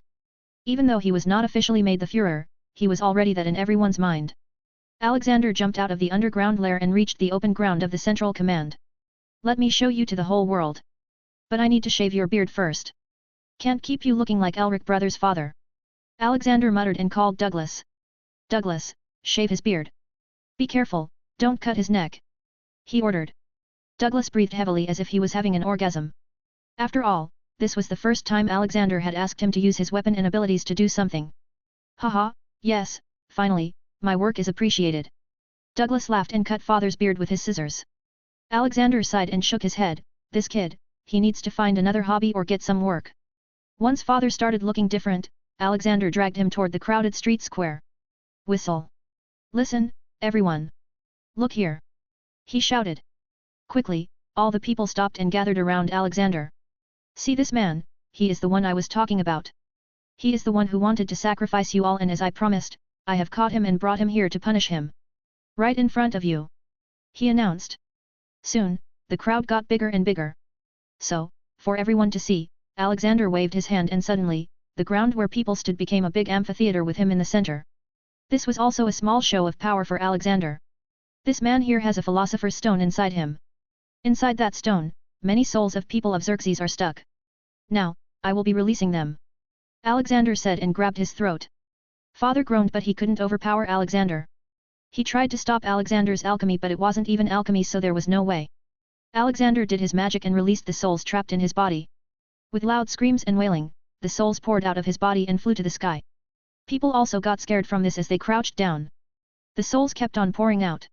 Father had used around a few thousand of these to create his homunculus, but there were still more than 400,000 souls in there. While the souls were going to the sky, they were even cursing their murder. Little by little, Father's body started to become thinner. It was as if he had lost all the body mass. Now there was just a frail, malnourished man. The body was, after all, just a vessel for the dwarf in the flask to exist outside the flask. "No, don't kill me. Please. God, please, I am sorry. I just wanted to be like you. Powerful and free." The dwarf's original voice came this time. "Sorry, mercy is only given to those who have committed sins that are redeemable. What you did is far from that," Alexander said and used his eye of judgment on him to remove his existence from space and time. He will be forgotten in all alternate universes except the one where Alexander was. In some universes, Dwarf and Flask never existed, in some, he existed but disappeared, and in some, Hohenheim never left home because of the dwarf as he didn't exist. Instead, Hohenheim stayed at home and took care of his family. His wife also didn't die because he was able to cure her. Edward and Alphonse lived in a happy family there. Winry's parents also never died because there was never an Ishval war. Discord https://discord.gg/dghkrn 30 advanced chapters are available on patreon.com/MisterImmortal. Special thanks to Douglas Flower Umar Latif. 580. Some promotions and some blessings. While Alexander dealt with the wannabe gods, Leonidas went with Ajax and Ragnarok in one team and Dobby and Iroh in another went to look for the remaining two homunculus. Dobby and Iroh found Sloth and it was an easy kill. Well, anything was an easy kill for them. Pride was found by Ragnarok team. But, they all felt weird hitting a kid. What was more shocking was that the kid was actually the son of Bradley. "Hey, surrender now, that wannabe god is probably dead by now," Leonidas told him. But Pride chuckled in pride, "Hee, if he is dead then I will become the god. I will finish what he started." Bam. Gender equal age ignoring punch, Ajax shouted as he punched Pride in the head. Ajax was a kid too, so he had no reservations about hurting a kid. "Dad, he's 300 years old. Don't be fooled by his looks," Ajax shouted. Now, because of Ajax's punch, the body of Pride burst into a dark shadow-like being with lots of eyes. "Well, he doesn't even look like a kid now," Ragnarok muttered. He opened his mouth wide and breathed strongly. He was spewing fire and burning the shadow-like creature to nothingness. "Well, I guess we are done now. Let's get Alex to become the Führer as soon as possible so I can start my mining projects," Ragnarok muttered as if nothing happened. Leonidas picked Ajax on his shoulders and they walked out of the tunnel system while destroying it. When they came out to find Alexander, all they could see was Alexander in the middle of a crowd and people cheering his name. "Haha, no matter where he goes, Dad becomes their favorite. I guess our job is near completion in this world now," Leonidas said. "Yeah, you are right." Dobby appeared from behind. Ajax suddenly jumped down from Leonidas' shoulder. "Dad, I'm going to find my friends. See you later." Meanwhile, Alexander was busy giving a speech. "My people, the evil has been defeated. Now, it's time to prosper, it is time to move forward, imagine and invent. I can guarantee you that I will not let any corruption bud in Ames tries. I had found out that these evildoers were purposely stopping any kind of technological advancements from happening. They didn't want you all to travel the world and learn the truth that the alchemy of Ames tries was flawed, something that's not the case in Seeing, where alchemy was also spread at the same time it did here. I will also be changing the political structure of our country so corrupt people can't take power in their hands. Be sure to keep an eye on the Ames Tries daily newspaper. I am also declaring today as Victory Day because today is the day Ames Tries defeated her biggest enemy and ushered into a new era." Alexander changed the mood of the whole crowd from worried to excited. All the things Alexander said resonated with the worries of the people as they also didn't want to face such danger again. Alexander waved his hand at them and got off the stage and headed directly to his office with everyone else. Soon, there was a big crowd in his office. Hohenheim was also there with his sons. There was not enough space for everyone to sit, so Alexander simply removed all furniture except one table for himself. First of all, Edward Elric and Alphonse Elric, the military is no place for you two. You are honorably discharged from the military. You will receive a normal pension from now on. You two will now attend and also teach at the new alchemy institute I am opening for the general public. Now, coming to everyone else. I will be changing Ames Tries from being a military state to a democratic state. Creta, Arago, Drachma, and the whole of the eastern desert will now be a part of the new United States of Ames Trisha. It will be the land of free. Also, I will be creating a group that various countries can join to receive economic benefits in terms of ease of doing business and many more things. It will be called the Economical Union. However, this union will only exist for 25 years because in the long term it won't be very much helpful. Any questions? Alexander asked. General Grumman spoke, you haven't even become the Führer yet, how are you going to implement these? What do you mean? Do you want to become the Führer? Okay, I am ready to give up my position if you can guarantee me that you will be able to uplift the country and not just keep it as it was before. Can you guarantee there will be no more corruption? Alexander inquired. Cough. Can you promise that? Grumman asked back. Haha, 100%er. I can even give it to you in writing with my signatures. Can you also do it? Alexander asked. This shut up everyone in the room. Hohenheim and Mustang just sighed at that. They knew Alexander was a god, so how can they question him? Good, now, Mustang, you are promoted to become the general of the army. You will be handling the Amistris army under me. You will be the highest military rank but also my subordinate. From now on, the Führer will not be the head of state, it will be the president. He announced. Of course, Mustang was happy with this promotion. General Armstrong, you will be the head of internal affairs, meaning that you will be taking care of all the civilian problems occurring in the country. General Grumman, you will be retiring. General Hughes, you will first go to your home and hug your daughter and then head the Department of Foreign Affairs. Your duty is to create friendly ties with other countries around the world. He commanded. Hughes saluted and spoke, Sir, can I complete the first task right now? Alexander chuckled, Ha, yes, you may go home and hug your family. Hughes only needed that and he vanished from the spot. So, Alexander continued. Dobby, as always, you will be my right hand as the vice president. Iro, you will be heading the agriculture department. Your job is to eradicate hunger from the world. Leonidas, you will be the head of finance and economics. Ah, my dear wife, you will be the head of the Department of Health. I believe you know what you need to do. Riza Hawkeye, you are promoted to the rank of colonel and are to be a direct subordinate of Mustang. Alexander winked at Riza while saying that and he wasn't even trying to hide the wink, making her turn a bit red. I guess that's it, Alexander concluded. Cough. Ragnarok coughed loudly. Alexander was also messing around, yes, Ragnarok will be the head of the Department of Mining and Industry. Your job is to complete the material requirements of the USA's budding manufacturing industry. Ragnarok smiled happily. Then, Alexander looked at Hohenheim. You have lived a life of sorrow all this while. I will release all souls trapped in you and also give you another 50 years of life. Your job is to live with your sons, see them get married and play with your grandsons.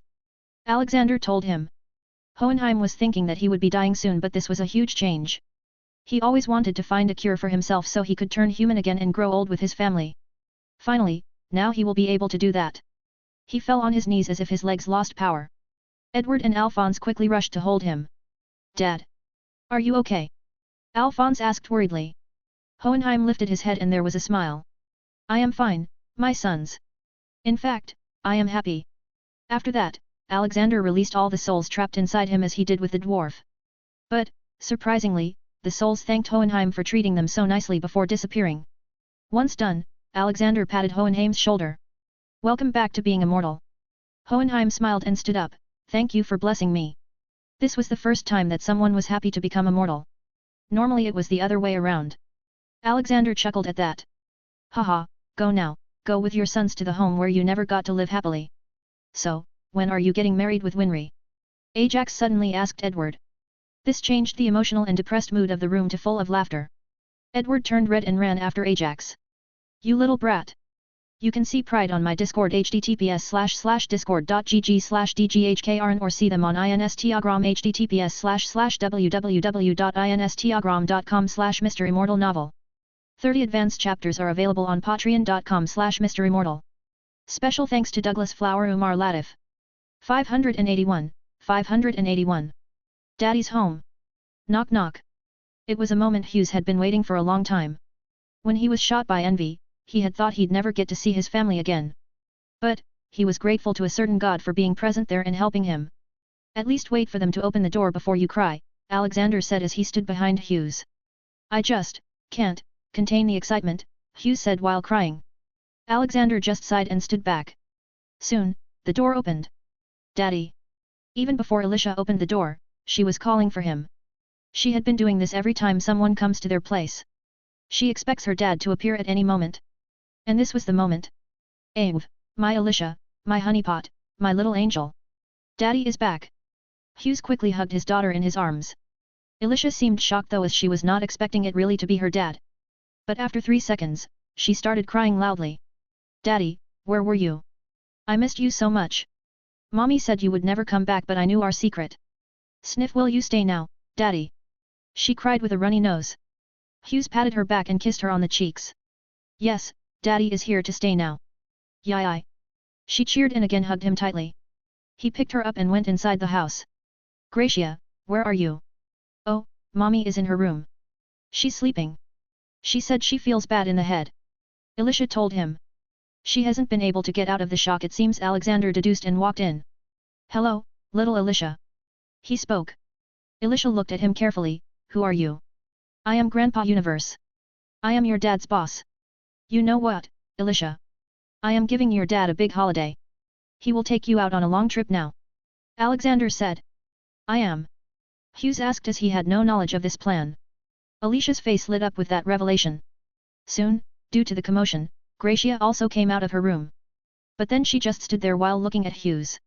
Then she rubbed her eyes to make sure she was not hallucinating. I'm real, Gracia. I'm back. Hughes greeted her.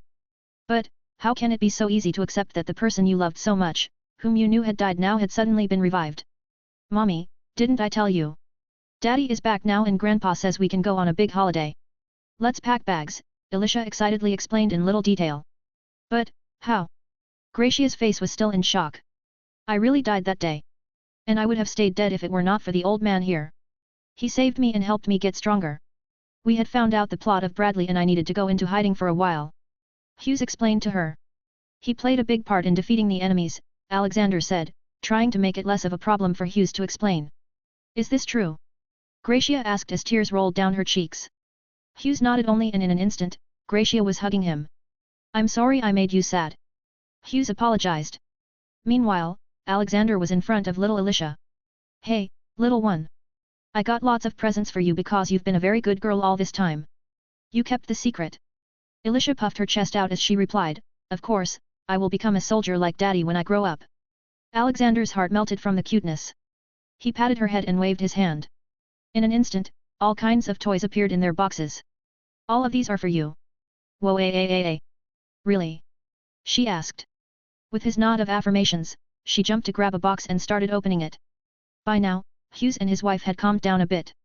Honey, where will we keep all this? Gracia asked seeing the pile of presents. Don't worry, I was promoted so we will be moving into a bigger and more open house soon, Hughes told her. Daddy, look, I got a gun. Alicia pointed a Nerf gun at him. Whoa, my Alicia is a spy now. Hughes dotted on her.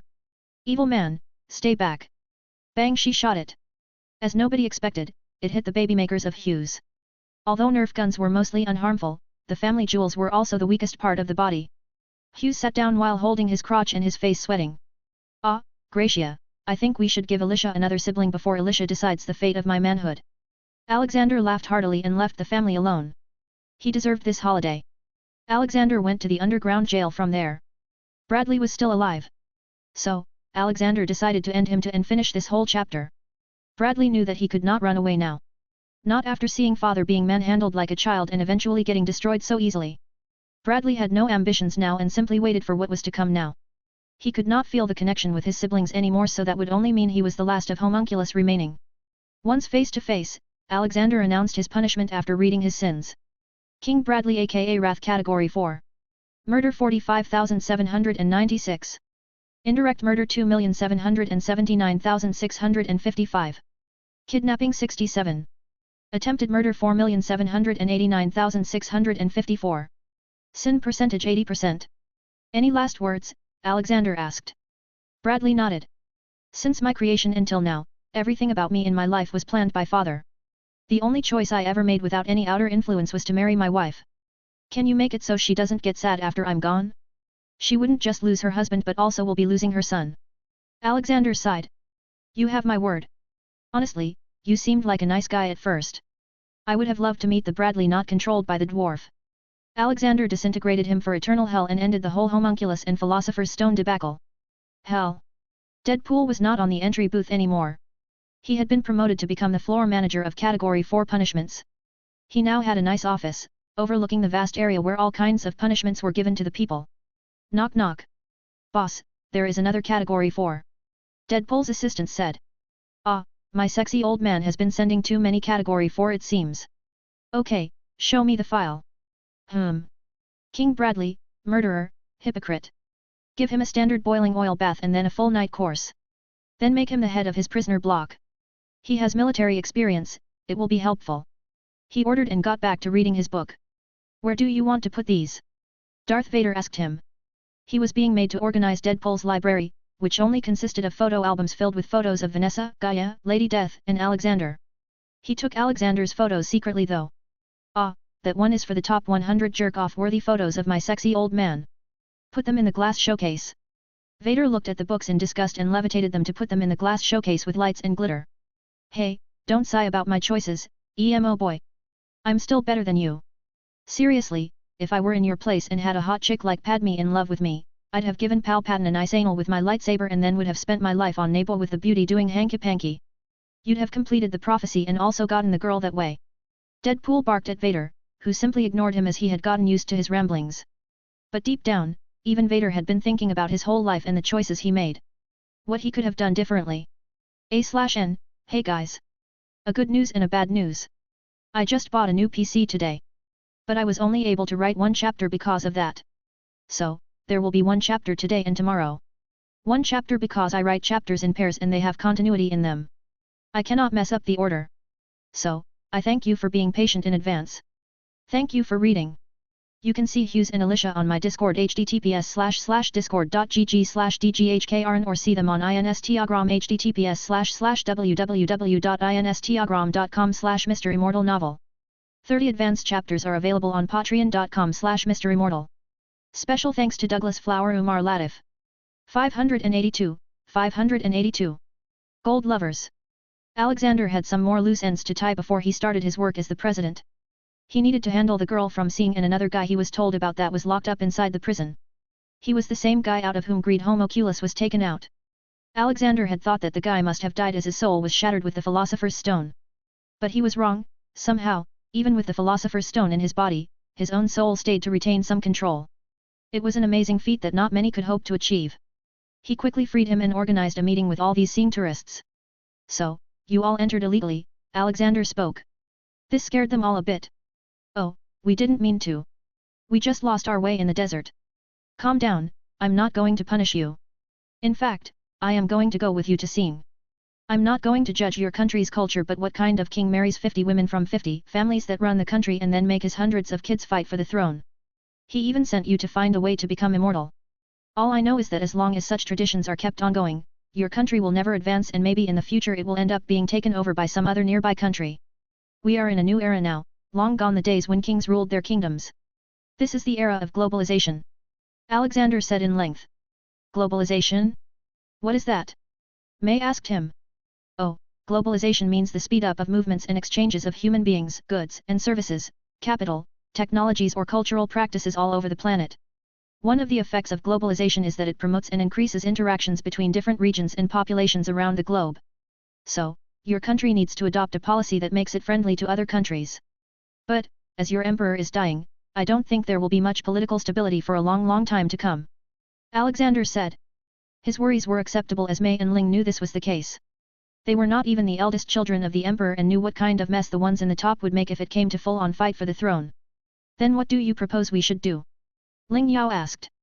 Simple, let the emperor die, then I will use some secret means to make you two the ruling monarchs but you two will not be ruling the country literally. What your rule will be called a constitutional monarchy. Constitutional monarchy is a system of government in which a monarch shares power with a constitutionally organized government. The monarch may be the de facto head of state or a purely ceremonial leader. The constitution allocates the rest of the government's power to the legislature and judiciary. Alexander explained it to them. This was totally new to them after all. This means we will be emperor and empress just in name. Well, if this can benefit seeing, then I see no problem. Ling breathed. Alexander nodded. The best party of this monarchy is that you and your descendants will be royalties for as long as your family line exists. So, after this, Alexander went with the prince and princess of Seeing. He passed as the super-rich businessman from the land far west. To their luck, by the time they reached the country, the emperor was already dead and the various factions were fighting to support their prince to become the king. None of the kids really loved the emperor as he was mostly busy either with his harem or coughing due to his bad health. The kids instead felt more like a family with their caretakers and bodyguards. Alexander got to work and announced that a big tournament will occur. The winner will win 1,000,000 gold coins and the seat to become the emperor. It was supposed to happen in front of the commoners. This way, when someone loses and still tries to fight, they won't find public support. Of course, Alexander had made Ling and Mei powerful with his power. Though he only made them strong temporarily as too much power corrupts. He still made Mei more powerful than Ling as he felt that the girl wouldn't be going bad considering her love interest was Alphonse. After a Chinese-styled contest, the end fight was a draw between Ling Yao and Mei Chong. The two won the money and the right to become the next monarchs. Of course, many other princes and their factions didn't agree to the result and tried to create a problem. They were simply publicly shamed and thrown into jail, with their whole property and money confiscated to help people and set up the new government. Alexander then left behind one seraph to advise the two new monarchs and also help set up elections and frame a nice constitution that would be in harmony with the constitution of Ames Tries. Alexander returned after that as he himself had the stuff to deal with back in Ames Tries. Dobby, how are the Ishvalans reacting to everything? Alexander inquired. Boss, they are still a bit skeptical about everything. But, most of them have agreed to resettle on their land. But, to not repeat the past mistakes, it won't be an exclusive zone. I am trying to settle Ishvalans all around the country as well as settling normal Amistrians in the land where Ishval used to be. Only when they feel included in the normal population will things go to normal. Dobby reported. Good, what about those knockoff Mandalorians? Alexander asked. They have been good. They are patrolling the streets of Central and stopping all kinds of crimes. They are also teaching the normal Ishvalans that hating alchemists is wrong. Dobby said. Alexander sighed, well, I guess they are doing a good job. Let them be, we will deal with them later. Right now, the world's purity is at 70%. There is a rise in people using alchemy and also some cases of people trying to transmute humans to make philosopher's stone. I expected this. We need new stick laws and to implement them. Alexander decided. So, they focused on this. 5 years was the time needed to create a constitution, a judiciary, laws regulating alchemy and setting up elections. In the past 5 years, Alexander became widely popular as the father of USA, United States of Ames Trisha. They even had his face on the banknotes of the new currency called dollar. Alexander was blatantly copying stuff from his original world because he knew that these things do work. Economic and scientific boom had turned the whole economical union zone the wealthiest in the world. Seeing was also not far behind. It was now a democratic country but with its huge population, they had become the biggest industrial hub. 5 years later, Alexander sat in his office. Hughes was in front of him, reporting on his new task of setting up a United Nations organization. But Alexander had made it a bit different. In his original world, UNO had become too bloated. So much so that its original purpose had been forgotten. But here, Alexander only focused on a few things. Stopping wars, removing hunger, human rights, and healthcare. Bam! Ajax entered the room. Grandpa. Edward and Winry are marrying in a few days. Let's get going now. Ajax was really excited about his friend's marriage. He had also planned for a surprise for Edward. Ajax had not seen Edward and Alphonse in a year as he was busy learning martial arts from his mom in Fihame. Natasha was very strict on him after he had gotten a scar from his fight with Lust. Yes, stop jumping around. You are 10 years old now. Alexander chuckled and finished his work. Dobby, let's go. World purity is also at 85 so we won't be staying here for much longer. Let's enjoy the time we have. Alexander said. Yes, boss. Let's invite others too. Dobby started calling people on his cell phone. Alexander suddenly remembered something. One more thing, tell Ragnarok to stop mining gold for God's sake. He has inflated the gold market. I did tell him but he has not stopped. Instead, he has told various mining companies that he will buy gold from them in return for other precious metals. So, he's expecting to control the market by not letting the gold reach the market and pocketing it himself. Dobby explained. Sigh. I really don't understand his fetish for gold, Alexander muttered and picked Ajax over his shoulder. The poor guy hadn't grown even an inch in 5 years. Ajax, let's buy a new golden car for Edward as a present. Alexander decided. Dobby's eyes twitched. Are you sure you aren't a dragon too with your gold color fetish? Alexander felt someone speak. Ah, you said something, Dobby. Dobby denied. No. Let's go. And he in his godly senses he thought to himself. A/N, so, we are at the end of this arc. Next will be a few short arcs and then Dragon Ball Z. We are reaching the end of this novel so we will be seeing some stuff related to Heaven and Zulrich as well. Special thanks to Douglas Flower Umar Latif Julian Rockamora. 583. A Changed Dragon. They came to the village where the Elric brothers now lived, Resemble. The countryside was as nice as always. Still green and natural. Even though Alexander's reforms brought lots of money into people's pockets, he had also introduced environmental protection laws from the start. So, no forests were being destroyed. All the companies that needed wood were strictly ordered to plant 5 trees for each one they cut. So, even if all of the 5 don't survive, it still gives 1 or 2 new trees. Ajax, what did you prepare as a gift? Alexander asked him. It's a secret, Grandpa. But I assure you, it's very big and will help Ed a lot. Ajax replied. Alexander chuckled and didn't ask further. Soon, they came to the house of the Elric brothers. It was decorated with some white curtains and a nice modest altar was made. Hohenheim was seen directing the people on where to put flowers and some decorations. Haha, it seems you have turned into a full-time mother now. Alexander joked. Hohenheim turned around and greeted Alexander with a smile. He was really grateful to him for giving him some of the best years of his life. Well, I am their mother and father both, however, I do feel like I'm more of a mother when it comes to handling them, Hohenheim replied. Good, I'll help you, Alexander said, and picked up a huge white marble pillar made for decoration. Where do you want this? He asked. Instead of using magic or some trick, he was using his own hands because Alexander knew that this had its own charm and felt more memorable. Hohenheim didn't act reserved and worked with Alexander. Meanwhile, Ajax ran into the house. Edward. Alphonse. I'm here. Ajax shouted. Bam. Suddenly Ajax heard a metal dropping sound behind him. He turned around and saw the old Alphonse's armor. Hey, Ajax. Alphonse's voice came from it. Ajax was shocked. What? But didn't you get your body back? Don't tell me you did it again. What are you saying? I'm yet to find a way to get my body back. I think you must have dreamt something. Alphonse argued. Ajax took a few steps back. No. I'm 100% sure. You're messing with me, right? What do you mean? Alphonse kept the act going. Soon, Edward also joined. He had a metallic arm. Oh, hey Ajax. Ajax nearly cursed, what they? I need to find Grandpa. As soon as he ran out of the building, Alphonse and Edward burst into laughter. Alphonse got out of the armor and Edward detached the fake metal arm. Brother, are you sure this was the right thing to do? He will surely have his revenge later. Alphonse asked. What can he do? At most call me short? But I have grown taller now. Edward replied confidently. Well, you are still not tall enough, Alphonse replied. He was taller than Edward. In the afternoon, the ceremony happened. Winry and Edward sealed the deal with a kiss. Ajax didn't leave the chance to embarrass them by whistling loudly. After that was the cake cutting. Ajax also brought him a present. Although these 5 years were very bountiful for Edward in terms of his height, he was still a little shorter than Winry. Behold my gift. Edward, I know you hate milk so I brought you this. A 100-kilo box of powdered milk. Ajax announced, which made almost everyone laugh there. Thank you Ajax, I will cherish this a lot, Edward replied while gritting his teeth. Ajax laughed loudly, ha ha ha. I was just kidding, Ed. Congratulations on your wedding and I got my dad to make this for you. This is called a magic finder. You need to put the hair of the person you want to find in this compass and it will point you to that person.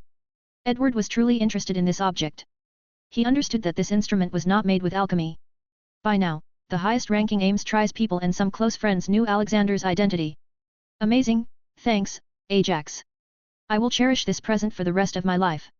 He gave Ajax a hug. Ajax then went to Winry. Here, this locket is for you. I got my sister Amy to make it as beautiful as possible. He moved closer to Winry's ear and whispered, it will always tell you in which direction Ed is and how far away. Winry chuckled and looked at Edward, making him shudder.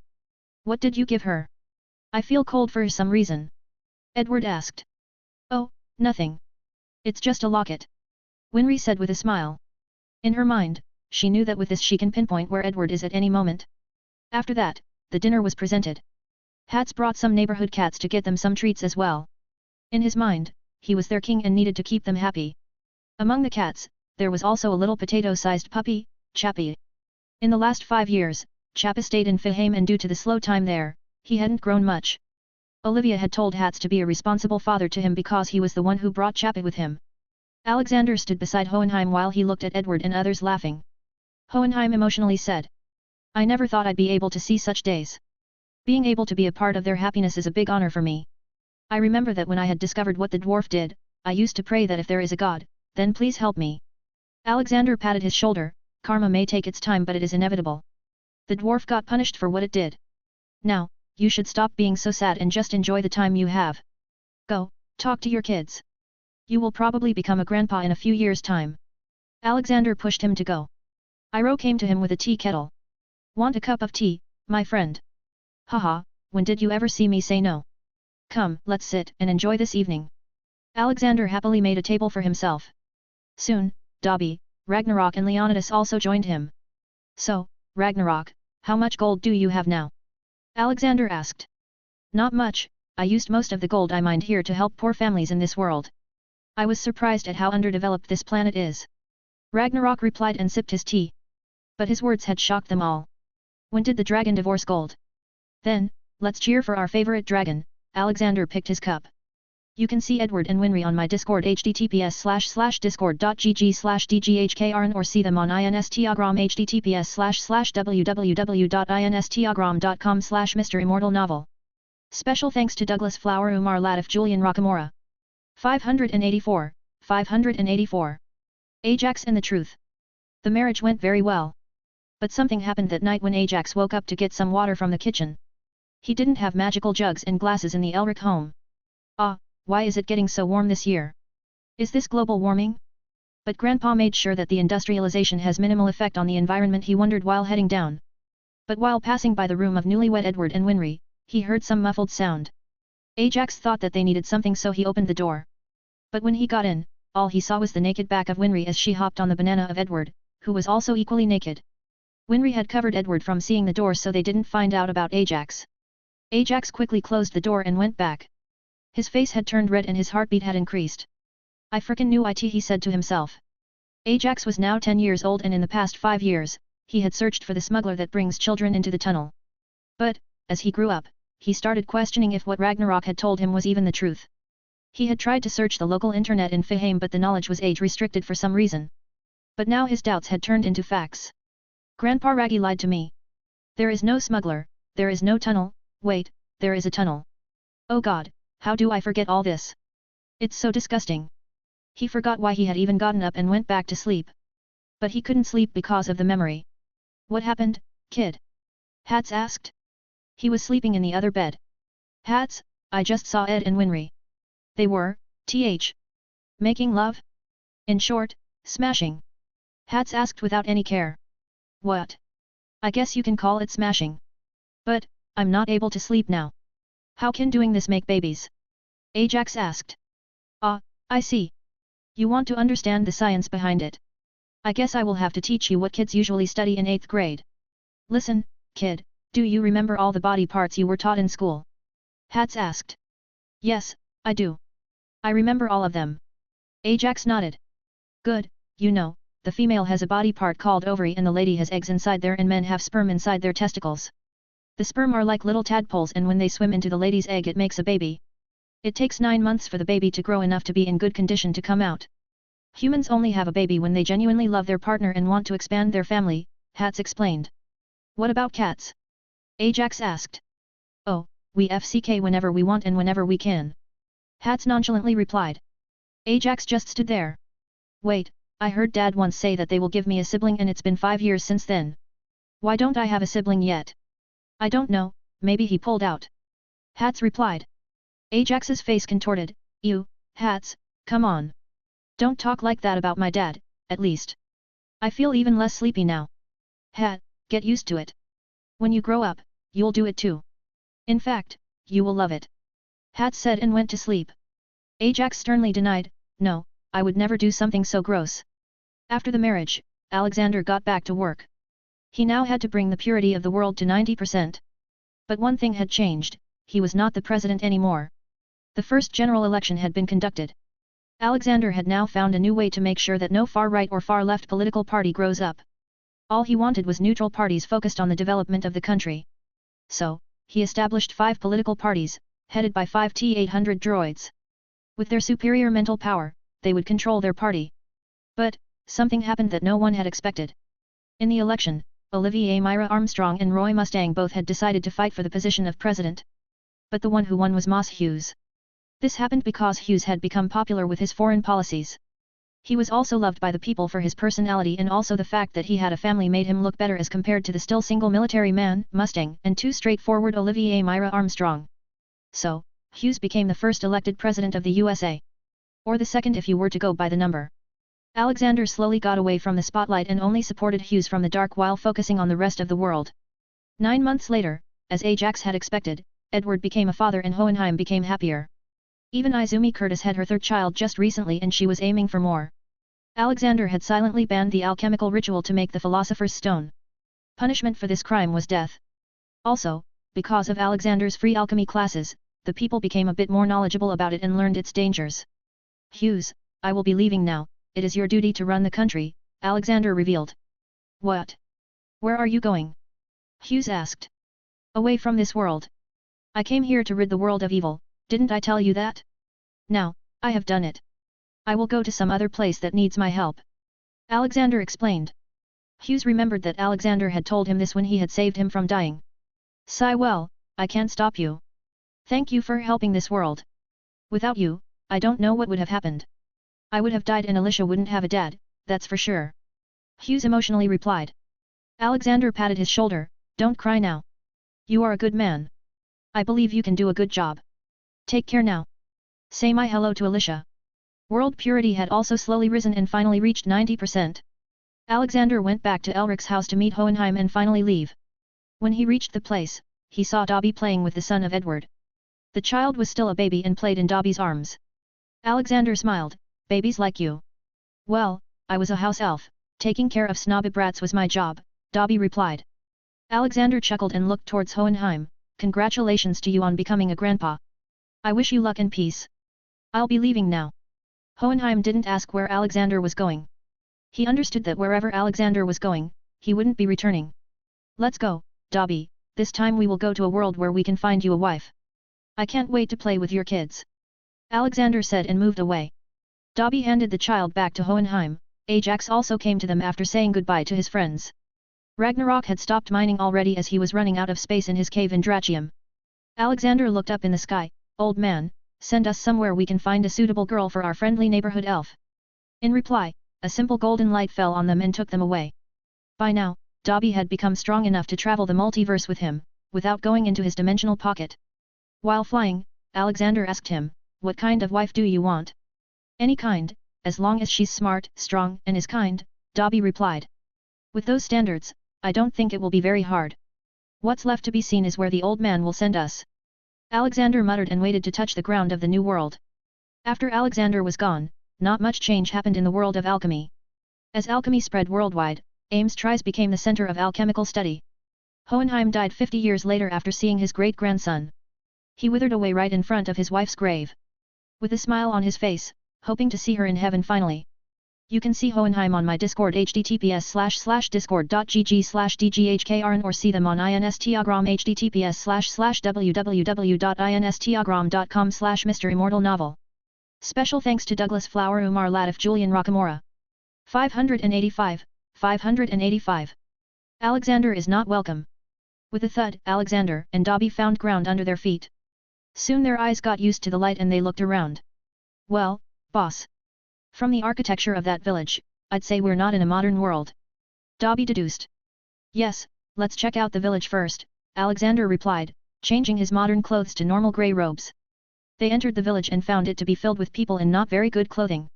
It seemed as if the whole village was in poverty.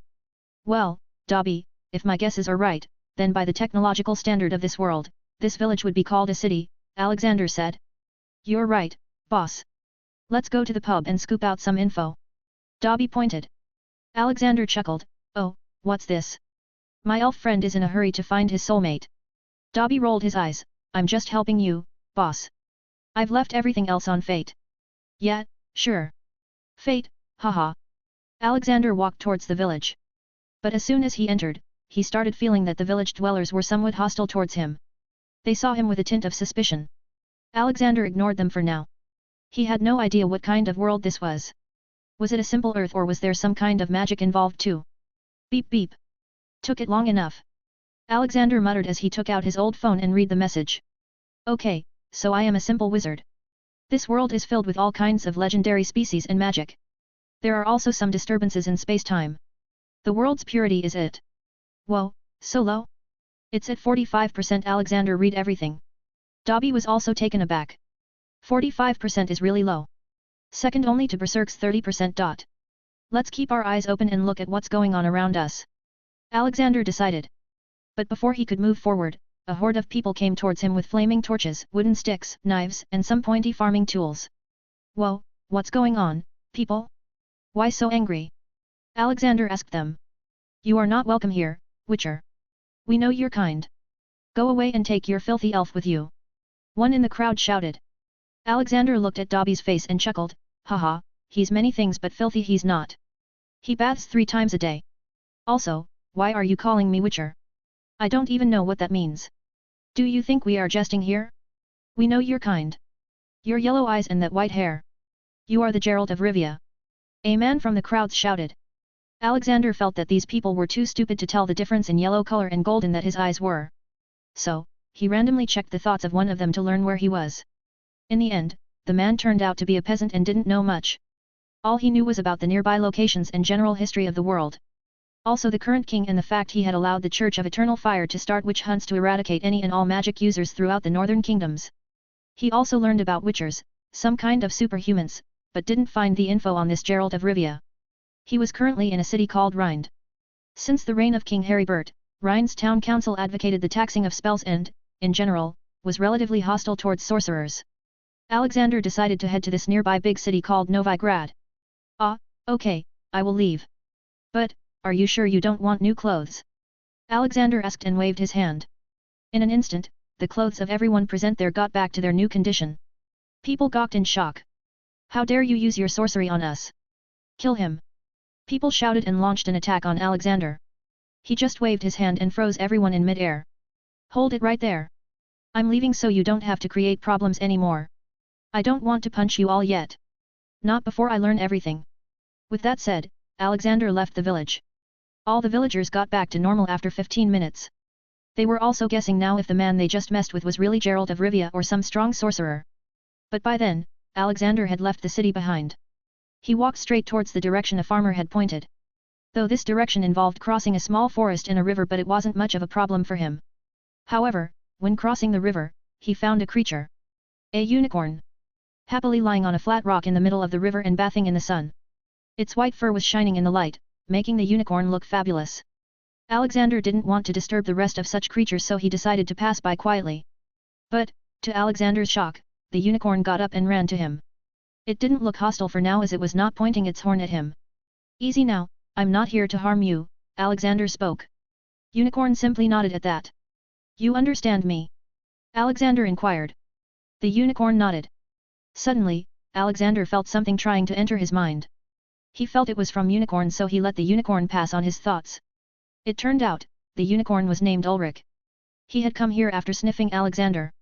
Because for some reason, these unicorns can smell if you are a good person, and Alexander was a real god. Haha, so, what do you want from me? Alexander asked and went forward to pet him. From the memory of the guy in the village, Alexander knew that unicorns were considered mythical creatures to common folks, but there were legends that they do exist and they were sentient multi-dimensional beings who are able to traverse the multiverse. Nothing, I was just passing by and felt your presence. Didn't know it was God. Come, I'll give you a ride to wherever you want to go.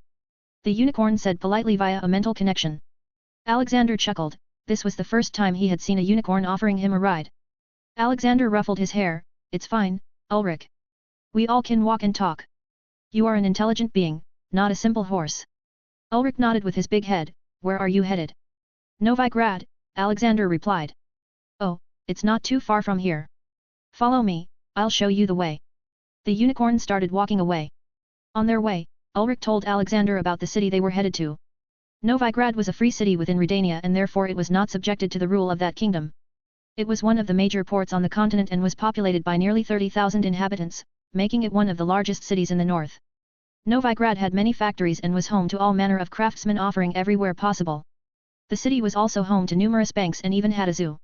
The eternal fire was said to protect the city's inhabitants from all evil, monsters included. The thick city walls had never been breached, as they were tactfully designed by the architects of the Oxenford Academy. Novigrad was also inhabited by an unusually colorful group of both permanent residents and those in town on long and short-term visits. Most eye-catching amidst the throngs of common townsfolk, stall-keepers, and craftsmen were those practicing the more roguish professions. There was no army in the city but it did have a secret service, an ever-present temple guard, and a powerful temple fleet. With so many people, I believe we can find the right one, Alexander thought.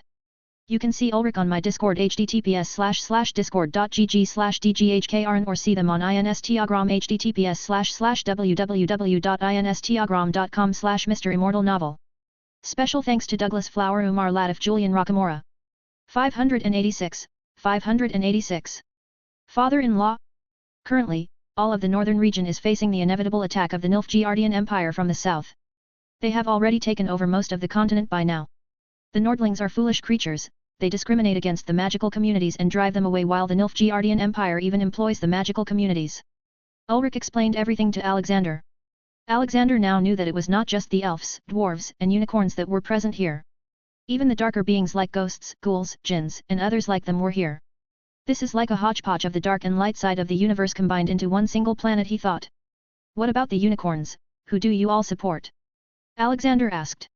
None, we are divided into herds. Unicorn society is specifically organized and led by a council of elders. We just observe the doings of less advanced species. We hate all the killings that humans do. But we know it's a tough world. It is either kill or be killed. But we do particularly hate the elves of NL who forced us to open the gates between worlds so that they might massacre humans from other worlds and find slaves, Ulrich said. Alexander stroked his beard and had an idea.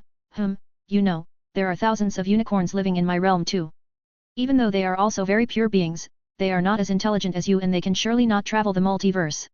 Why don't you later talk to your elder and tell them that I can give you all a home? You can live in Fiheim. Only I live on that planet, with other pure beings like phoenixes in my family. Although we travel a lot, having a safe home where we can always go to can be nice, Ulrich muttered while thinking. Haha, I can also provide you security. Nobody can enter my realm without my permission and many gods live there. Alexander added. Ulrich nodded, I will go and meet the elder later. Your offer is tempting. What do you want in return? Haha, nothing, kid. I have everything I can ever desire. I am content with what I have. All I want to do now is spread happiness. Alexander laughed. Oh, is that the city? It is indeed big for the technology of this world. Dobby pointed towards a city in the distance. Yes, but they are yet to develop new ways of building structures. The Industrial Revolution is too far away from them. Ulrich said. He had traveled to Earth and had seen some stuff. Horses sound. Suddenly, Alexander heard the sound of distressed horses. So, they headed deep into the jungle. They were already not following the main path because there was a unicorn and an elf with Alexander. Growl. They heard a bear growling. It seemed it was fighting something or someone. As they got closer they heard the sound of a man. There was also a woman in a black dress, casting some kind of a spell. Growl. But out of nowhere, another bear attacked them and it caught the sorceress off guard. Just then, Alexander walked in and raised his hand. In an instant, both bears stopped moving. The white-haired man and the woman looked at Alexander and his two companions in surprise. The woman was able to feel a hint of magic in what Alexander did to the bears. Before speaking, Alexander went closer to the two bears and patted their heads. Go away, you two, I know you are hungry. The moment you will go a few meters away, you will find 80 kilos of fish each. Go now. Growling. The two bears first licked his hand and then ran away while happily hopping. Gone was the powerful beast, they seemed more like two playful pups now. Alexander went back and stood between Dobby and Ulrich the unicorn. The man and woman walked towards them. They looked at Alexander with a judging gaze. Alexander had to agree that the woman was a beauty, but he could see a little deformity under her skin that was hidden under the distraction of her charming eyes and glowing skin. Alexander interestedly looked at the white-haired man and spoke, Gerald of Rivia. Ahoy, who are you? Gerald replied in a hoarse voice. Well, I am Alexander, this is Dobby and this is Ulrich, Alexander introduced. Suddenly, the woman charmingly spoke, Gerald, why don't you introduce me to my father-in-law? Cough. Gerald coughed and looked at the woman, Yennefer, he's not my father.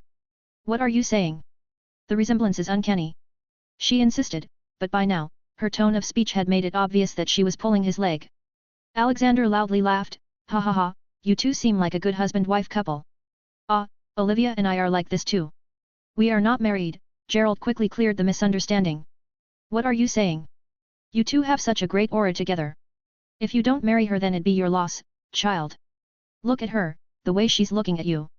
Alexander pointed. Gerald turned back to Yennefer who was looking at him with a smirk. Gerald embarrassingly scratched his beard, let's find Ciri first, Yen. Oh, I didn't say anything, Gerald. She replied teasingly. Yennefer then looked at Alexander. Who are you? You cast magic so easily. And this, a real unicorn? I thought they stayed away from us lowly beings. Ulrich didn't like her taunting and talked with telepathy, I do stay away from you people.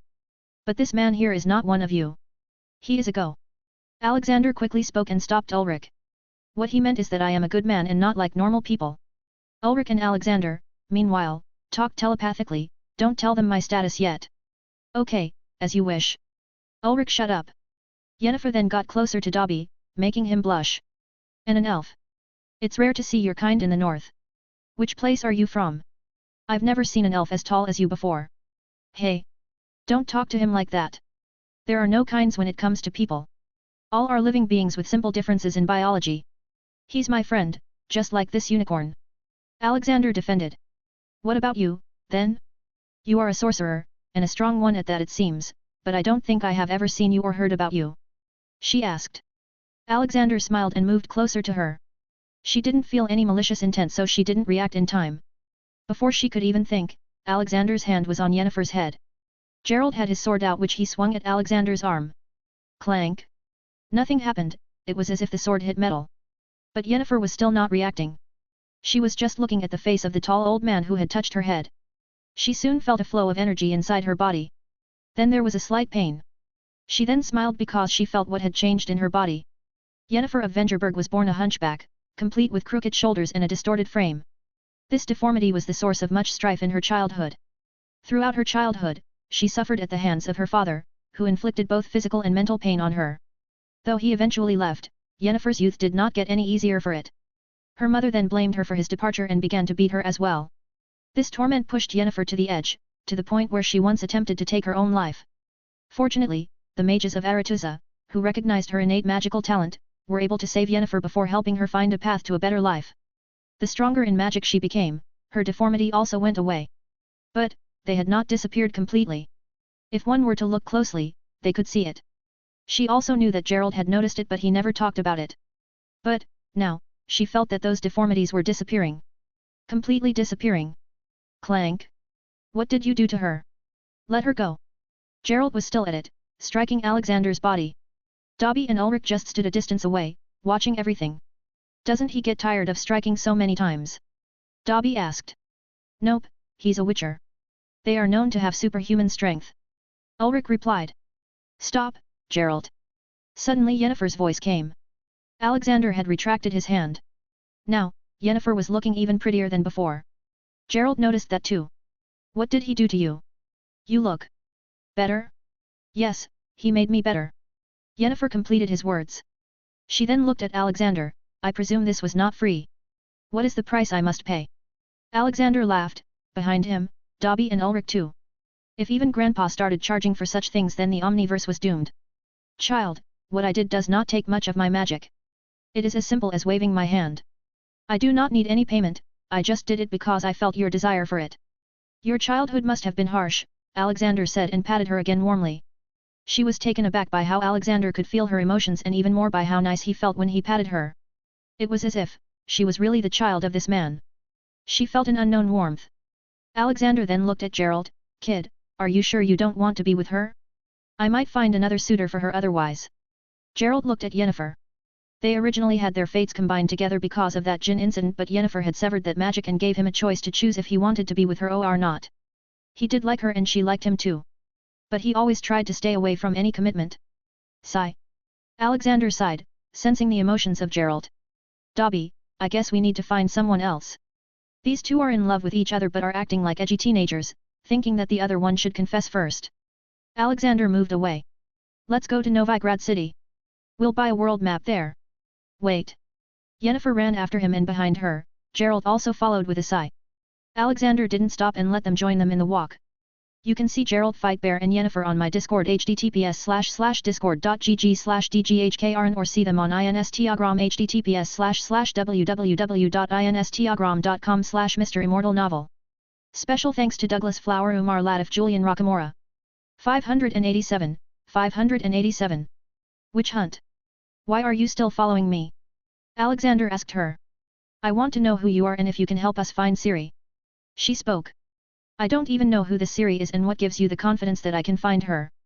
Alexander inquired. I just have a feeling. I mean, there's a unicorn roaming with you and an elf calls you boss. You are either as pure as a baby or powerful as a god. She reasoned. Dobby laughed. Well, he is indeed an old baby.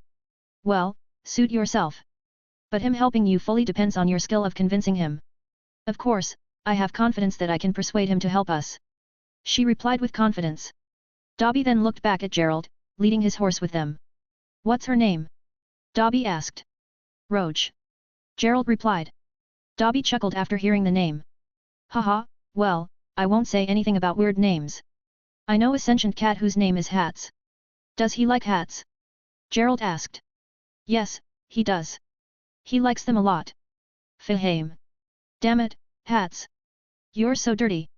You need to take a bath. Olivia ran after the cat. No. I hate bathing. Hats ran away. Goo-ga-ga. Suddenly, little Thea appeared, crawling out of nowhere and hugging Hats.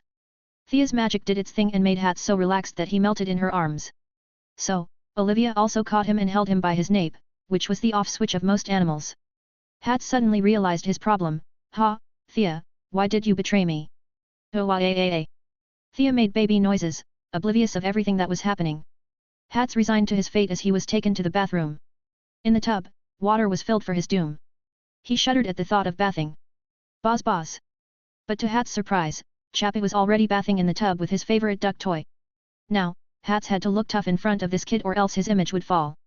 So, he sucked it up and gritted his teeth. It took Olivia just 10 minutes to make Hats look fluffy. Achoo. Hats sneezed loudly. Ah, did you catch a cold? Olivia asked. I don't know, I smelled a certain elf for some reason. Witcher world. After a little walk, Alexander and the company entered the city. Ulrich had gone away to find the elders of his herd. Alexander was initially looking forward to seeing the city, but when he entered, all he saw at the city gates were beggars and sick people. In fact, in the outer areas of the city, he only found the poor and sick on the streets. What is going on here? Alexander inquired. Yennefer knew the answer. It's the Catriona plague, named after the Nilfgaardian ship that brought it to the northern kingdoms. Alexander looked at a few infected people. It looked like a disease that bore a strong similarity to the bubonic plague. What are the authorities doing about this? They can't have shut their offices and castles due to the plague. Alexander asked. There are no authorities here. It all comes under the Eternal Fire, a religious cult that has many followers among humans of the northern kingdoms. It was founded right here, but recently it has gotten too powerful, so much that it is practically law, and the city serves as the religion's de facto capital. The cult is led by an elected hierarch, with the seat currently being occupied by Cyrus Engelkind Hemelvzart. Yennefer told him everything. Then who runs the city? I mean, what about its forces that keep order and the city safe? Alexander asked. This time, Gerald spoke. It has no official acting army or military body, the Order of the Flaming Rose, and witch hunters defend the Eternal Fire and uphold its laws.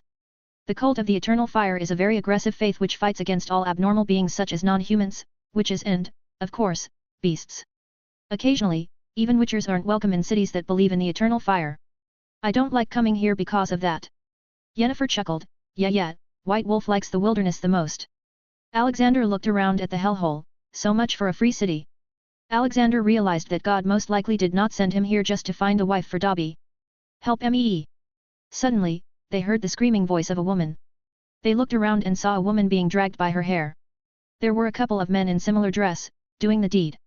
Witch hunters. They are the harsh, cruel, and fanatical members of an inquisitorial synod dedicated to the persecution and eradication of magic in Novigrad, Oxenfurt, and Vilan. Helvt is the Grand Inquisitor of the Eternal Fire in Novigrad.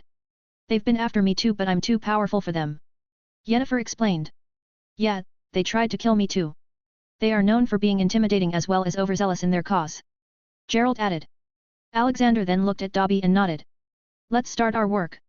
Alexander and Dobby started walking towards the crowd. A pyre was set up there to burn the so-called witch. Hey, where are you going? If you interfere, the whole city will be after you. I don't think I can fight so many people. Yennefer told him. Child, letting that girl be burned for nothing when I can do something would be a crime bigger than what those witch hunters are doing, Alexander replied. Help me. I'm not a witch. The woman shouted as she was made to kneel in front of a man in red robes. Heathen, you used your magic to corrupt one of our priests. We found you in his bed. The man replied and whipped her. You are not welcome in this world. Your magic is a disgrace to God. We will purify you on the fire. Be grateful for this. He replied and waved his hand. No. Please. She screamed in terror as the men tied her to the pyre.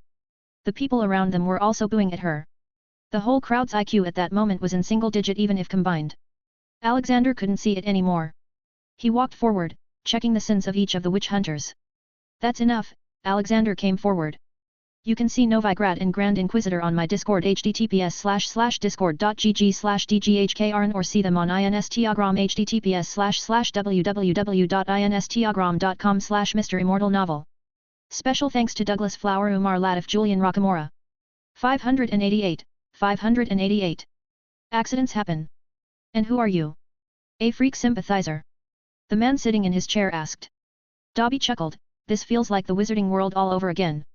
Haha, indeed. It does feel like how the wizarding world would have been in medieval times. Alexander replied, ignoring the fat man on the chair. But, the fat man must have felt angry, so he got up and shouted, answer me. You are in the presence of Grand Inquisitor Helvide. Alexander looked back, I am Alexander Maxim Universe. I want a trial for this girl. Where is the proof that she is a witch? You say she seduced the priest, but let's not forget, she was found in priest's bed. This means that the priest was in on it. It takes two hands to clap, you know. Alexander demanded. The verdict has already passed. I am the Grand Inquisitor. Helvd replied. But nobody saw that. People want to know the truth. They need a guarantee that you are impartial. What if tomorrow you catch any of the people here and also call them a freak? Where is the proof? Alexander spoke loudly, sowing the seed of doubt in the people. Alexander was a god, he was already radiating an aura of a godly being. Adding to his old age, he looked very wise. The people started murmuring and many nodded. Alexander then took out a big bag of gold coins from the sack on Dobby's back. He threw it at the feet of the Inquisitor. In that sack are 10,000 large gold coins. More than your budget for the whole year. If you can prove that this woman is indeed a witch, then all of it is yours. I will, in fact, donate more money to build a new temple for you. Alexander offered. He knew that greed many times clouds the judgment of a man. Helvd immediately agreed to do this for the money. He told his men to go and bring the priest. His plan was simple, as long as the priest says that he was seduced, everything will be fine. People in these times had no idea about what cross-examination meant and what a true trial meant. Soon, the priest came and Alexander magically poured the truth spitter potion directly into his mouth. Helvd quickly asked him, Priest Quardle, tell us, were you seduced by this woman? There was a moment of silence as everyone waited for the answer. Gerald and Yennefer had also accepted that nobody could stop Alexander from losing so much money now. There was no way the priest would tell the truth. Quardle mumbled something first to fight the effects of truth spitter, but, nobody can win against it. She did not seduce me. She came to the church to pray for a better life. She was very poor, so I promised her money if she slept with me. But, an acolyte saw me and her in the bed together. He confessed. Immediately, the people started booing. Taking the advantage of the situation, Alexander asked. Then, why is she being called a witch? To save the image of the Church of Eternal Fire. The Grand Inquisitor ordered for this and his orders are supreme. Quardle replied. Then, can you tell me, how common are these fake witch hunts and burnings? Alexander asked. Most of the time people whom we catch and burn are not witches. We just pick a woman from the poor part of the city who has no family so no one can vouch for her. Then we let our men first use her for their pleasure. When the woman goes mad from the torture, we show her to the public and burn her. He confessed in detail. Alexander and everyone else there felt sickened to no end. The people had trusted the Church of Eternal Fire wholeheartedly, but now they saw their true faces. Who is involved in all this? Does the Inquisitor and Hierarch of Novigrad know about this? Alexander asked further. Yes, they all know about this. Most of the priests indulge in these activities. He replied. Alexander looked at the people with open arms. You heard everything. Let's ask the Grand Inquisitor about this. Helved, is what this man said true? Alexander asked. Why? Yes, he is speaking the truth. Helved said with a shocked expression on his face. Gerald, pass me your sword please, Alexander instructed. Gerald grunted but obliged. He felt like he was taking off his clothes when he passed his sword. He threw it towards Alexander. Alexander caught it in hand and pointed it at the head of the Grand Inquisitor. People, tell me, shouldn't these sinners be punished as severely as they did with you all? They see you all as pigs, only meant to be slaughtered or arped. Is this acceptable? Isn't Novigrad supposed to be a free city? Then how can we let ourselves be enslaved by this so-called Church of Eternal Fire? Tell me, what do you want? Do you still want to support them or punish them? Punish them. Kill them. Alexander then read the sins of the Grand Inquisitor. Grand Inquisitor Helved Category 4. Murder 121. Indirect murder 12,456. RPE 514. RPing minor 54. Human sacrifice 54,568. Infanticide 12,564.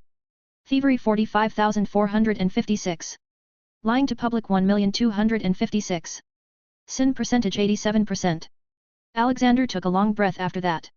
Killing the man so quick was mercy on him. He gave the sword back to Gerald. So many sins. Tell me, why did you people kill the sorcerers, witchers, and elves? They are all humanoid species with intelligence. What did they do to you? Alexander asked. This was, of course, Alexander's plan. Whatever Helved was going to say next were Alexander's words. Alexander was doing this so he could change the people's perception of the magical species, so they can stop holding this prejudice. By now, half of Novigrad had gathered at that place and watched the scene. So, whatever was being said there, it was going to spread across the land like wildfire. The Grand Inquisitor answered, because Emperor Emervar Emrace has promised the Hierarch, Cyrus Engelkind Hemelvzart, that the Church of Eternal Fire will get its own big kingdom after the Nilfgaard wins the war.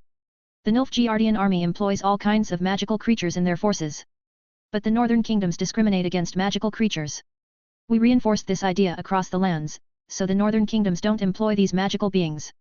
This way, the north will forever be weaker than Nilfgaard. Then, does this mean sorcerers, witchers, and elves are not evil? Alexander asked. No, they are as evil as any other human. There are murderers in every society. Theirs is like that too. He said. Alexander looked at the people, see that? They even used you people, to make your own land weaker so you all can be butchered by Nilfgaard. Your hate for all the magical creatures was made to benefit them. By now, people had started going crazy with all the revelations. Kill them. Burn them.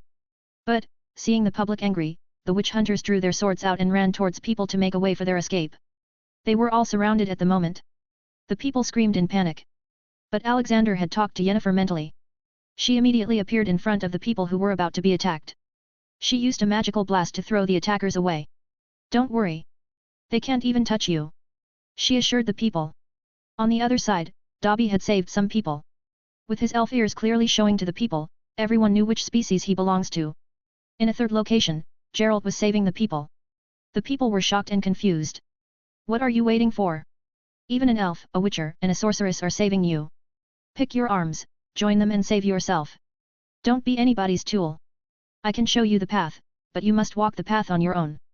Alexander loudly said. He waved his hand and all the swords and daggers from the witch hunters flew away. The people raised their fists in the air and went to join Yennefer, Gerald, and Dobby. They all beat the witch hunters in order of the Flaming Rose who was responsible for policing the city and spread the religion of eternal fire. Alexander only let them use their fists and didn't let them kill. That whole night, all the members of Church of Eternal Fire were hunted, beaten, and caught. Even Cyrus Engelkind Hemelvzart, the Hierarch of Novigrad, was caught. Once that was done, Alexander gathered the people. Now, Novigrad is truly free. Don't let anyone ever control you again. We are not barbarians, remember. With that, the people started chanting for him. For some reason, a guy shouted, Sage King. Then everyone started shouting. Sage King! Sage King! Sage King! Alexander smiled wryly. I just freed them and they put themselves in another shackle by calling me a king. That's a normal human for you. They always want to be ruled and be told what to do. They lack true free will. Freedom only sounds good in words and thoughts, but in reality, no one likes true freedom because it brings uncertainty to life. Gerald spoke. Well, at least now they won't hunt magical people like crazy, Alexander shrugged. Yennefer came forward and asked, when did you plan all this? I didn't, Alex Adner blurted. What? So, you mean, you accidentally became a king? Yennefer was shocked. Dobby chuckled, that happens a lot to him. Alexander's eye twitched when he heard that. Special thanks to Douglas Flower Umar Latif Julian Rockamora. 589, 589. Cleaning. So, Alexander became the king of Novigrad without even asking. The next thing he did was clean the streets, both, literally and figuratively. Yennefer had told Alexander that there were 4 big bad bosses in Novigrad. The big 4 were leaders of Novigrad's criminal underground, with all of them vying to rule over Novigrad by any means necessary. The 4 criminal leaders were Carlo Varese, Cleaver, Cyprian Wiley, Whoreson Jr., Francis Bedlam, King of Beggars, Sigi Reuven, Sigismund Dijkstra. Together, these 4 controlled every crime in the North's largest city, including pickpocketing, muggings, illegal arena fights and casinos, weapons smuggling, and taking contract killings. Alexander told Dobby to wear nice shining armor and take some faceless men with him in armor. They were to raid and destroy all the places owned by these 4 criminal leaders. But Gerald said he wanted to come too as he needed to find Dandelion as he had found out that Ciri had contacted him. So, they went out to clean the streets. Meanwhile, Alexander told Iroh to go out and post a public announcement that people will be rewarded for killing rats. As many dead rats they bring, they would get more reward. There were also a few more job postings, requiring street cleaners, bricklayers, and road makers. Alexander had already turned the Eternal Fire Temples into public offices. The biggest one being his. How do you do all this? The way you're acting, it looks like you've done this hundreds of times. Yennefer asked. She had stayed back because she wanted to learn from Alexander. Haha, and you wouldn't be wrong. Yes, I have done this hundreds of times. I've seen too many worlds with broken governments and monarchs. I'm used to fixing stuff like this. Alexander revealed. Yennefer's eyes widened. What do you mean worlds? Well, I travel the multiverse, just like the unicorns. This is my first time coming here. Alexander said. No wonder you seemed like you didn't know anything. So, what are you? Humans can't be multidimensional beings. She asked. I'm indeed a human, or I was. I'm a god now. Alexander answered. Yennefer stayed silent for a while. A god? What is a god? A being extremely powerful. It is hard to understand what a god is. Well, let's say, we are not bound by earthly rules.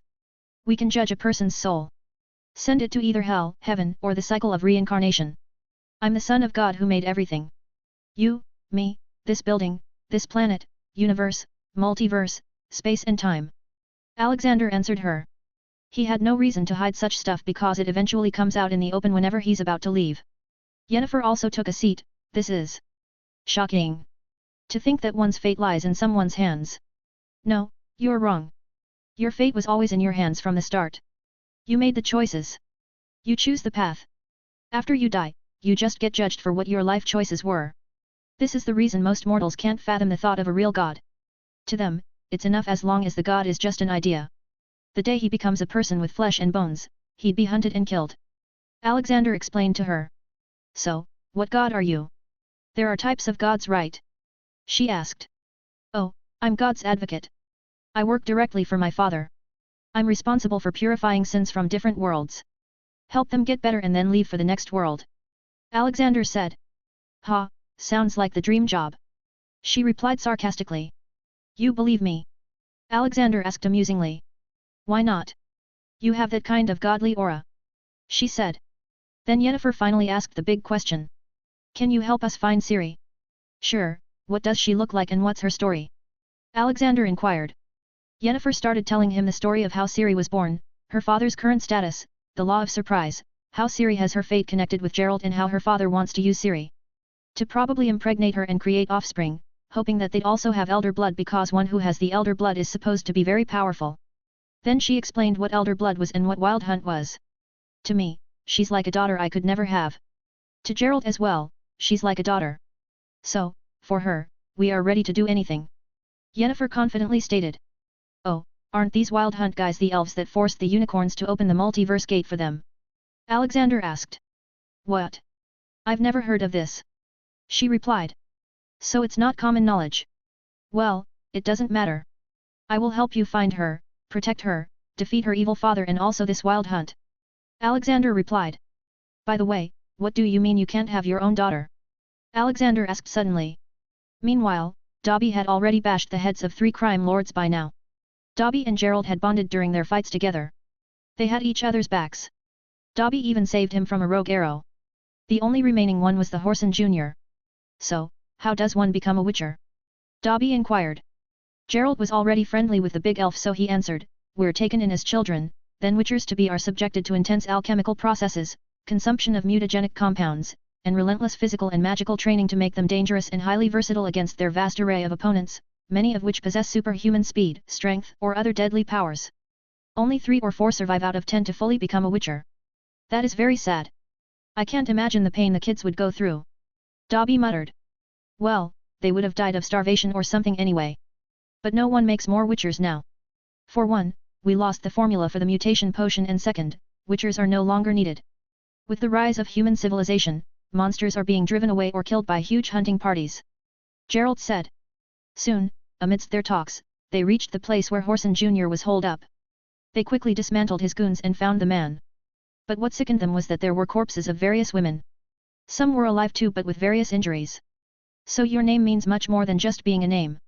Gerald remarked. Dobby waved his hand and healed all of the alive women. You can all go now. You are an animal, Dobby said to Whoreson. And who's saying that? A giant freak and a white-haired freak. I've been seeing a lot of you lately. Whoreson said while looking at Gerald. What do you mean? Did you see Ciri? Gerald asked. Where is Dandelion? He added. After getting beaten to a pulp, Whoreson revealed everything. Dandelion was caught by the city guards and Ciri had run away again. But now they at least knew where the stupid bard was. Who is this Ciri you're after? Is she your daughter? Dobby asked. No, but like a daughter. Gerald replied and sped his horse towards the prison. Back at Alexander, he just found out about the price Yennefer had to pay for being fixed. What? So you can't become a mother? No problem. Alexander immediately took out a potion from his dimensional pocket and explained everything. After this, I want you to help me find a nice match for my elf friend. He's the god of all elves in the multiverse but sadly, he's still single. Yennefer chuckled, match for an elf god? She is going to be tougher to find than even Ciri. Special thanks to Douglas Flower Umar Latif Julian Rockamora. 590, 590. Is she the one? Dandelion was found in the prison cell. Dobby helped him get out and they returned to Alexander. The instant Dandelion saw Alexander, he started singing some bullshit. Oh, is this the old white wolf? He's not related to me. Gerald grunted. Okay, then who is he? Dandelion asked. He is the new king of Novigrad. Yennefer replied and continued. Where is Ciri? Dandelion looked at Yennefer with dreamy eyes. Ah, the most beautiful sorceress. I don't know where Ciri is. She took off after the mess with Whoreson Jr. What happened to that sick bastard? Dead, along with the other 3 crime leaders. Gerald replied. Oh, that's a boon to the world. Well, I think she went to Skull-like. He said. Alexander interrupted them quickly, does any of you have a picture of Ciri? Gerald and Yennefer looked at each other's faces. They shook their heads. No, we don't. Yennefer replied. Sigh. Well, you know her face so it should work that way too. Just think about Ciri and open the door. Alexander instructed. What do? Gerald asked but stopped in the middle. Out of nowhere, Alexander took out a pink door. This door. Yennefer was interested in this as she could not feel any magic in it. It felt like an ordinary door. Go ahead, open it while thinking about reaching Ciri. Alexander nudged him. Gerald moved ahead and held the door handle. He thought about what Ciri looked like and then slowly turned the knob. Soon, he opened it and to his surprise, the other side's view differed from where he was standing. He entered the strange place that seemed to be a cottage. He looked around and finally saw her. Ciri was lying on a bed. Her eyes closed as if asleep. Alexander, Dobby, and Yennefer also followed in. Yennefer quickly ran to the bedside and looked at her face. She's not breathing. Gerald said. He was devastated by this. Yennefer knelt at the bedside. Alexander glanced at Siri and diagnosed her body. No, she's not dead. Her breathing and heart are so slow that it would appear she's dead. Gerald looked at the silent face of Siri. He picked her up and hugged her. Yennefer too, hugged from the other side, putting Siri her between them. Just then, they felt an arm on their backs. The arm held them tighter in a warm hug. Then a soft voice came. It's nice to see you two again. Indeed. Gerald replied. Siri then looked back at Alexander and Dobby. Who are they? Wait. I know him. She pointed at Alexander. Alexander was taken aback. Me? Child, I'm seeing you for the first time. Siri quickly got out of Gerald and Yennefer's embrace and stood up. She had excitement on her face while looking at Alexander. I mean, I don't know you personally. I know about you. When I was running away from the wild hunt I came across a world where you were very popular. They had tall buildings higher than castles and metal carriages running on the streets. Big banners of your face were all around that world. I was confused about where I was, but for some reason, I felt that the wild hunt won't be able to find me there for a while. I was lost when a kind lady helped me get to a place called Kind Heart Orphanage. There, I saw so many of your photo frames. I asked the people about you and they gave me a metal box thing that had a magical projection of you. I talked to you so much. I learned about your life, what you did for the people. And your tragic demise. Wait, what happened to you after you died? She asked. I became a god, Alexander replied. That makes sense, if even you can't become a god then nobody can. Anyway, you helped me so much there, I was lost and confused about my life. I didn't want to keep running forever. Then you told me to face my fears. That closing your eyes doesn't make the monster disappear, you only get a false sense of security. I talked to you every day there while also working in the orphanage. She said in length. Who made such a magical box? I know I didn't leave such a thing behind. Alexander asked in confusion. Oh, it was made by a group of people. They call themselves the Universe Brotherhood. It is comprised of all the grown-ups who were saved by your orphanage and got to study in your established schools as kids. They were people graced by you. This group of people acts like a secret society, following the path of kindness just like you. They brought technological advancements to their world and ended all wars. They are really good people. She explained. Alexander smiled hearing that. It made him happy to find out that his kindness didn't go to waste. He patted Siri, thank you for telling me all this. But the girl hugged him, thank you for helping me, even though I know you were not there. Alexander chuckled, it's okay, child. Helping people is kind of my job. Just then, Dobby spoke, I can feel that you have elven blood in you. And it isn't just ordinary blood. Siri turned to him, oh, I know you too. You are the elven god, Dobby. I've been to some friendly elven worlds. They worship you there. Really? That feels a bit weird. Take me to that world later. I should show myself to them every once in a while. Dobby muttered. It will be an honor to help a being like you. Siri bowed a little. Gerald and Yennefer came up to her and put their arms on her shoulder. Calm down, Siri. You've been speaking non-stop. Siri chuckled, how can I not speak? I have seen so many things, Gerald. I even saw a world where people had metal in their head and traveled in flying metal carriages. There were guards called police that had the ability to teleport right behind you if you commit any crime. People also looked identical for some reason. Also, they were so dumb that they didn't know how to drive a carriage around an obstacle. It was weird. Stop fooling me now. Gerald argued. I'm not fooling you. I'm sure Grandpa Universe knows that world. She said. She had unknowingly developed a habit of calling Alexander Grandpa Universe while she lived in Alexander's original world. As always, Alexander felt butterflies in his stomach due to getting a new granddaughter. Haha, you two look like father and daughter, Alexander said while chuckling. And you look like her grandpa, Yennefer added. Alexander looked at her and said, child, I am everyone's grandpa. Most people call me Grandpa Universe. Also, I am millions of years old so I'm sure everyone is eligible to call me that. Yennefer, Gerald, and Siri's jaw dropped. They had heard of some beings living for thousands of years but this was a whole different league. Just then, the door opened and 4 dwarves came in. They looked shocked. What is going on here? How did you all get here? But, before anyone could say something, they all felt a sudden chill, except for Alexander and Dobby. The fireplace also got extinguished automatically. They're here, Siri said with worry on her face. She unsheathed her sword, along with Gerald. Don't worry, let's face them, Alexander cheered her. Yeah, I'm supposed to be the elf god and they are elves so let's see how they react, Dobby added, but he suddenly jumped right beside Siri. Siri, out of reflex, swung her sword at Dobby. though she was not able to harm him and the sword only clanked. She was about to ask why he did that when she saw Dobby holding onto something, or someone. There was a person in the Wild Hunt's armor and a portal was just closing behind him. It was a small portal for just one man to pass through. It was a sneak attack on her. Thanks, Ciri replied with a smile. Dobby nodded and held the elf closer to his face. Aren't you ashamed of yourself? The elf started shuddering as soon as he felt a sense of ultimate superiority on a spiritual level from Dobby. He looked at his face and beard closely. He recognized him immediately from various sculptures of the elf god in his world. Forgive me, elder elf god. Forgive me. It was King Eridan's order. Dobby threw the elf away and looked around because he sensed a few portals about to open. They are coming. Stay close, Ciri. They're here for you, after all. Ciri did stay close to him after seeing the elf shudder in fear by the mere gaze of Dobby. She had pure adoration for his power at the moment. Alexander looked at the two smugly. Can she be the one? As Dobby warned, the portals appeared and tall elves in armor came out of them. Let's fight in the open, Alexander commented and waved his hand. The cottage entirely disappeared from around them and they found themselves standing in the open land of the Isle of Mists. Soon, the Wild Hunt surrounded them. You can see Ciri on my Discord https://discord.gg/dghkrn or see them on Instagram https://www.instagram.com/MisterImmortal Special thanks to Douglas Flower, Umar Latif, Julian Rockamora. 591, 591. Elder Elf God. The Wild Hunt had surrounded them. There were many of them, along with weird ships. Soon, an armored elf with a crown-like helmet came forward. Alexander had to agree that these Wild Hunt armors looked very intimidating. Alexander had already cooked up a plan in his old head.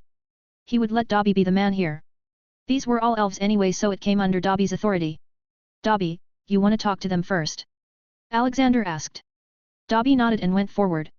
Eridan was the first to speak. I am King Eridan Break Glass. King of NL. Hand Ciri to me and I shall let your meager lives be spared. Aye. The Wild Hunt King wasn't able to complete his words because he was suddenly lifted in the air by Dobby. Dobby hadn't even touched him yet. He was just using magic to keep him in the air. Why are you after her? Dobby asked. I need her to give me 2 offspring. She can do whatever she wants after that. He replied. Dobby shook his head in disappointment. You call yourself an elf? An elf is supposed to be well-mannered, kind to nature and pure in mind.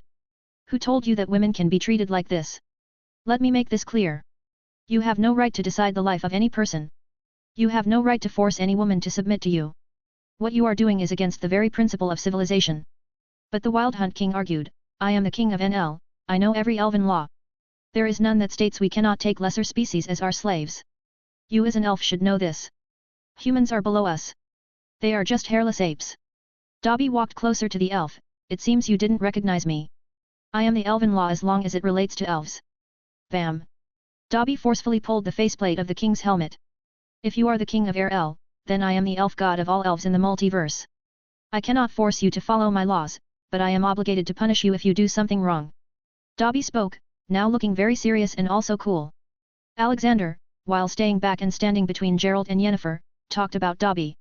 See, he's so cool. He's been following me for a long time now. He's strong enough to crush this planet in a second. Then, how strong are you? Yennefer asked. Cough, I can do a lot. Oh, look, Dobby is punishing him. Alexander changed their focus back to Dobby. I believe in no god. King Eridan Breakglass replied. I know, but that doesn't mean I shouldn't punish you. So many people you have killed and enslaved. You attacked the unicorns too. Dobby said. Now he stood right in front of Wild Hunt King and physically held his neck. Boss, what is his sin percentage?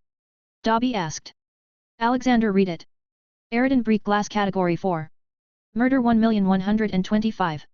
Indirect murder 13,456,875. Enslaved 1,677,789. Sin percentage 80%. He's a Category 4, Dobby, Alexander revealed. Dobby looked back at the Wild Hunt King, your fate is sealed. He pressed Eridan's neck harder and harder, eventually making his face go paler than it originally was. He could not even make a sound and only wriggled in Dobby's hand. The other elves who came with Eridan could not muster enough courage to go against Dobby. Eridan may be their king, but Dobby was the elf god. After a few minutes, Eridan's life left his body. His eyes only had terror in them as he realized how weak he was. How misplaced his arrogance was. Dobby put the body away and cast a fire spell on it. Eridan's body soon turned to ashes and a strong wind blew them away as well. Dobby looked back at Alexander, Ciri, and Gerald. He won't be making trouble now. You all wait here, I will go to their world and deal with it. Wait, I'll come too. Ciri jumped to his side. Suit yourself, Dobby muttered. He looked at the various clueless wild hunt men. Let's go RL. He ordered. They hastily opened portals and led Dobby in. But, as soon as they crossed the portal, they were greeted by a snowstorm. Dobby called the closest elf and asked. What is going on here? Why did you bring us to a storm? Elder God, the whole RL is covered in this storm. The white frost has taken over and is destroying all life here. We had planned to move to the continent from here, but for that, we needed bigger portals. We needed Ciri for that. But, Eridan wanted to conquer the continent first and keep Ciri to himself. The elf explained. Dobby looked around at the planet. This white frost felt more magical than natural to him. Ciri also spoke then, the white frost is a phenomenon that results in the freezing of entire planets. While the most powerful magics may slow its pace on a regional level, it is widely understood to be an inevitable end of all worlds. White frost is one of the omens prophesied by Ithlin as heralding the beginning of the end of the world. It will eventually come to the continent too. I can sense the center of this storm. I will go there and see if it is natural or a magical entity. Is it living or not? If it is, then I will try to communicate. Dobby said. Are you mad? It is extremely cold there. You will instantly die there. Ciri worriedly warned him. Dobby chuckled, did you forget who I am? Little planets destroying beings are far below my power level. Why don't you go and deal with the loyal generals of Eridan? Dobby was quick to call Douglas, Hats, and Blue Fang. These three will help you with it. You three, help Lady Ciri defeat the bad elves of this planet, Dobby instructed. Douglas was simply happy to be able to use his scissor sword. Blue Fang was silent and just nodded, and Hats was, as always, lazy. He jumped and sat on the shoulders of Ciri as if a furry muffler. But Dobby didn't say anything. Hats sitting on her shoulder would keep her safer. Ciri interestingly looked at Hats. She saw his scary smile, but she wasn't scared. In fact, with his big eyes, she found Hats cute. Hey, little kitty. She patted him. Hats purred but also spoke, yeah, that's the spot. Good, you will make a fine scratcher after some training from Grandma. This made Ciri stop. You can speak. Of course I can speak. I'm not like other stupid cats. I am Hats, the god of chaos. Kid, keep on scratching. Hey, don't call me kid. I'm Ciri. She complained. Hats huffed, hey, whatever, I'm more than 1,000,000 years old. I can call you a kid, child, pup, or kitten. Ciri's mouth stayed agape in shock. Why are you all gods so terrifyingly old? Douglas quickly chimed in, hee, you'd faint if I told you how old our father is. How old? Ciri asked. Trillions. Douglas blurted. Besides, it's our age that makes us so wise. Hats said. Dobby laughed loudly. Wahaha, Hats, you are everything but wise. Petty would be the right word. How can you say that? I will remember this. Hats retorted, but then he realized he acted just as Dobby said. Petty. Seeing Hats' face, Ciri, Dobby, Douglas, and Blue Fang laughed. Okay, I will go and deal with this white frost. You do your side of the work. Dobby said and looked at the soldiers. Obey her orders until I return. He ordered. All the elves kneeled and bowed their heads.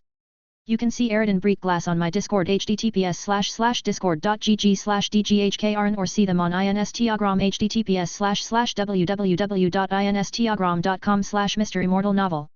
Special thanks to Douglas Flower, Umar Latif, Julian Rockamora. 592. Matchmakers. Ciri was headed towards the main castle of the king in RL. In her way, she was talking to Hats about stuff.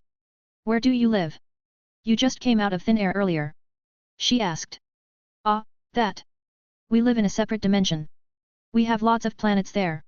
Even I have my own planet. Though not many people live there. Hats replied. What?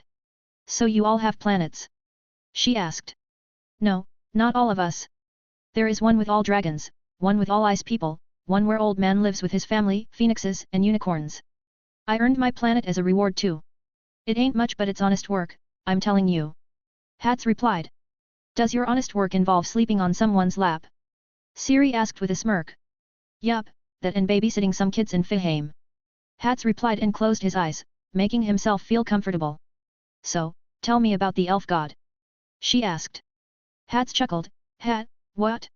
You got a crush on him or something? He's pretty tall, you know. Much taller than you. But then he noticed the blush on Siri's face. Well, some girls have a preference for tall guys I guess. Anyway, there are only a few people I would never badmouth. My grandma, God, Amy, my planet, and Dobby. Dobby is one of the kindest people I know. Well, that's pretty much it. He's kind, and strong. Hats babbled. Ah, he's also single. Do you want me to talk to him? Hats added. I'm not a little girl. I can do such small things myself.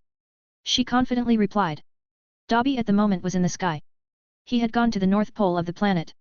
He went straight to the center of the storm. The cold wasn't affecting him much but he was now sure that this white frost wasn't a natural phenomenon. Soon, he reached the center. It was so cold that a normal person would have shattered into little pieces due to the extreme cold and wind. At the center of the storm, Dobby found a small circular ball of ice. It didn't have a face yet it felt alive. What are you? Dobby asked. There was silence. But suddenly, Dobby saw visions. There were two entities. Fighting for dominance. Then there was nothing and from nothing came this white frost. To undo all that the two entities created. It seems this is something related to heaven. I guess I should call boss. He thought and called Alexander on the dimensional cell phone. Alexander picked up the phone on the other side. What is it, Dobby? Boss, I found the source of white frost but it seems to be related to some heavenly stuff. Can you come here and see what it is? I do not have the authority to deal with stuff. Dobby asked. Sure, I will apparate to you. Alexander agreed and disappeared in the middle of a chat with Yennefer and Gerald. He appeared in front of Dobby and intently looked at the small ice ball. He sent a mental probe to it to see if the thing had any memory. In an instant, Alexander saw what had caused this white frost. It turned out to be something God had told Alexander the first time they met, about equilibrium between angels and demons and that they are in a constant fight for dominance. That fight happened here too and it reached a verdict. The angels and demons of this universe died with each other. After that, because there was no one to maintain the universe, various dimensions collided into one. Creating the continent where humans, magical beings, and monsters lived together. But there was also a bigger drawback to all this. The angels and demons were necessary to keep the universe alive but without them, the end of the universe came in the form of white frost. The job of white frost was to destroy the universe. Alexander came out of the memory and turned to Dobby. It is indeed related to heavenly stuff. But even I don't know what to do with this. I have no idea how to bring an angel to this place. I guess I will ask God. He looked straight up. Old man, you there? Slurp. Yeah, I'm here. I was drinking Iroha's tea. Ah, need an angel? Don't worry, I will assign one to that universe. He will take care of all the stuff there. Now, I'll get going, I have invited some goddesses to taste this tea. Take care. God left the chat. Alexander and Dobby sighed and looked around. Alexander then spoke to Dobby in a whispering voice, Dobby, you remember why we came to this world? Yes, I remember, Dobby replied and waited for Alexander to speak to understand where he was getting to. Well, I tried to look for a nice lady for you but it turned out, it's very hard. But, then I found her to be much closer than expected. She had come to us on her own. Alexander said cryptically. Are you talking about Siri? Yeah, she is indeed nice. But I don't think she would like me. First of all, I'm too tall. Second, I'm not that good looking while she's very pretty. Dobby said. Alexander's jaw was left hanging. What the hell? Not good looking? You? Dobby, my friend, what kind of drug are you taking?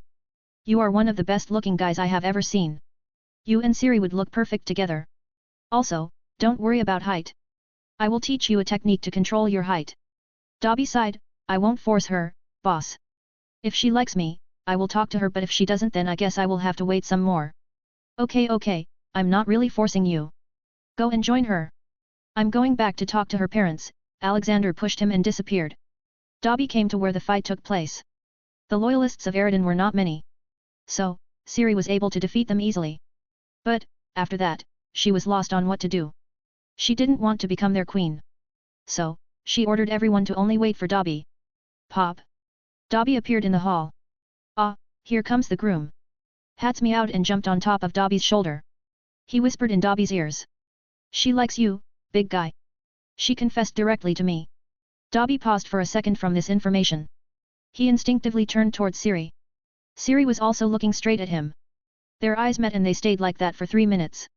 As if they were communicating with eyes but in reality, their minds were blank. I'm leaving now. Hats teleport away. But this sound also brought the two lovers back to their senses. Cough, let's deal with the administration. Dobby decided. Yes, let's do that. Siri blurted embarrassingly. Hats appeared in front of Alexander and lifted his paw towards him. I did the job. Now pay up. Alexander grunted and gave him a packet of medicinal catnip that does not cause addiction. This is the first and last time I will be doing such deals. Don't get your hopes up. If Oli finds out, she will kill me. Meow. Hats said some random thing in cat language and climbed a tree to find a spot and have some good time. Special thanks to Douglas Flower, Umar Latif, Julian Rockamora. 593, 593. Leaving Witcher World. With the problem of Air solved, Alexander focused on the purity of the world he was in. It was still at 50%. Killing the Wild Hunts King didn't help because he was from a different planet. So, he looked for the Emperor of Nilfgaard. He judged his sins and found him to be equally as bad as Eridan. Alexander asked Siri if she would feel bad if he were to remove her father. Siri thought for a while but soon got over it. With this, Alexander didn't hold himself and sent Emperor Emervar Emrace to hell while replacing him with a T-800 droid. Then, the new emperor took care of all the voices wanting to further the war and stopped the ongoing war. Alexander also did his task from his side. He removed all the leftover corrupt kings and annexed their kingdoms in the north to create a giant-sized kingdom. After that, Alexander and the fake Nilfgaardian emperor signed a peace pact. But after that, Emperor Emervar Emrace committed suicide and wrote Alexander's name as the successor. Alexander took care of all the voices against him and finally took over the continent with ease. He banned slavery and discrimination on the basis of race and extremist religions. The Nilfgaardian people were hard to deal with. Especially those from the origin place of the Nilfgaardian Empire. They considered themselves superior from other humans. Alexander did one simple thing to teach them a lesson. He stopped all the help he was giving them. From food to security. In a single day, crimes shot up and riots started. Alexander calmed the situation and showed them that they weren't much different. Just living in a fancy building doesn't make you better. Since then, Alexander's job got much easier. Drink this, Gerald. Alexander gave the white wolf a cup of tea. What is this? Gerald asked. This will make you able to have kids again, Alexander replied, shocking him. Yennefer put her hand on his shoulder. I took it too. Siri jumped in excitement, I can't wait to meet your kids. Will they have white hair or black hair? Easy there, we haven't decided anything yet. Gerald stopped her enthusiasm. What? Still not? Are you two planning on being friends with benefits for the rest of your lives? Don't you want cute little kids? Hell, with your lifespans, you can make an army of kids. Siri tried to convince them. Language, Siri. Gerald grunted. Yennefer was silent, however. Alexander saw this and had a hunch. He quickly talked to Gerald mentally. She's silent because she wants an answer, Gerald. She seems serious. I recommend that you answer her today, even if it is a no. Otherwise, you might lose her for the rest of your life. Gerald sighed and got up after thinking for a few minutes. He walked to Yennefer and stroked her hair. Remember that Jinn accident? You should have never freed us from that wish. Then this decision wouldn't have been so tough. I am a witcher, who likes to stay away from all the hustle-bustle. But you are the opposite, you like living in cities. I used to think that if we got together then we'd be too different and that would cause problems. Now, the old man here has changed a lot of things. So, it's a yes from me, but you must decide, can you tolerate the countryside as well from time to time? Yennefer looked at Gerald's face lovingly. That would be a very negligible price to pay, Gerald. So it's a yes? Gerald asked. Yes. Hurrah! Dobby, let's make a cake for them. Siri dragged her elf partner to the kitchen. These two had come very close to each other in the past few months. Initially, they were shy, but slowly Siri got out of the shyness and dragged Dobby around with herself. But, even after all this, they had not confessed and Alexander was at his limits because soon the world will be purified. He needed Dobby and Siri to make a decision fast, but he didn't want to force them either. I guess I should go and talk to them, he decided, and headed to the kitchen. The moment he left, Gerald and Yennefer started making out. When Alexander entered the kitchen, to his shock, he saw Siri sitting on the counter and facing Dobby while they both kissed each other passionately. Alexander beamed with happiness for getting his answer without speaking. Ah, youth. I miss Olivia now. So, you have already reached this phase. Good going. Alexander spoke, stopping the two and embarrassing them. Siri blushed and tried to go out. I'll go and talk to Yen. Haha, don't go. They are doing the same thing you were doing. Alexander replied. Siri turned redder and went back to Dobby. So, when did all this start? Alexander asked. A month ago, Dobby replied. Ah, but why didn't you make it public? Why didn't I see you two acting like a couple? Alexander inquired. That was her wish. She didn't want this relationship to spread out as elves would be after her blood then, or maybe they would start calling her goddess. Dobby explained. Well, they would still call her a goddess. Anyway, welcome to the family, Siri. I guess we have another person in the white hair group. Alexander said laughingly. You've had white-colored hair since you were young too? She asked. Of course, I had such hair from the moment I was born, Alexander revealed. So, when are you two marrying? Alexander asked further, bringing an awkward silence. The couple was flustered. Dobby quickly replied, Boss, we haven't dated that long yet. Give us some time to make such big decisions. Oh, okay. Sorry for the intrusion. Back in my days, we rarely wasted time dating and went straight up to marrying because who knows when you'd find another one like her. I'll be going now. You two continue. Alexander operated away. 1 year later. I will come to meet you every once in a while. Dobby has taught me how to navigate my portals. Siri assured Gerald and Yennefer. Yennefer hugged Siri, we looked for you for so long and now you are leaving us. Hehe, you are acting like my mom. Siri chuckled. I am like your mother. I've seen you since you were small, along with Gerald. You are a part of our life now. Yennefer said. Siri hugged her again and then went to Gerald. Don't worry, I am going to be living with real gods. I will be safe there. But I will still be worried. I still think I can keep you safer with my sword. Gerald sounded worried. Alexander walked to him and patted his shoulder. The white wolf must let his pups go on their own adventures or else their fangs will always be soft. After that, Alexander made Dobby and Siri go to Fihame. It was time for him to leave, as the world was now 90% pure. He had left behind a droid as the emperor who would slowly advance the world while keeping all the sinners in check. Gerald and Yennefer would be living for the next few hundred years as well, so they also joined in to help. Boom! The golden light fell on him as he was transported away. He waved his hand to the two of them. All right, let's continue the work. I need to increase my power level too, he mumbled while traveling. Special thanks to Douglas Flower, Umar Latif, Julian Rockamora. 594, 594. The best elf. Like thunder falling on the ground, Alexander felt the ground under his feet. It was already nighttime wherever he was, so he didn't feel uncomfortable in the eyes. His place looks like ordinary earth. What movie am I in now, he wondered. He was standing on top of a building right now, so he went down to find out about the date. Soon, he saw Christmas decorations in front of various shops. Well, this is surely December. But which year? He wondered. After looking around, he saw a digital billboard on a building showing live news. In that, he saw the date. December 23, 2020. Isn't this the year I died? Well, this world doesn't seem like my old world though. He immediately took out his phone. There was a message for him, this is an alternate universe of your Earth. Things aren't going well for this planet. Humans messed it up. Now they are showing their true colors of stupidity. Correct them. World purity 60%. Pop. What did the humans do now? Ragnarok asked. I don't know yet. Where is Dobby? Alexander inquired. Oh, I told him not to come and spend some quality time with his girlfriend, Ragnarok replied. Alexander nodded, good job, he needs this holiday. Anyway, I guess it will be the two of us now. Let's go and see what's going on here. Alexander went to the nearest pawn shop and changed gold for some money. But Alexander was shocked by some things.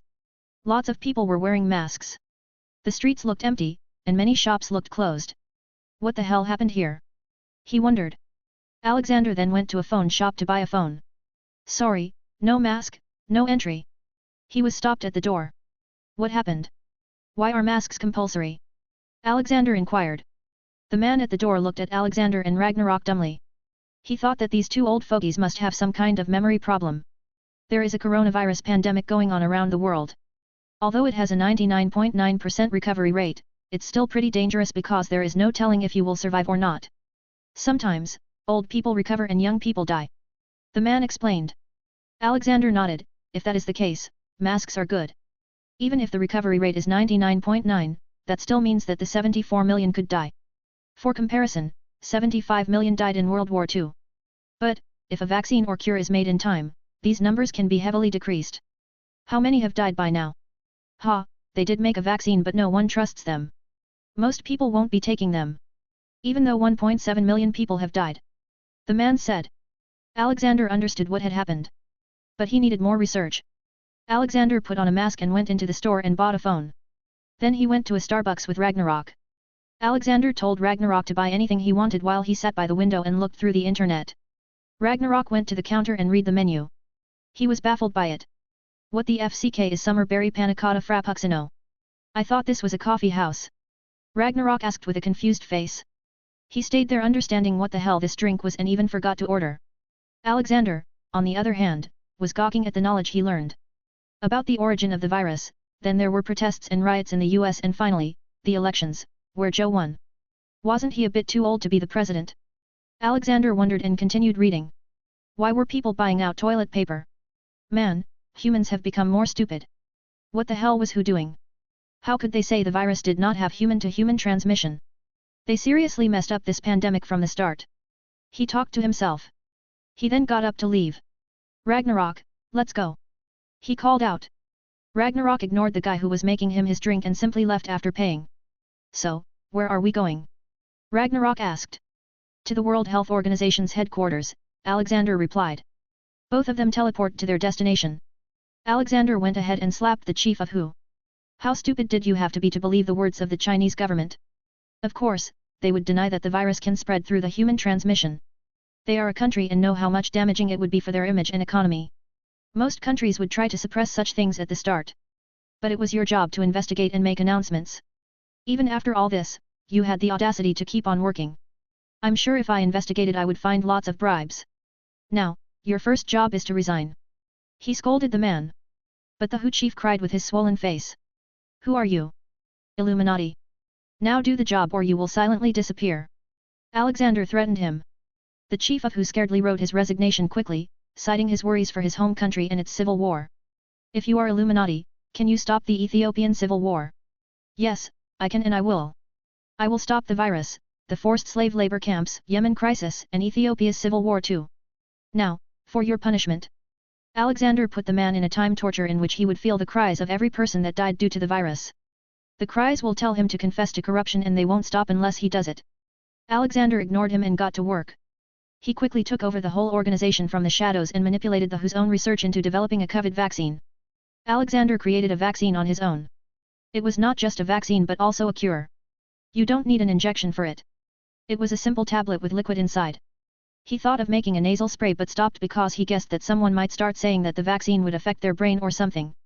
The tablet was the best deal because even if an anti-vaxxer denies taking it, they would take it once they get COVID and feel pain in their chest. From many accounts, Alexander knew that this virus affected every person differently. Some might have trouble breathing and some might not feel anything at all. Pop. Boss, any work for me? Dobby came. Good timing, I want you to order the seraphs and send them to each country. Their job is to make each country's leader follow our orders. Tell them we are Illuminati and we can replace them anytime if they disagree. He ordered. He multiplied the tablets and also set up a production line.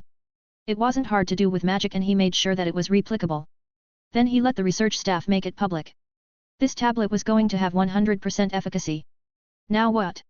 Dobby asked. Now, I will be Santa and you will be my elf. Ha ha ha. Alexander laughed and went out. Children's Hospital in New York. Alexander entered the building in a Santa costume. Behind him, Dobby followed with a huge bag over his back. Ho ho ho. Where are all the good kids? Santa is here with presents. Alexander loudly said. Soon, lots of kids came to him running. Sadly, they all had masks on their faces and he could not see their smiles. Alexander had bought the hospital so no staff stopped him though. Okay, you want a bicycle? Here you go. Do you want a teddy bear? Here you go. You want your parents to visit you? Done, they will come in 10 minutes. Alexander fulfilled wishes left and right. But, soon he saw a 5-year-old child in his bed. He couldn't move and was on a ventilator. He walked to the child. His eyes were open. Alexander looked at the nurse. What happened to him? He asked. The nurse told him everything. He has leukemia. He was nearly healed and was on a good path of recovery but his parents don't believe in COVID. His mother passed on the virus to him. Normally, the virus wouldn't have been very deadly but because of his pre-existing conditions, his situation went bad very fast. Doctors have said that he might not survive to see the new year. Alexander and Dobby looked at the child with a sad face. Alexander sat beside the bed and caressed his head. He talked to the child mentally. Hello, my child. I am Santa. What is your wish? He asked. Wah? I am Jimmy, Uncle Santa. We can talk? Jimmy asked in shock. Yes, Jimmy. But I am talking to you mentally with my powers. Alexander explained. Amazing. Uncle Santa, can I be your elf? Mom said Santa is not real and I can never be your elf. But you are real, I want to show Mom that you are real. Jimmy asked innocently. Alexander's heart ached for the child. What kind of SHTTY mother did Jimmy have? He caressed his head. Jimmy, you are already my best elf. The best of the best. Jimmy's eyes teared up. Really? But what about that big elf?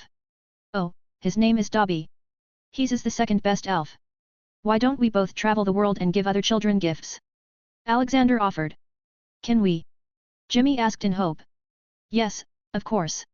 Alexander snapped his finger and healed Jimmy completely. Then it took a few minutes for him to start moving his hands and then feet. He turned his neck to the side. The nurse saw this and ran to call a doctor. Jimmy, I have healed you. Now, we two can go out. Alexander revealed. Jimmy got up and jumped to hug Alexander. Thank you, Uncle Santa. Let's go. A/N, this Jimmy scene was inspired by a video interview I saw on YouTube. Though I don't remember the name of the video. Special thanks to Douglas Flower, Umar Latif, Julian Rockamora. 595, 595. Illuminati. Alexander picked little Jimmy on his shoulder and went to the terrace. There he created a sleigh and 8 reindeers. Whoa, you really have flying reindeers. Jimmy cheered up. After that, Alexander rode around the world with little Jimmy, who now wore an elf dress. They sent gifts to all the kids around the world. Jimmy was having the best time of his life. Where he was on the brink of death, now he was jumping. Alexander also gifted good health to all the kids in the world. Why should kids have to pay for crimes and dumb decisions of adults? That was so much fun, Uncle Santa. I loved it. Jimmy chirped while they were on their way back. Glad you liked it, little Jimmy. Tell me, what toy do you want? Alexander asked. I want a little sister. Jimmy wished. Haha, okay. I will talk to your mom. But you will have to wait for that. Till then, here, play with this. Alexander gave him a PS5. When they came back to the hospital, Alexander saw the mother of Jimmy. She had the typical Karen haircut and wore sunglasses even at night and while indoors. Alexander had no sympathy for her. She was mentally challenged in a sense. So, he gave her some sense and increased her EQ level. Then, he put the idea of having another child in her mind and made it so that the next child would be a girl. Mommy, look. I'm an elf now. Jimmy ran to her. She hugged him tightly and cried. She wouldn't have done this before and instead would have run to Alexander to fight him or would have asked to talk to the owner of the hospital. You can walk. You are healed. Thank the Lord. Let's get you tested to make sure of everything. Then we'll go home. I will cook a full turkey dinner today. We will invite your grandparents too. She decided. Jimmy continuously nodded. Meanwhile, Alexander slowly left, leaving behind a photo of him and Jimmy and a letter wishing him all the best for his future. As soon as the WHO announced that the current chief would be resigning and a new person will be appointed, many cheered.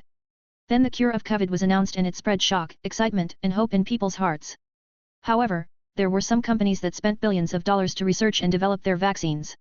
Even though they had some dangers related to their product, the companies still wanted to sell it. They used scummy tactics to undermine the cure Alexander had made, which was no less than an elixir of life as it was literally made by God. They started bashing that the WHO made vaccine was inferior and whatnot. They fed money to news channels and internet websites. They used their means to get many politicians on board too. Alexander sent Illuminati to pay a visit to all these folks. He didn't punish them though, because it was true that they had poured lots of money into this vaccine. So, he gave them the formula of his cure so they can study it and be prepared for future viruses too. On the other hand, Alexander forced all kinds of politicians and celebrities to eat his cure and publicize it so people gain trust in it. Just after 1 week and still no news of any negative after effects, people started believing in WHO again. With this in order, the world economy also started rising to normal. But Alexander now focused on the various wars going on. The crisis in Yemen was crazy. Tens of thousands of men, women, and children died due to starvation there because WHO and other charity groups couldn't continue relief work due to the pandemic. This left many vulnerable people to death. This was also a big failure of WHO and also the UN. How was it that even after so much funding, the UN wasn't able to do the one job it was supposed to do? Maintain peace and stop wars. Forget human rights, even the right to survive was in danger across the world. Yemen, Syria, Ethiopia, and many more African countries were at war. Alexander just read an article that a terrorist group killed 100 farmers in a village in Nigeria. With all this in mind, Alexander went with a zero-tolerance policy. He killed each and every single terrorist or extremist who believed in terrorism. Then, Alexander gathered dirt on every single politician in the world. Be it big or small. All this data was put inside a huge base under the Sahara Desert. There Alexander put 10 T-800 droids as supervisors. The job was simple, to run the world from the shadows. There was no Illuminati before, but now there was. He immediately transferred funds from various pointless UN bodies to WHO. This money was entirely used to feed the hungry across the globe. Alexander had produced 2 billion doses of the cure, and in that time, he also licensed some companies to make them. So, within a month, the monthly cure output became 2 billion. And in 4 months, the pandemic was over. Alexander believed that even if he was not here, the world would have survived, but they would have done a very sloppy and botched up job at vaccinating everyone. Once this was done, Alexander was ready to be on his way. He had set up backup plans, so he had no worries. He checked up on little Jimmy one last time and then left the universe for the next destination. After Alexander was gone, the T-800, now called Illuminati, kept on updating their database whenever a new politician joined in. Just after 1 year since Alexander left, some terrorist groups resurfaced in Africa. They were immediately killed, and soon it was found out that France was behind it because they wanted to control the region. Later it was made public that not just France, but many other countries were involved in all this. So, the Illuminati struck. The French president resigned. After a few more months, many more heads of state resigned. Then, the United States was found to be funding a group in Afghanistan as well. So, the most powerful man in the world had to resign as well. It didn't take long for the world's top players to realize who the boss was and how insignificant their powers were. Eventually, the Illuminati started a company with the same name. This name was meant to be a parody and was meant to be a cover. This way, people who were hearing rumors would find a place to visit and satisfy their curiosity, while real Illuminati worked from somewhere else. This new company was a space company and worked with other space partners such as SpaceX, NASA, etc. All the smaller governors of states in the United States were also brought into line. Then, by the forceful hands of Illuminati, a new law was passed that any questionable killing done by police would be investigated by an independent body unrelated to police. This meant shrugging shoulders by saying we're conducting an internal investigation would no longer work. This was something that should have been done long ago, but some people lobbied against such laws. Later such laws were passed all around the world to keep people in power in check. This stopped lots of protests going on around the world and people got back to work. But even when the world became so much better, humans still acted dumbly and nearly started a world war. So, Illuminati struck again. Boom. Alexander felt sand under his feet and warm sunlight falling on his face. He looked around and confirmed he was on a beach. Ah, this is a nice spot to spend the day with family. I should call them. He decided. In a few minutes, the beach was occupied by old, young and kids of Fihame. The kids went to play in the water while the ladies put sunscreen on. Alexander also got rid of his robes and showcased his godly body. He only wore shorts and played around. Ah, this is good. I always wanted a nice holiday. Special thanks to Douglas Flower, Umar Latif, Julian Rockamora. 596, 596. Holiday and new people. Ji-chan, I sit on your shoulder. Kurama climbed his body. A/N, check Alexander's new illustration here in paragraph comment, on Discord or on Instagram. Haha, how are you, child? Alexander asked. I'm amazing. I'm teaching Siri ninjutsu. Kurama replied. Yeah, she can probably learn anything. She has the elder blood after all. Alexander muttered. He went to a bench and laid down, relaxing like never before. His whole family was there too. He took out his phone to see where he was. But, this time, like old times, memories came into his head. Memory. 1,500 years ago. Alexander had opened his own dojo called the Golden Dragon Dojo. He was the first person on the planet to start martial arts. But he didn't accept just anybody. He chose his disciples on his own. One day, he picked up a kid from the streets named Mutato. He trained the man to become as strong as possible for a human. But Alexander had a rule that every student must leave once their training completes. This kept a sense of mystery regarding the Golden Dragon Dojo. Later, the dojo became a legend because Alexander had stopped training people. Alexander also became a legend whose stories were still told to kids. Later he worked to create the world government of the planet. Memory ends. Alexander read the purity of the world because from these memories, he could see that all the work was already done. World purity 70%, universe purity 50%, multiverse purity 60%. Alexander's eyes shot open. What does this mean? Am I in a world that has its own multiverse? This is going to take time to purify. Yeppy. Out of nowhere, little Thea came and jumped onto Alexander's stomach. Play. She repeated. Alexander lifted her up. She was 2-year-old now and could make small sentences. But Thea's ability to affect people's mood was too overpowering. Alexander got up with her in his arms. Okay, later make a sand castle. Yes, make sand rascal. She got excited. Yalo also joined them in making it. While the Universe family had fun, 2 men with blonde spiky hair were fighting over an island. Their punches destroyed the hills. They shot lasers from their hands at each other. Kaamehaameehaa. A blue energy laser shot out of one man's hand and the other man tried to stop it. Cockroach, I will not let you win this time. Come on, I'm hungry now. Let's fight later. Goo. Come for dinner. A loud shout came from the ground. Chi is asking for me. See you later, Vegeta. Goku flew home. Hey, I will surpass you, Cockroach. Just wait. Vegeta grunted. But, as the two were going their separate ways, they stopped and looked in one direction. They felt the hair on their body stand up by the overwhelming power that they were sensing. Hey Vegeta, do you still have that upgraded scouter? Goku asked. Vegeta nodded and put it on. Then he looked in the direction. 10,000. 100,000. 10 million. 10 million. 8. Impossible, Vegeta exclaimed loudly. It is infinite. This means that Scouter can't read the power level. He added. Goku looked at him stupidly. Huh? Why didn't the Scouter explode then? Bulma added a safety feature in this thing. The rapid increase in the power number is what causes the explosion. Now, it just stops at the highest limit. But this is the first time I saw infinity. Vegeta explained. That is confusing. Let's go and check them. If it is someone strong, we can fight him and train. Goku excitedly said. Goku. Come here right now. Chi-Kai's voice came from the ground. But, Goku ignored her and flew towards the direction he felt great power from. But it was not just him who had felt it. Beerus Planet. The god of destruction of Universe 7, Beerus was currently sleeping. Oracle Fish had informed the god of destruction Beerus that in 39 years, an arch-rival worthy of him would appear. Due to this, he went to sleep. But, his attendant, Whis, the guide angel attendant of Universe 7's god of destruction, Beerus, as well as his martial arts teacher was not asleep. He probably never slept. Whis was stronger than the god of destruction and only came under his father, Grand Priest, and Grand Zeno, the Omni King, the supreme ruler of all the multiverse. Who is this?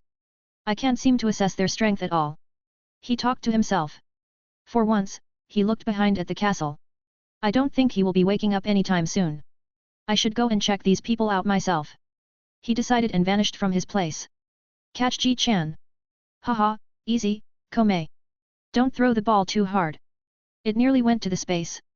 Alexander caught it. G-boss, pass me the ball. Chappa barked. Alexander threw it towards him. Chappa passed it to Hats by bumping his nose on it. A distance from them, all the women of the family sat, taking a nice sunbath. Olivia happily looked at everyone playing. This is what true happiness is.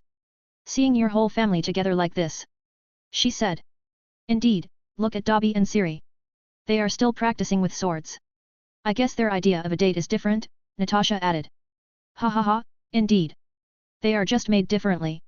Olivia chuckled. But, suddenly they heard a loud voice, yum. This food looks tasty. Come Vegeta, eat. Cockroach, don't forget why we came here. I cannot read the power level of any person here. Vegeta stayed vigilant. They all look so nice. They are just playing here. Goku shrugged. Don't let the looks fool you. Alexander turned around to see who these two people were. He saw them descending from the sky. This gave him an insight into the people of this planet. Hello there, who are you two? Alexander asked. I'm Goku, he's Vegeta. Goku introduced, making Vegeta angry. Don't reveal everything to our enemies, fool. Bam. Suddenly, Ragnarok came behind the two and put his arms on their shoulder. This jolted them. Two new guests, let's go and drink. Ragnarok loudly started. Goku and Vegeta tried to get out of Ragnarok's hold but they couldn't even move. They looked at each other's faces as the realization hit that the other party was strong beyond their expectations. Wait, this is so tasty. What is this thing called? It is so cold and sweet. A white-haired man appeared with a blue ring around his neck. Komei, seeing a person appreciating his favorite ice cream, jumped at the man. Good taste you got there. This thing is called watermelon ice cream. This is the second best ice cream after orange flavor. Are there more flavors? Amazing. Ah, I am Whis, angel attendant of the god of destruction of the universe 7. Whis introduced himself. I am the one and only, Lucky Sever Komei. Komei also told his name. Why Lucky 7? Whis asked while eating ice cream. Well, I got 7 tails and 7 is a lucky number. Come, I will show you the orange ice cream. Komei enthusiastically led the way. But Alexander scooped him up. Easy there, Komei. Let's talk to this stranger first. Alexander said. He knew that there must be a reason why these beings were coming to him for no apparent reason. Hello, I am God's advocate, also known as Wandering God, Alexander Maxim Universe. What do you mean by angel attendant? Alexander asked. Angel? My sibling. Douglas came running. But he only got disappointed when he saw Whis. Ah, it's a fake. He muttered and went away. Whis saw everything with question marks on his head. He had also never heard of this God's advocate. A/N, folks, I need some help in deciding what should be the timeline for the DC arc. Because unlike Marvel, where I could take references from movies, I don't have anything like that for DC. Tell me which year he should appear, what should be his background and what characters he should interact with. Also, tell me about the strongest DC villains that should be in this arc. You can see Alexander, Gaku, and Vegeta, Beerus Planet and Whis on my Discord https://discord.gg/dghkrn or see them on Instagram https://www.instagram.com/MisterImmortal novel. Special thanks to Douglas Flower, Umar Latif, Julian Rockamora. 597, 597. Smart Thea. Whis knew almost everything about the universe and its gods. The god of destruction was a god in the name. Just like the counterparts of the god of destruction, the Supreme Kai were called creation gods. But, the real god was Zeno. What do you mean by God's advocate? I have never heard of a god by your designation. Whis asked. Oh, is that so? Come, have a seat. Let's talk. Alexander materialized 2 comfortable chairs and a table. He summoned lots of food for him there. First you need to tell me about your multiverse. Only then can I answer you correctly. Alexander replied. Whis put his fingers on his lip and thought, let's see. Where should I start? For starters, there are 12 universes in total and every 2 universes whose designations add up to 13 are twin universes. Each universe is governed by a Supreme Kai and God of Destruction, who act to balance creation and destruction. The entirety of the multiverse is ruled by Zeno. Formerly, there were 18 universes in total, but Zeno erased 6 of them when he was angry. Where we are right now is Universe 7, Whis explained. Alexander asked further. What about the structure of the universe? Is there heaven and hell too? Yes, imagine the cosmos as a ball.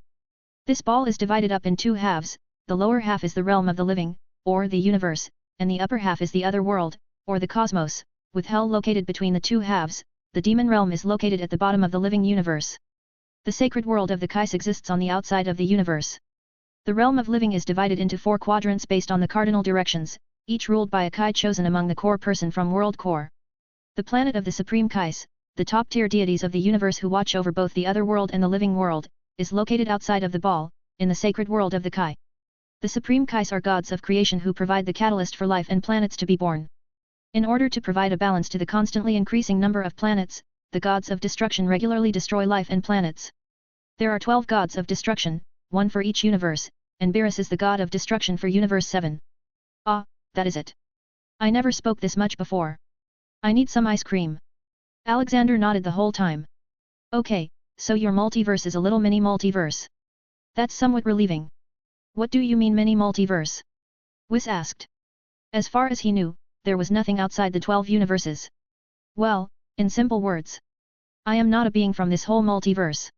I'm going to take your own example to help you understand. Imagine that the multiverse is in the shape of a ball.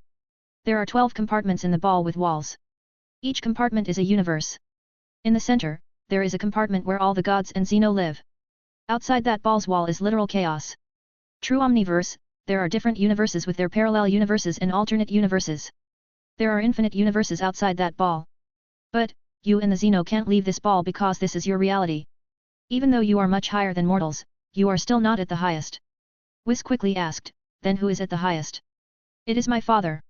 Just called God or the Creator.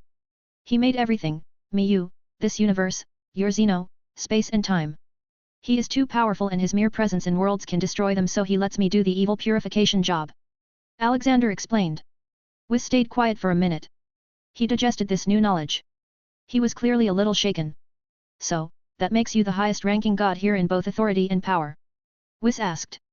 Yes, it does. But I don't know about your Xeno, he seems strong as he's able to destroy universes. But you shouldn't worry. As long as you are not an evil person, you will not be facing my judgment. Alexander assured him. I will be taking my leave now, God Universe. Whis got up to leave. He needed to talk to Beerus fast.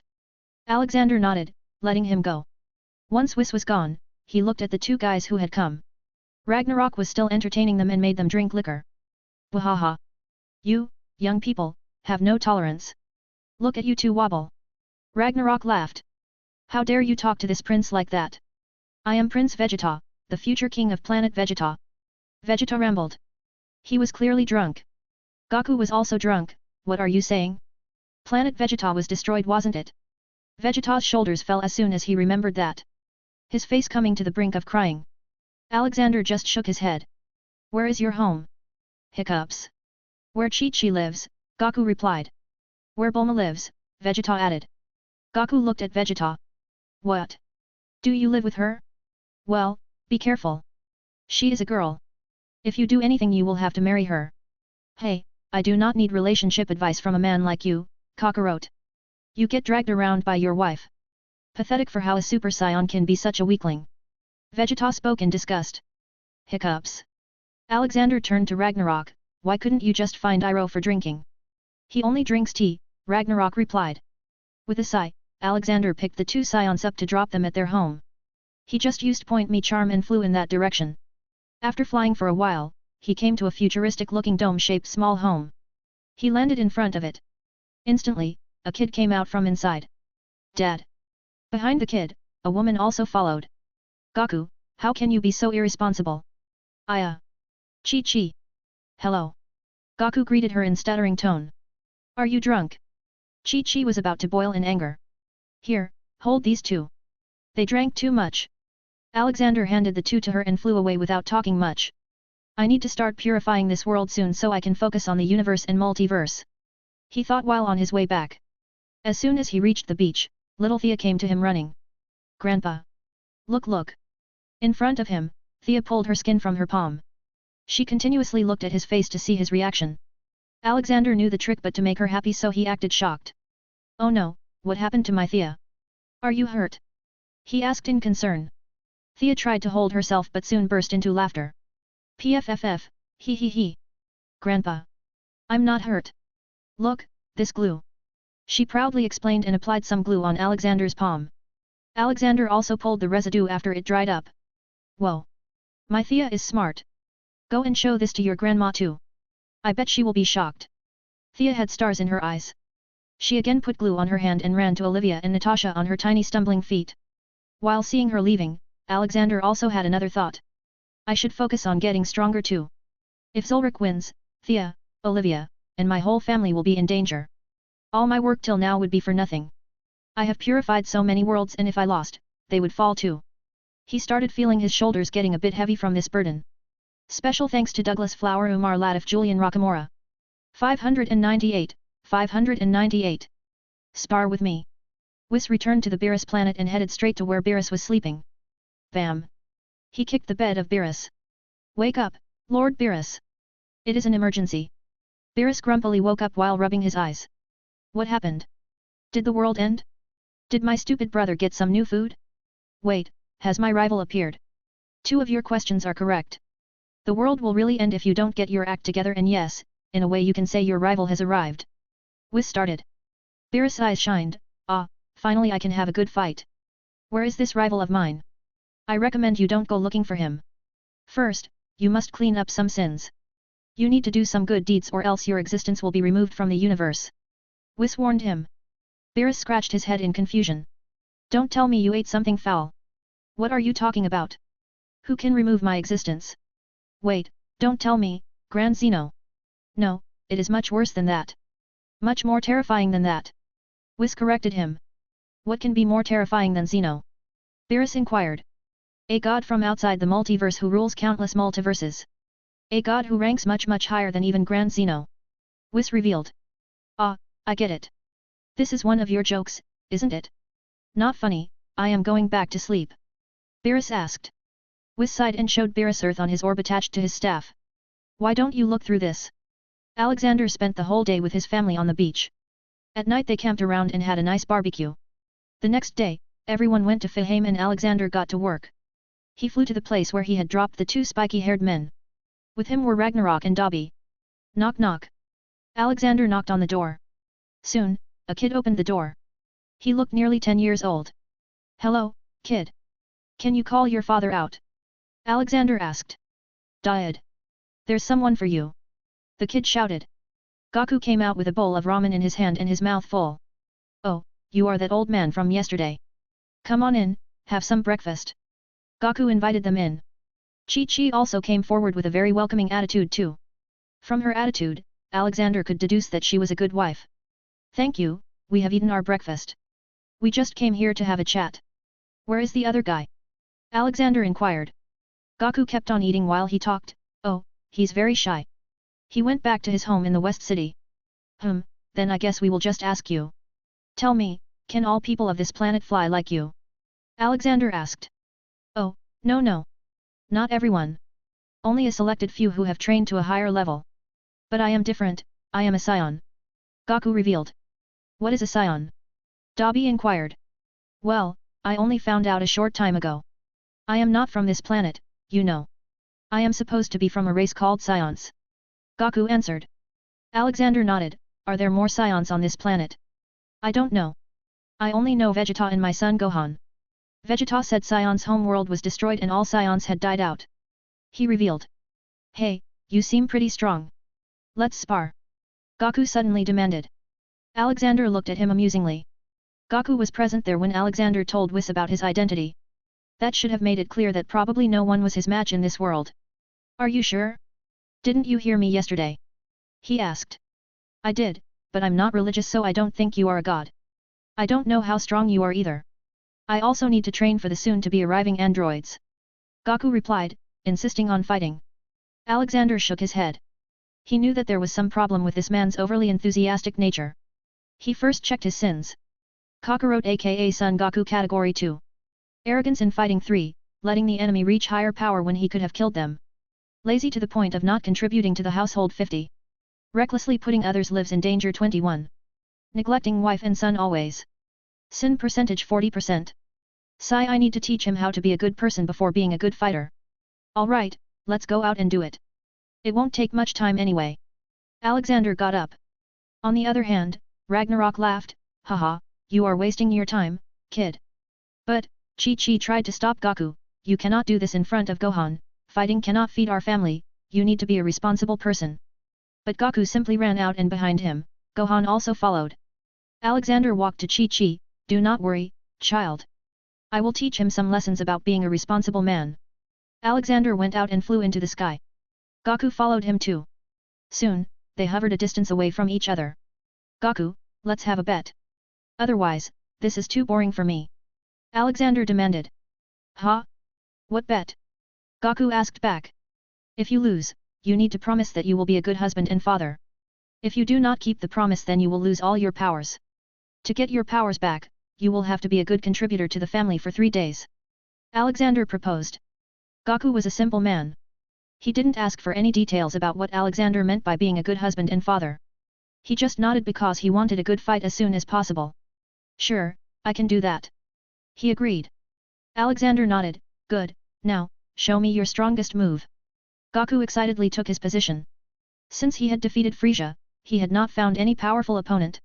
He always strived to push himself to the next level but even Vegeta was not enough for this. However, Gaku didn't know how strong Alexander was. So, he didn't go Super Saiyan first. He stayed in his base form and flew to Alexander with his fist out. Bam! Gaku struck Alexander with his fist. His aim was set to Alexander's face. It did connect but the result was not as Gaku had accepted. Alexander stayed in his place and didn't even flinch. He kept on looking at Goku's face. I know you can do better than this. Show me what you got. Alexander tried to incite him. Gaku stepped back, alright then, you asked for this. Hey hey hey hey hey hey hey hey hey hey hey hey hey hey hey. He started screaming. Pop. Komei appeared on Alexander's shoulder. Ji-chan, Grandma wanted to talk to Y. Whoa, does this man have constipation? Alexander laughed. Haha, no, Komei, he's just trying to transform into his stronger self. You go and tell Oli I'll be there in an hour. Okay, bye-bye. Komei went back to Fihame. Gaku finally turned blonde. Alexander did feel the increase in the power level of Gaku. Fascinating, does he have a limit to how much he can increase his power? Alexander asked himself. Gaku then used instant transmission and appeared in front of Alexander with an energy blast ready in his hand to be blasted on his opponent's face. Boom! With a fast move, he connected to Alexander's face again. The energy blast exploded at contact. Gaku thought that he was successful in hurting Alexander, but the next moment Alexander's arm rose and caught onto Goku's neck. A/N, Gaku is many things. A good fighter, a good-hearted person and many other things. But, he was not a reliable man, he was not a good father or husband. He continuously ignored Chi-Chi. Ate a lot and yet didn't do anything to bring money for the family. In a way, Gaku was not as perfect as he seemed to be. So, Alexander will be helping them on this. By the way, we are in Cell Saga at the moment, but you can ignore the timeline since Whis also introduced himself and Beerus is up as well. A/N, question, which Joker do you want in the DC world? The old evil Joker or the new Joker from 2019 movie? You can see Beerus, Shishi, Gaku on my Discord https://discord.gg/dghkrn or see them on Instagram https://www.instagram.com/MisterImmortal Special thanks to Douglas Flower, Umar Latif, Julian Rockamora. 599, 599.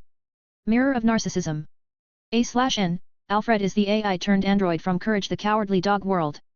Gaku tried to get out of Alexander's hold. He felt as powerless as he was feeling yesterday when Ragnarok had caught him in Vegeta. Now, he was remembering that he had ignored what had happened yesterday entirely. If Ragnarok was able to hold them, then how strong was Alexander?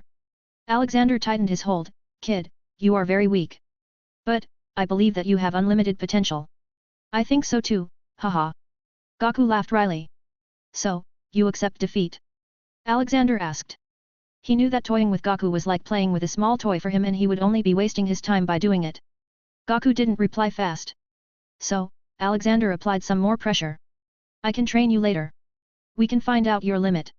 If you have indeed unlimited potential like Saitama, then I guess I will have another ally in the future. Alexander told him. Gaku quietly nodded.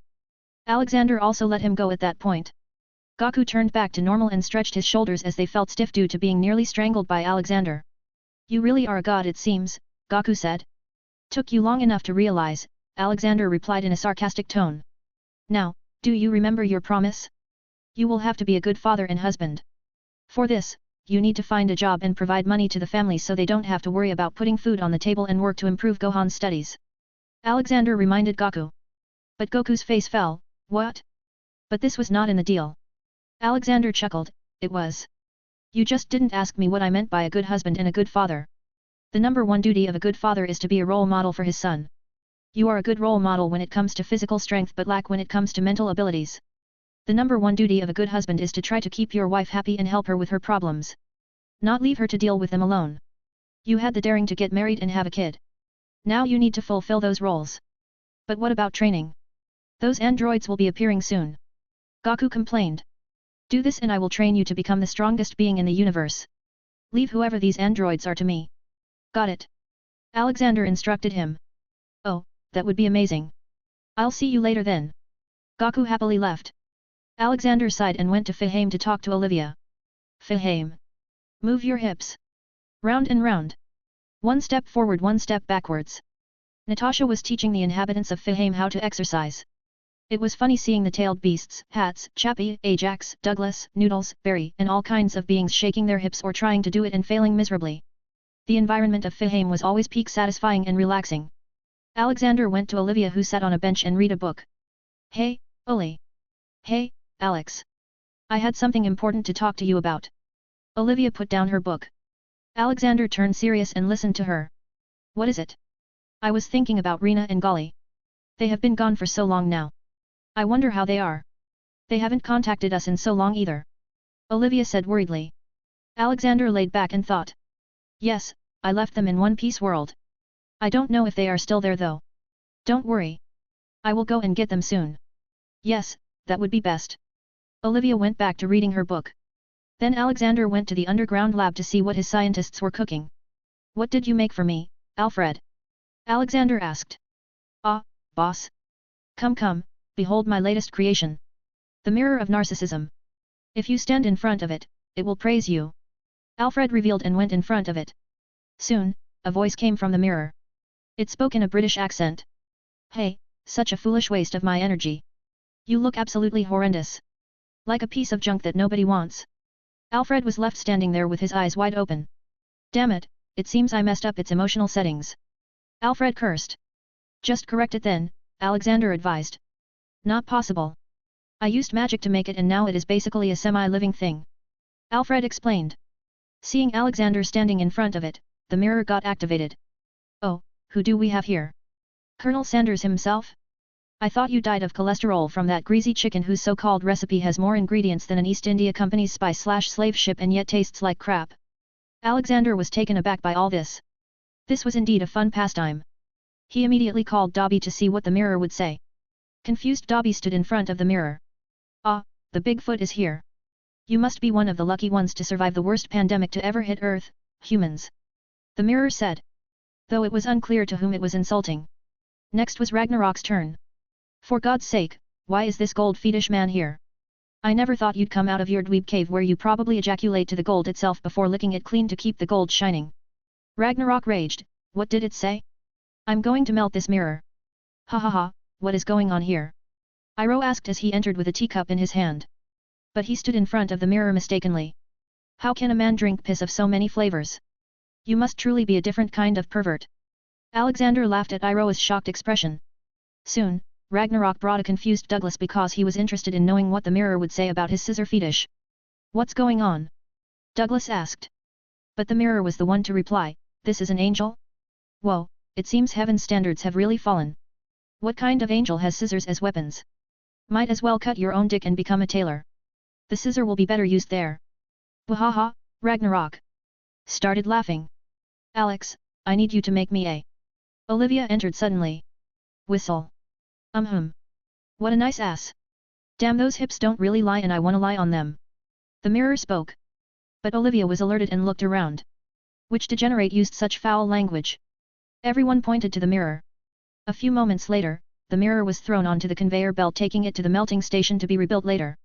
Alexander turned to Alfred, man, don't make such stuff from now on. Now I'll have to sleep on the couch. Special thanks to Douglas Flower Umar Latif Julian Rockamora. 600. Androids. After Alexander returned to his job, he found out that Goku had really lost all his powers because he acted lazily and didn't commit to his promise. So, with his son, Goku came to find Alexander. Alexander had now bought the whole beach where he had spent time with his family and had created a big mansion there. The tailed beasts and kids loved to play there. Thud. Alexander heard the sound of footsteps. He looked and saw Goku and his son. Ah, Goku. Why are you here? Alexander asked. But, the four-tailed beast, son Goku, heard him and came up to him while jumping around. You asked for me, Ji-chan. Alexander chuckled, haha, no, not you. This man here is also named Son Goku. Whoa, he's a monkey. He asked and jumped onto Goku's shoulder. Why are your hair like this? Son Goku asked. I don't know, Goku replied. Alexander quickly interrupted, Son Goku, go and play with others. Okay, Ji-chan, he hopped away happily. So, why did you come here, Goku? Alexander inquired. He had some doubts as to why he came here though. Goku started speaking, I can't use my powers for some reason. I also feel pain in my chest. Gohan, tell me, did your father go out to find work or did he help your mother in anything? Alexander asked. Gohan thought for a second. I don't think so. He just slept after eating meals. Alexander glared at Goku, did you forget your promise? Goku averted his gaze. You have to keep your promise or you will never be able to get your powers back. That was the deal you agreed on. You need to be a good father and a husband first. I can help you with that, I will open a dojo for you where you can teach martial arts to people and earn money. That will surely help your wife a lot. Alexander offered.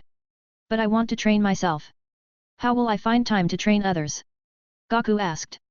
Young man, Don't test my patience. This world does not revolve around you.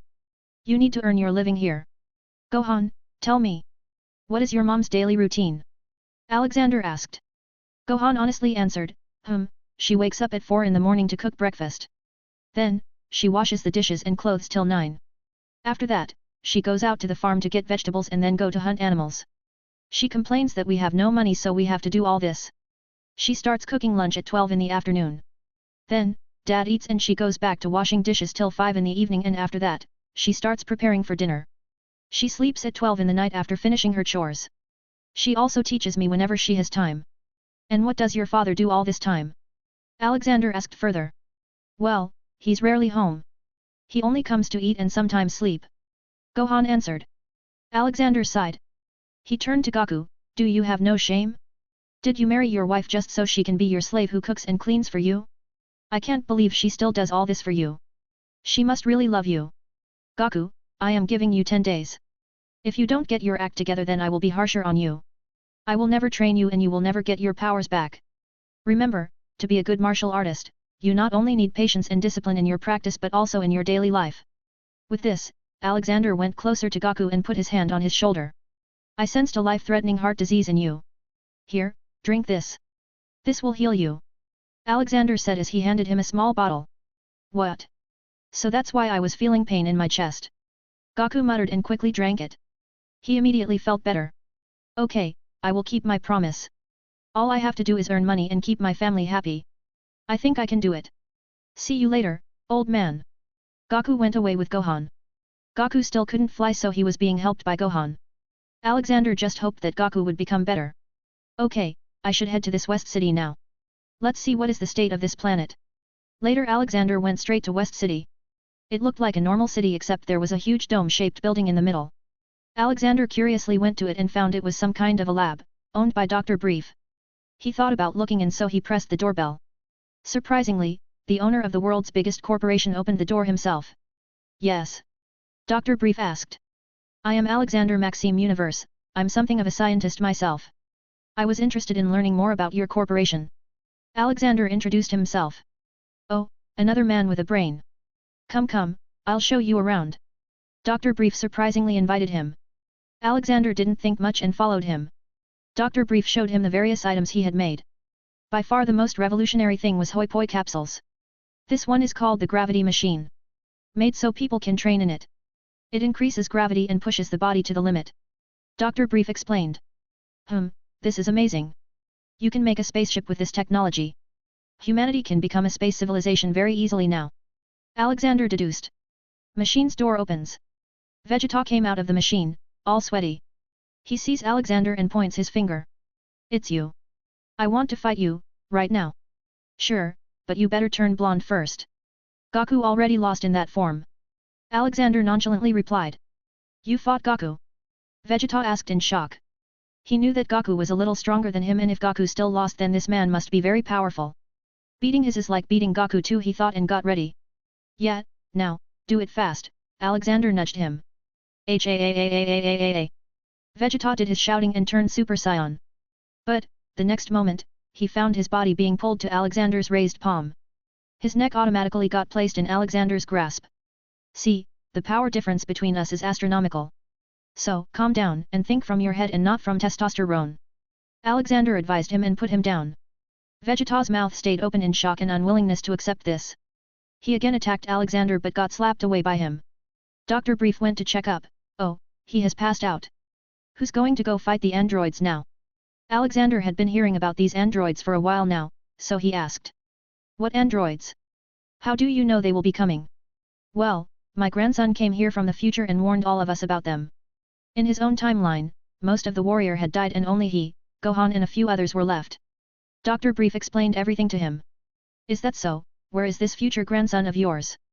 Alexander inquired. Dr. Brief answered, he went back to his world. Sigh. I will go and deal with these androids. Don't worry. Alexander decided and went away. As they flew, Dobby spoke. Do you think they will be stronger than T-800 droids? No, I don't think so. The new T-800 are magically reinforced. They cannot be defeated by mortals. Alexander replied. Ah, this is getting boring. Aren't there any dragons in this world? Ragnarok inquired. Alexander didn't know this. Why don't you go and look around?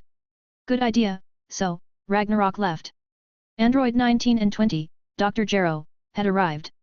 He was an evil genius scientist and a brilliant weapons designer behind the criminal organization known as the Red Ribbon Army.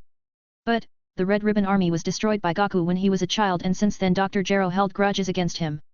So, he experimented and turned himself into an android to not die of age, and also kidnapped some people to create more powerful androids who were programmed to find and kill Goku. But, he did not wake up his other androids and instead went to kill Goku and other fighters with his Android 19. But, when they arrived at the city where he thought the Z fighter would be, he found no one. Except for an old man and a tall buffed man. Welcome, androids, Alexander greeted. Who are you? Dr. Gero asked. You will find out soon. You can see Capsule Corp, Vegeta, Android 19 and 20 on my Discord https://discord.gg/dghkrn or see them on Instagram https://www.instagram.com/MisterImmortal novel. Special thanks to Douglas Flower, Umar Latif, Julian Rockamora.